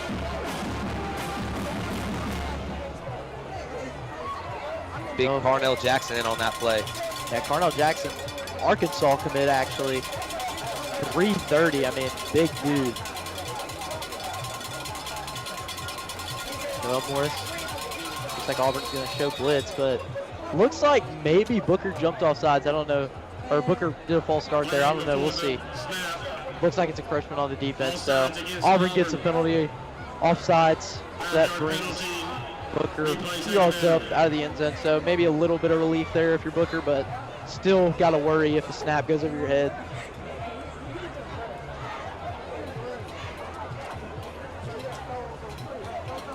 Joe Moore is still under center. Tigers show blitz. He's going to throw this one deep, and that is nowhere to be found. There's not a receiver in sight right there. Again, big pressure from big old Carnell Jackson. Got back there in a hurry. And like we mentioned, Carnell's a big dude, so it's going to be really hard to get away from him. I mean, he takes up a lot of space. It looks like Carnell Jackson actually going to come out of the game here.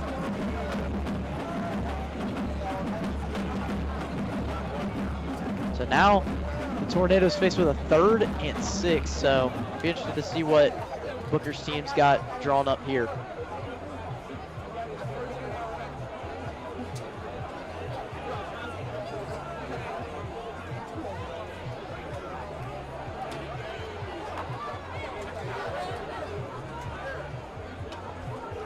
Now the Tornadoes faced with 3rd and medium here, deep in their own territory. Looks like the Tigers going to show blitz again.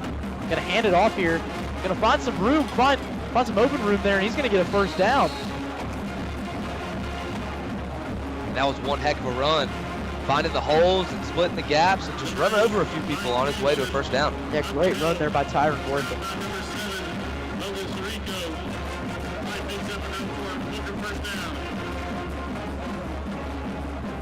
That's going to be a 1st and 10. Booker's going to get to reset their offense again. So far, Booker is yet to score, so we'll see if they get on the board this drive. It's going to be another handoff, and he's just going to trip on his own, basically his own leg there. Looks like Colin King going to come out of the game now. Stopped by number 54. Older brother Colin King, Kyle King, actually plays at UB Wise. Yeah, just named a starter. Yeah. Played for Auburn High last year. Pretty good defensive lineman. Following his brother's footsteps. Yeah. And other brother Karan King on the offensive line for this Tigers team. So it's a family tradition to be on this Auburn team.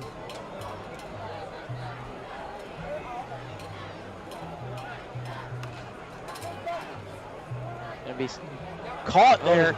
Booker's going to be able to get right up the middle, and that's going to be a first down. Good throw there by Joe Morris, but it's actually going to be a flag again. Another penalty for the Booker Tornadoes. I mean, it just like it never ends, I feel like. Every time they gain yards, just get pushed back. An eligible man downfield. I mean, that's just like a mistake that like a rookie would make. I mean, you got to know what's going on right now. It's like lack of communication, I feel like, for this Booker team. Just some lazy plays. Yeah.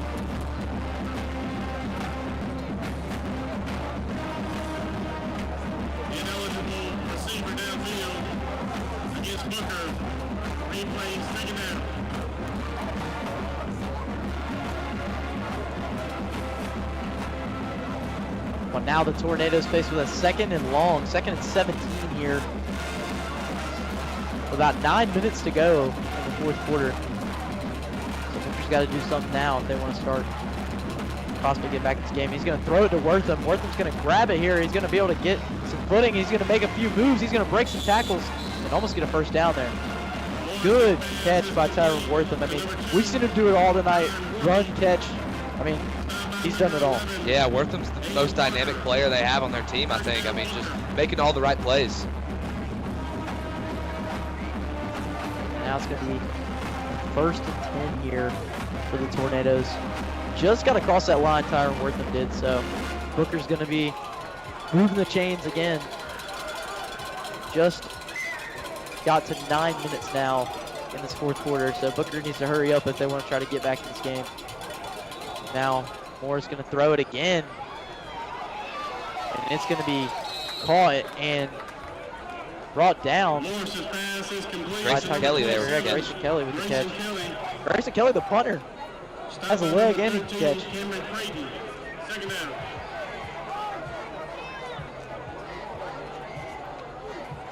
Now it's going to be a 2nd and short here, 2nd and 1 for the Tornadoes. Morris going to throw this one away, and it's going to be Kelly.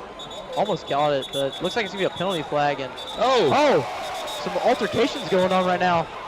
Kelly pushes Alex Damson to the ground, and I mean, yeah, we got some fighting going on. Yeah, I would imagine that'd be some built-up frustration from the Tornadoes. There already was a flag on the field over on the right side, and that was just, I guess, maybe a holding or something. But you know, add that extra 15 yards with unsportsmanlike conduct. Kelly needs to, you know, handle his frustration a little bit there.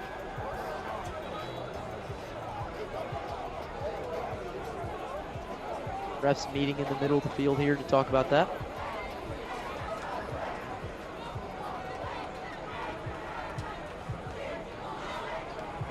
Let's see the refs call here.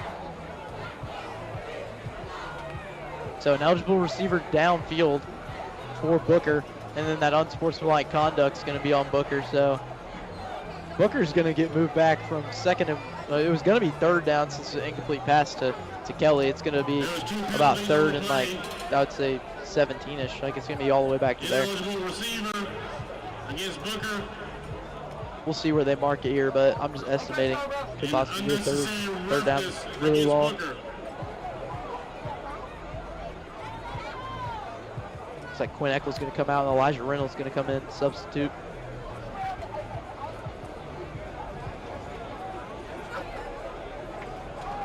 And refs trying to decide where to spot the ball. Guess a little bit of confusion.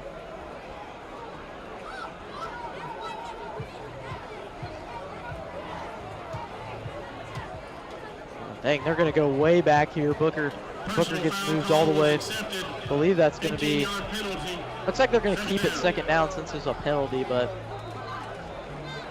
yeah, they're going to keep it second down here.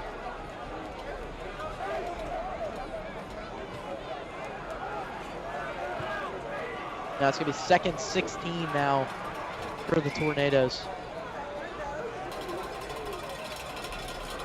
Penalties have quite literally cost the Tornadoes the game. I know, I mean, there's just so many penalties for this Tornadoes team. Now Joel Morris drops back. He's going to throw this one deep. Find an open man, and he's going to make a move, and he's going to get down, brought down by a Tigers defender. Dylan Wester. Yeah, Dylan Wester. Heck of a catch and run. A little cramp. Yeah, Parker there with a great tackle, but Wester still able to catch that ball, but Wester currently down on the field.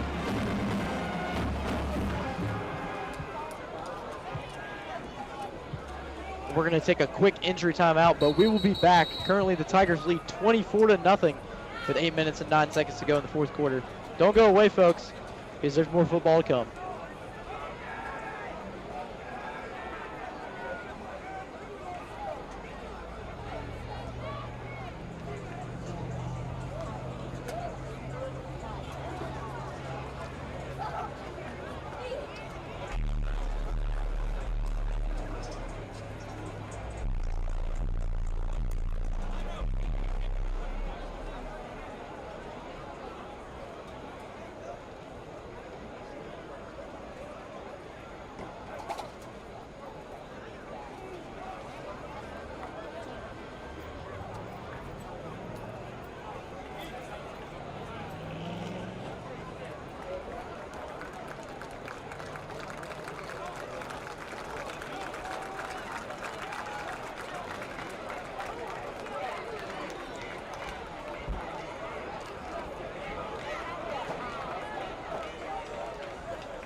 We are back after that quick injury timeout. Now, currently Booker has the ball just beyond midfield, or just behind midfield right now.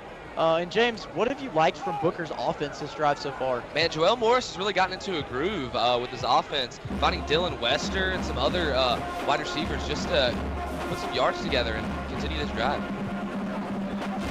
Yeah, it looks like a little bit of confusion here. Booker's trying to get this ball off, so possibly continue moving the ball, but I don't know, the refs are still meeting. We've seen a lot of those meetings from the officials. First game of the season, I guess, just getting back into the groove.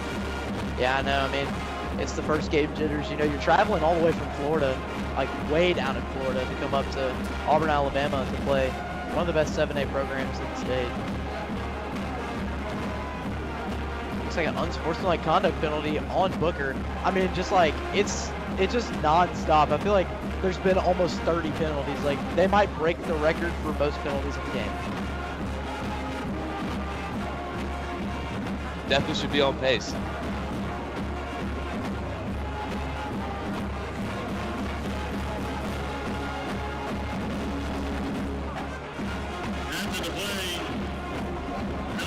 Now, Tornadoes face with, I believe it's going to be a first and long. I mean, it's just a lot of confusion right now with the refs.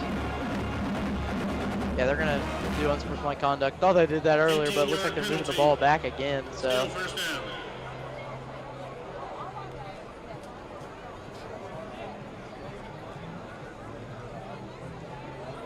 Going to be moved all the way back to the 33-yard line now. Booker's faced with a, I mean, I believe they still got the first down, but this is, just keep moving the ball back. I mean, they get positive yards and move it all the way back, but Joe Morris is going to snap the ball. He's going to drop back to throw. And Morris is going to find a man open. Good catch there Great tackle by Zay Fulton. Yeah, great catch there by Nazir Pitchford. Moore's pass is complete. Number 3, Nazir Pitchford. Stop by number 20. See Auburn rotating in some new DBs. Zay Fulton, the junior. Yeah, Alex Mercedes also. Got to get some of these younger guys some experience.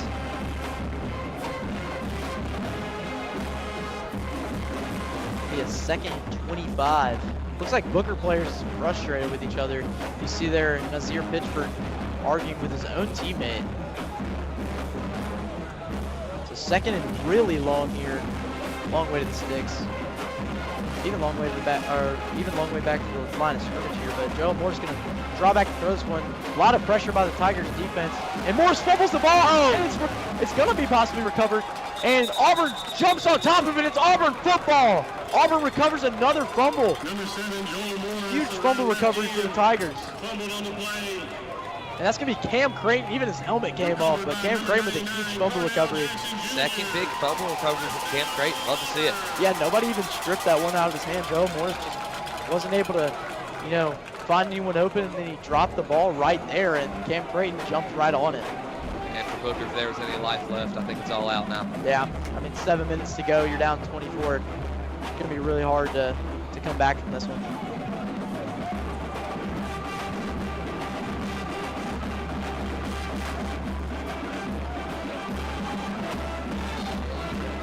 See Crossland in there again for the Tigers.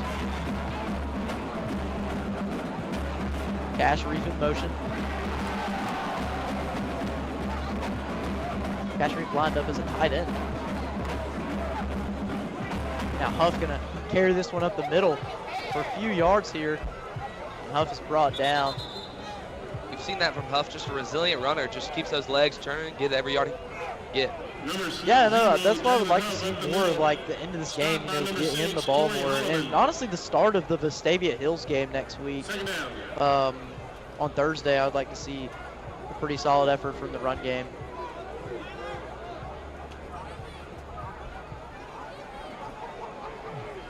Huff still in the backfield, and Land still at quarterback. We've seen Land in for a while now. Crossland also a transfer.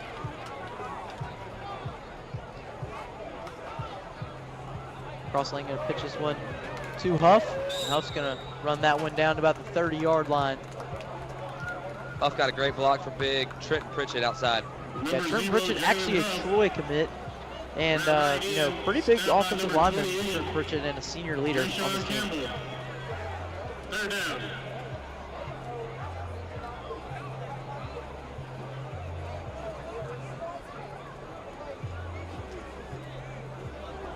Yeah, currently right now Auburn trying to get a play in, trying to figure out something they're doing. Love to see maybe cross land, try to air one out. Yeah, we saw it earlier. He almost aired one out, but it was almost intercepted, so we'll just have to see. Langan drop back to pass. He's going to throw this one to Levi Kelly, but just a little bit overthrown there. Levi Kelly could not get that one. Not come up with the catch there. Land's pass falls incomplete. Intended target number 3, Levi Kelly. Looks like a timeout here on the field. And Auburn currently up 24-0 with 5 minutes to go. You know, so far, first half was pretty sloppy. We would admit to that. I mean, it just didn't really look that good. But second half, I mean, looked pretty solid so far. Auburn's been able to get the job done on offense. Casey Myers, those 2 touchdown passes he threw. And then, you know, the defense has just looked outstanding so far. And I'll be really interested to see, you know, moving forward what Auburn looks like, you know, in the 7A region play. I mean, it's a tough region. You got Opelika, who's really good. Central is really good. Carver is really good. And I mean, obviously you could meet Thompson in the playoffs, but here's Joseph Daniel for a field goal attempt. You know, missed one earlier, but see if he can get one up here. This kick is up, and it is no good. Second miss of the night for Joseph Daniel.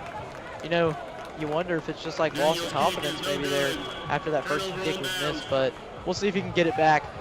But Tigers still lead 24-0 with 5 minutes to go in the fourth quarter.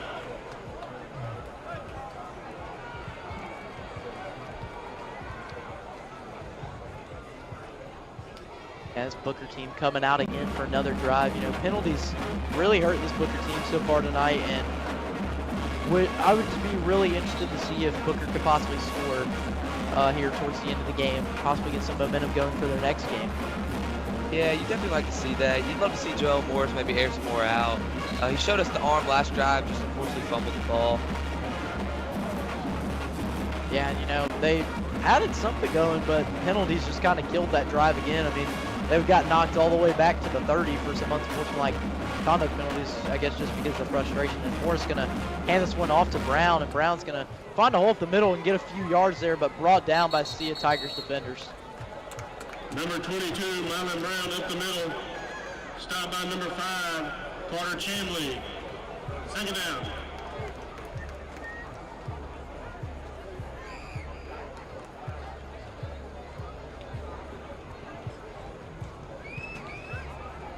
So now going to be 2nd and 6 for the Tornadoes here. Joel Morris under center still.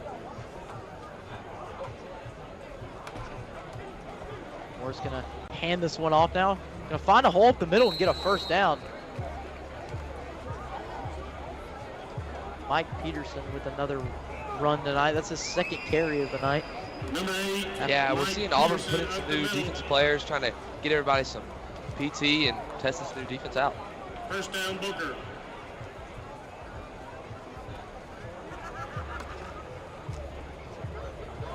Morris going to throw this one, and that is caught by Tyron Wortham. Great catch there by Wortham. Be a first down. And now you see Booker starting to get the ball, starting to move the ball downfield. Yeah, this is what you want to see from Joel Morris. Maybe try to get some play action stuff going. Yeah, I mean, honestly, I wouldn't mind seeing him throw the ball deep right now, since you have the 2nd and 3rd string DBs in there. And Morris fumbles the snap, but Morris gains it back, and he's going to be able to find someone, but it's incomplete. And just costly mistakes, killing the Tornadoes. Yeah, Mike Peterson, I mean, just ran right behind. Seems like he calls that fumble for Morris.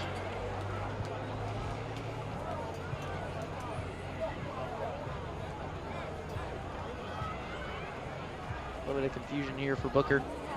Coach trying to draw up a play to possibly get a touchdown on this drive, but 2nd and 10 here for the Tornadoes with 4 minutes to go in this 4th quarter.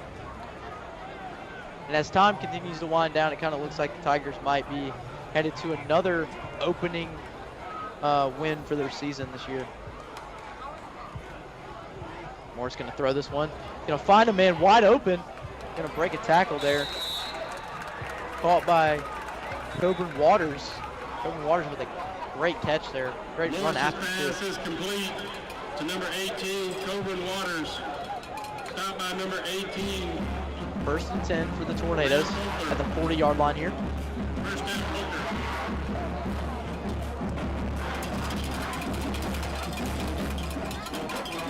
Man in motion. Moore's going to throw this one to Waters again. Gets down at the sideline. Man, Moore is showing us his arm this drive. Yeah, Pittsburgh right there just really excited. I don't know if he's excited or frustrated. But another 1st and 10, so Tornadoes got the ball at the 29-yard line. You see Morris trying to hurry the offense up. I guess still thinks he has a little bit of time to score. Possibly get back in the game. Morris has man in motion. Morris going to throw this one. Caught by Tyron Wortham.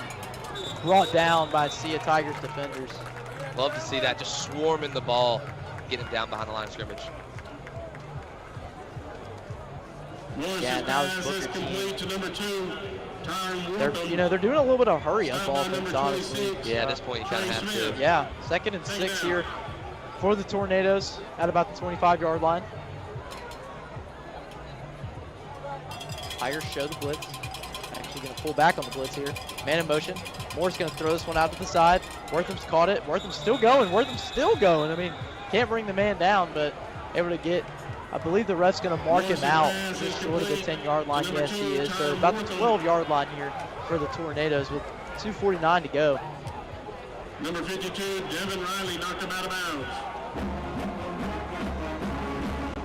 Where we kind of see Auburn's defense just kind of try to dig their heels in and stop it. Yeah, Moore's Morris going to throw this one. And find a man wide open. It's Waters, and Waters going to cruise into the end zone. Tornadoes finally get on the board here in the fourth quarter. Cobra Waters with a great catch. Great run after. Joel Morris finally finds the end zone here. And James, what did you like from the Tornadoes on that last drive? Man, I love Joel Morris. He really showed us his arm. He showed us he can really throw the ball well and just threw a great strike.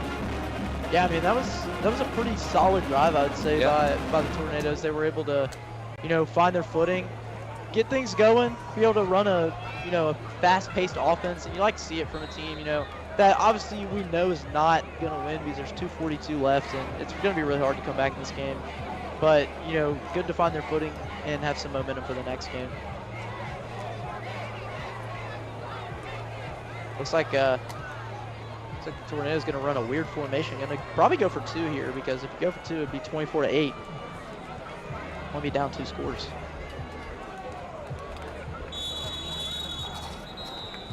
And another flag. Another flag is to delay a game there. It looks like just very bad confusion for the Tornadoes.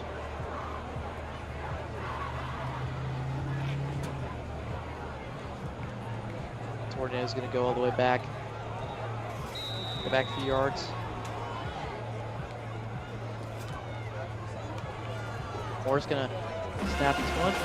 And it's a one-on-one situation, and it is dropped.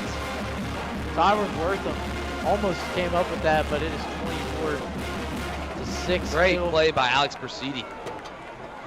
Now we're going to take a live look to the Benjamin Russell and Opelika game. Wow. Currently see Benjamin Russell up 20-19 on Opelika with 5 minutes to go in this game. And this is a big game too. I mean, Opelika obviously our rivals, play them in 2 weeks, and on a Thursday actually on national television. So this will be a really good game, good matchup between Auburn and Opelika hopefully, and see Benjamin Russell currently up 1. Looks like the Bulldogs are driving in the red zone. Yeah, and you see also, Sedarian Morgan on that team as well. Yeah, I mean, this is crazy. Opelika losing first night of the season to Benjamin Russell. But still a lot of time left, so we'll see if the Bulldogs can pull away on this one.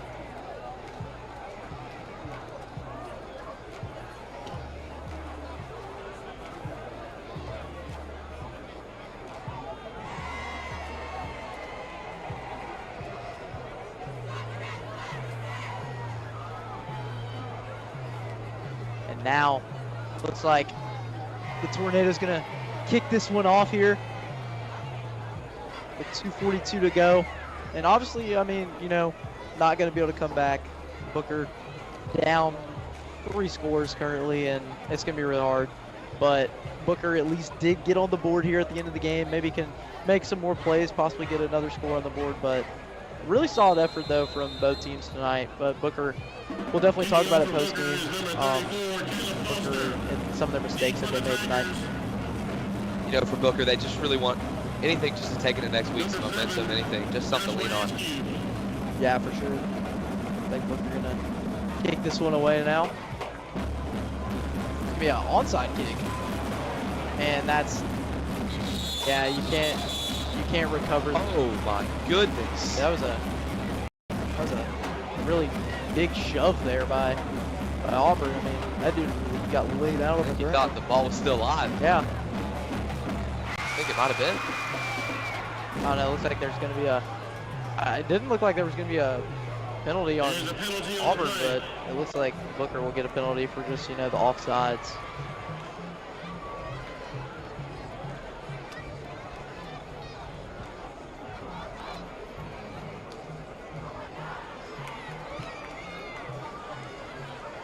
Yeah, it looks like Crossland going to come back out there again.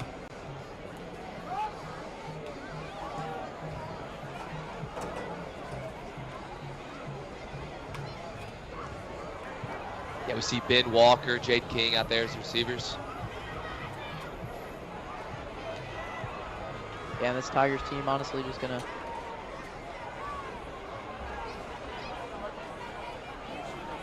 to live look in now to Opelika and Ben Russell. Opelika currently scored, so it looks like Opelika is going to try to go for 2 to make this a 7-point game. And Ben Russell still has time, though. 4 minutes to go in this fourth quarter. But Opelika did just currently score, but we'll see if they can make this 2-point conversion. There's 2 penalties on the play. Illegal touching against Booker. And personal foul Almost got that one Auburn. there, but Opelika did First down not get that Tigers. 2-point conversion.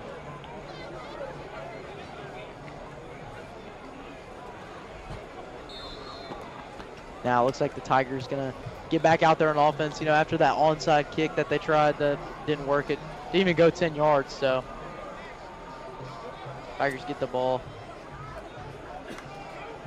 Now Land gonna hand this one off, but that's gonna be SIA defenders for Booker. Backlund still going. And then it looks like penalty flags have been thrown out.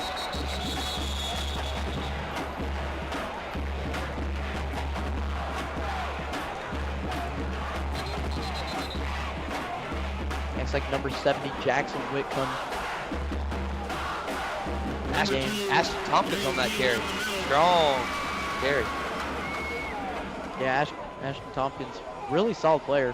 It looks like the penalty flag, Auburn's going to go all the way back. Looks like it was on Auburn here, so.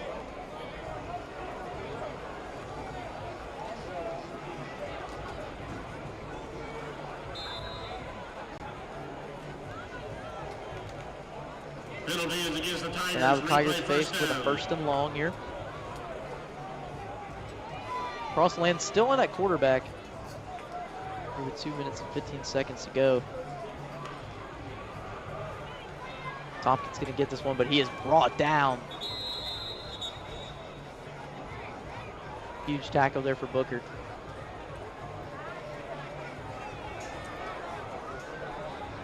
Number 28. Yeah, Booker's defense is causing havoc even late in this game. Yeah, I know. I mean, this game's been a really solid defensive play game by both sides. I mean, Booker's defense, you got to give it credit where credit's due to Booker's defense. I mean, the secondary's been really good tonight. Only 1 or 2 deep balls that have been thrown for Auburn, and a few of them one's been intercepted and one was almost intercepted.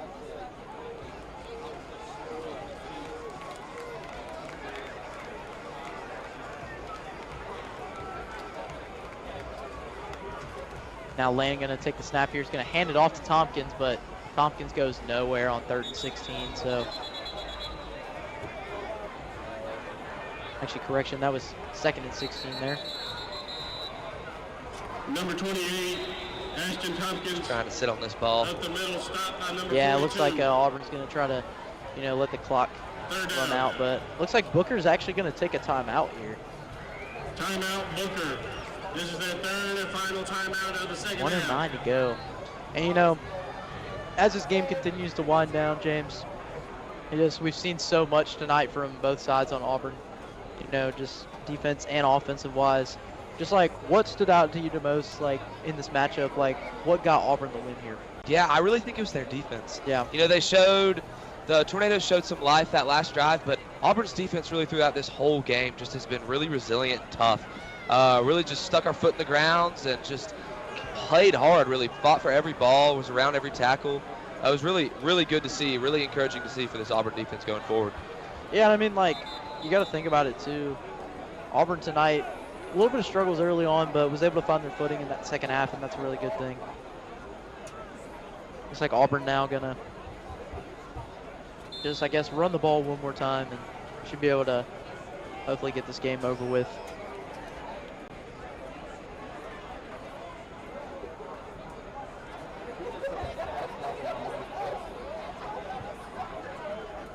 Man in motion. Land's gonna pitch this one over to Payne, and Payne's gonna run a few yards there, about 3 or 4. Looks like Auburn's gonna be forced to punt this one away on 4th and 11. Payne around right in. Stopped by number 26, Giovanni Jones. 4th down. And actually, looks like Auburn might just let the clock run out a little bit. Yeah, probably just take a timeout. Yeah, they'll either take a timeout or they'll just probably kick this one away.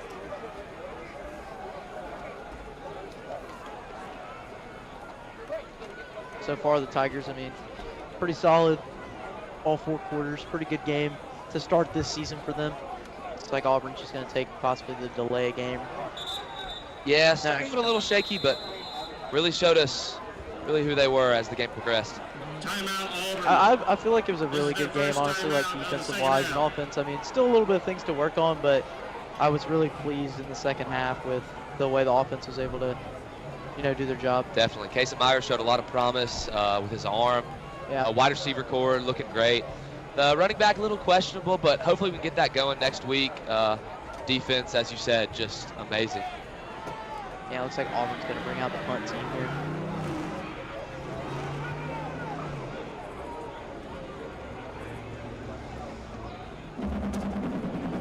It looks like the Tigers getting ready to huddle here for possible punt to end this game.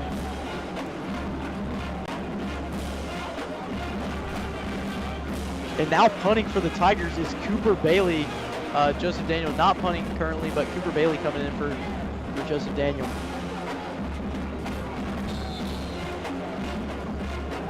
Yeah, Cooper Bailey, the senior, to test out his leg.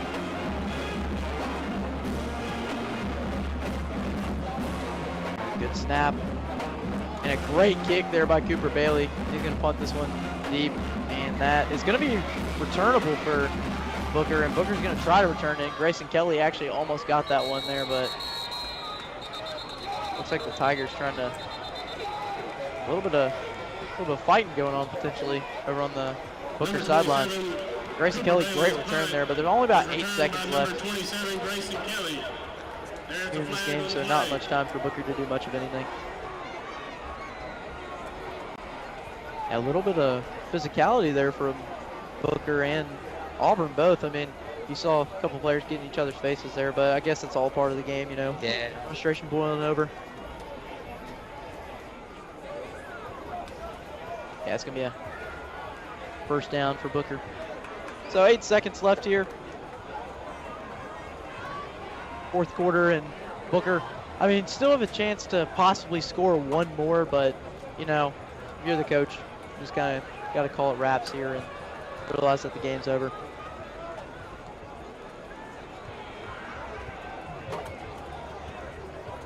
Yeah, now coming in for the Tornadoes is Jamar Boyd, offensive tackle.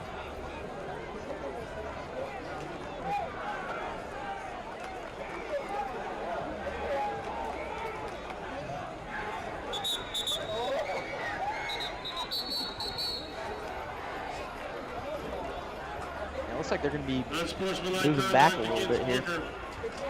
I was confused too, like, I guess I don't know what, the spot of the ball was way further than that, but I guess the refs moved it back.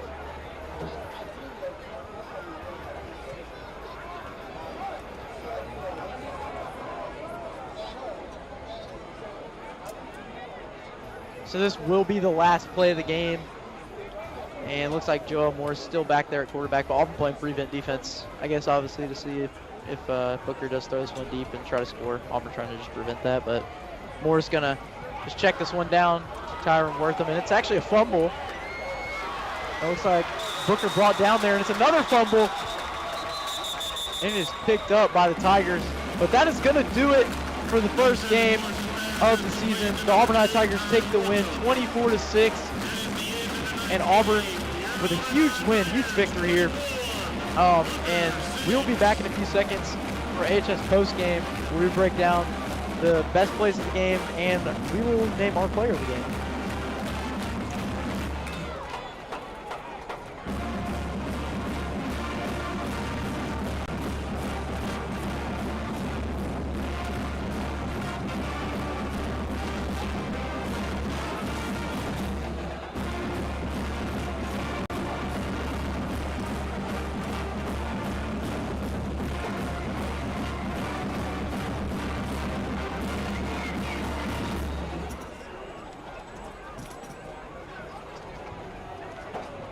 On behalf of Auburn High School and Auburn High School football, we appreciate you for your attendance tonight.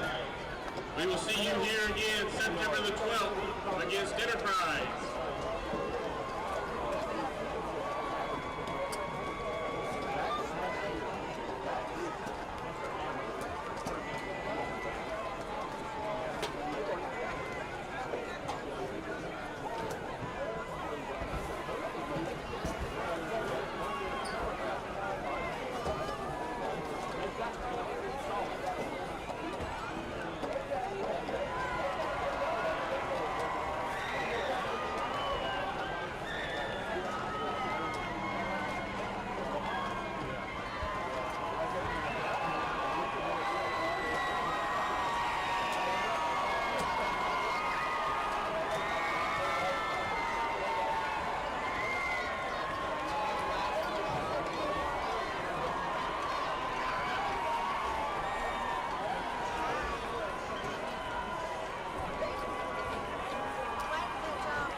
Hello, everyone, and welcome back into Duck Sanford Stadium, where we just got the final of Auburn and Booker. Auburn wins 24-6 here on Friday night.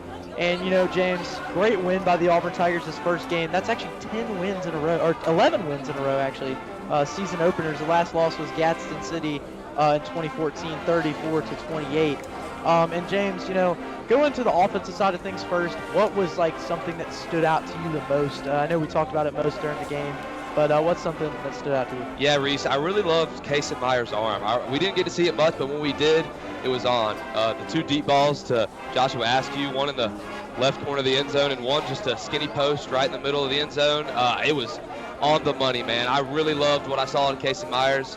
If we could just hold that offensive line together, man, we could be scary. Yeah, I definitely feel like next week, you know, going into Vestavia Hills, we'll talk about that more a little bit in a second, but I feel like the Vestavia Hills game and stuff, gonna have to get that offensive line adjusted a little bit in practice this week. You know, Thursday game, so quick, you know, week after playing this Friday game, but Auburn gets the win here 24-6, and, you know, the defense side of things too. Like we talked about that in the game as well. The defense, outstanding. I mean, that was just a great showing by the defense. Really what I wanted to see, you know, this Booker team, we had a lot of talk during the week about like, this could potentially be a close game because Booker's offense, I guess, is, you could say okay, we thought, and then, you know, Auburn comes in here and dominates, gets a few turnovers, but what was your take on that? Yeah, man, just like you said, the defense, I mean, we were relentless all day. I mean, wherever the ball was, we were. I felt like we had some ball hawks on the linebackers, to mention a few, Austin Gampson, Greg Williams. I mean, we were just all over the place. It was really awesome to see, really encouraging. The safeties, Isaac Benford, also big Carnell Jackson up front, and Cam Creighton getting the first touchdown for Auburn this year on a muff punt. Yeah, most people would be like, oh, well, I think it's going to be a running back or a quarterback or something like that, but Cam Creighton, the defensive guru on this team, gets a huge punt block and then scores on that. But that is going to do it for AHS post game, and we will see you guys next week on Tuesday for the Dothan Flag football broadcast. Good night.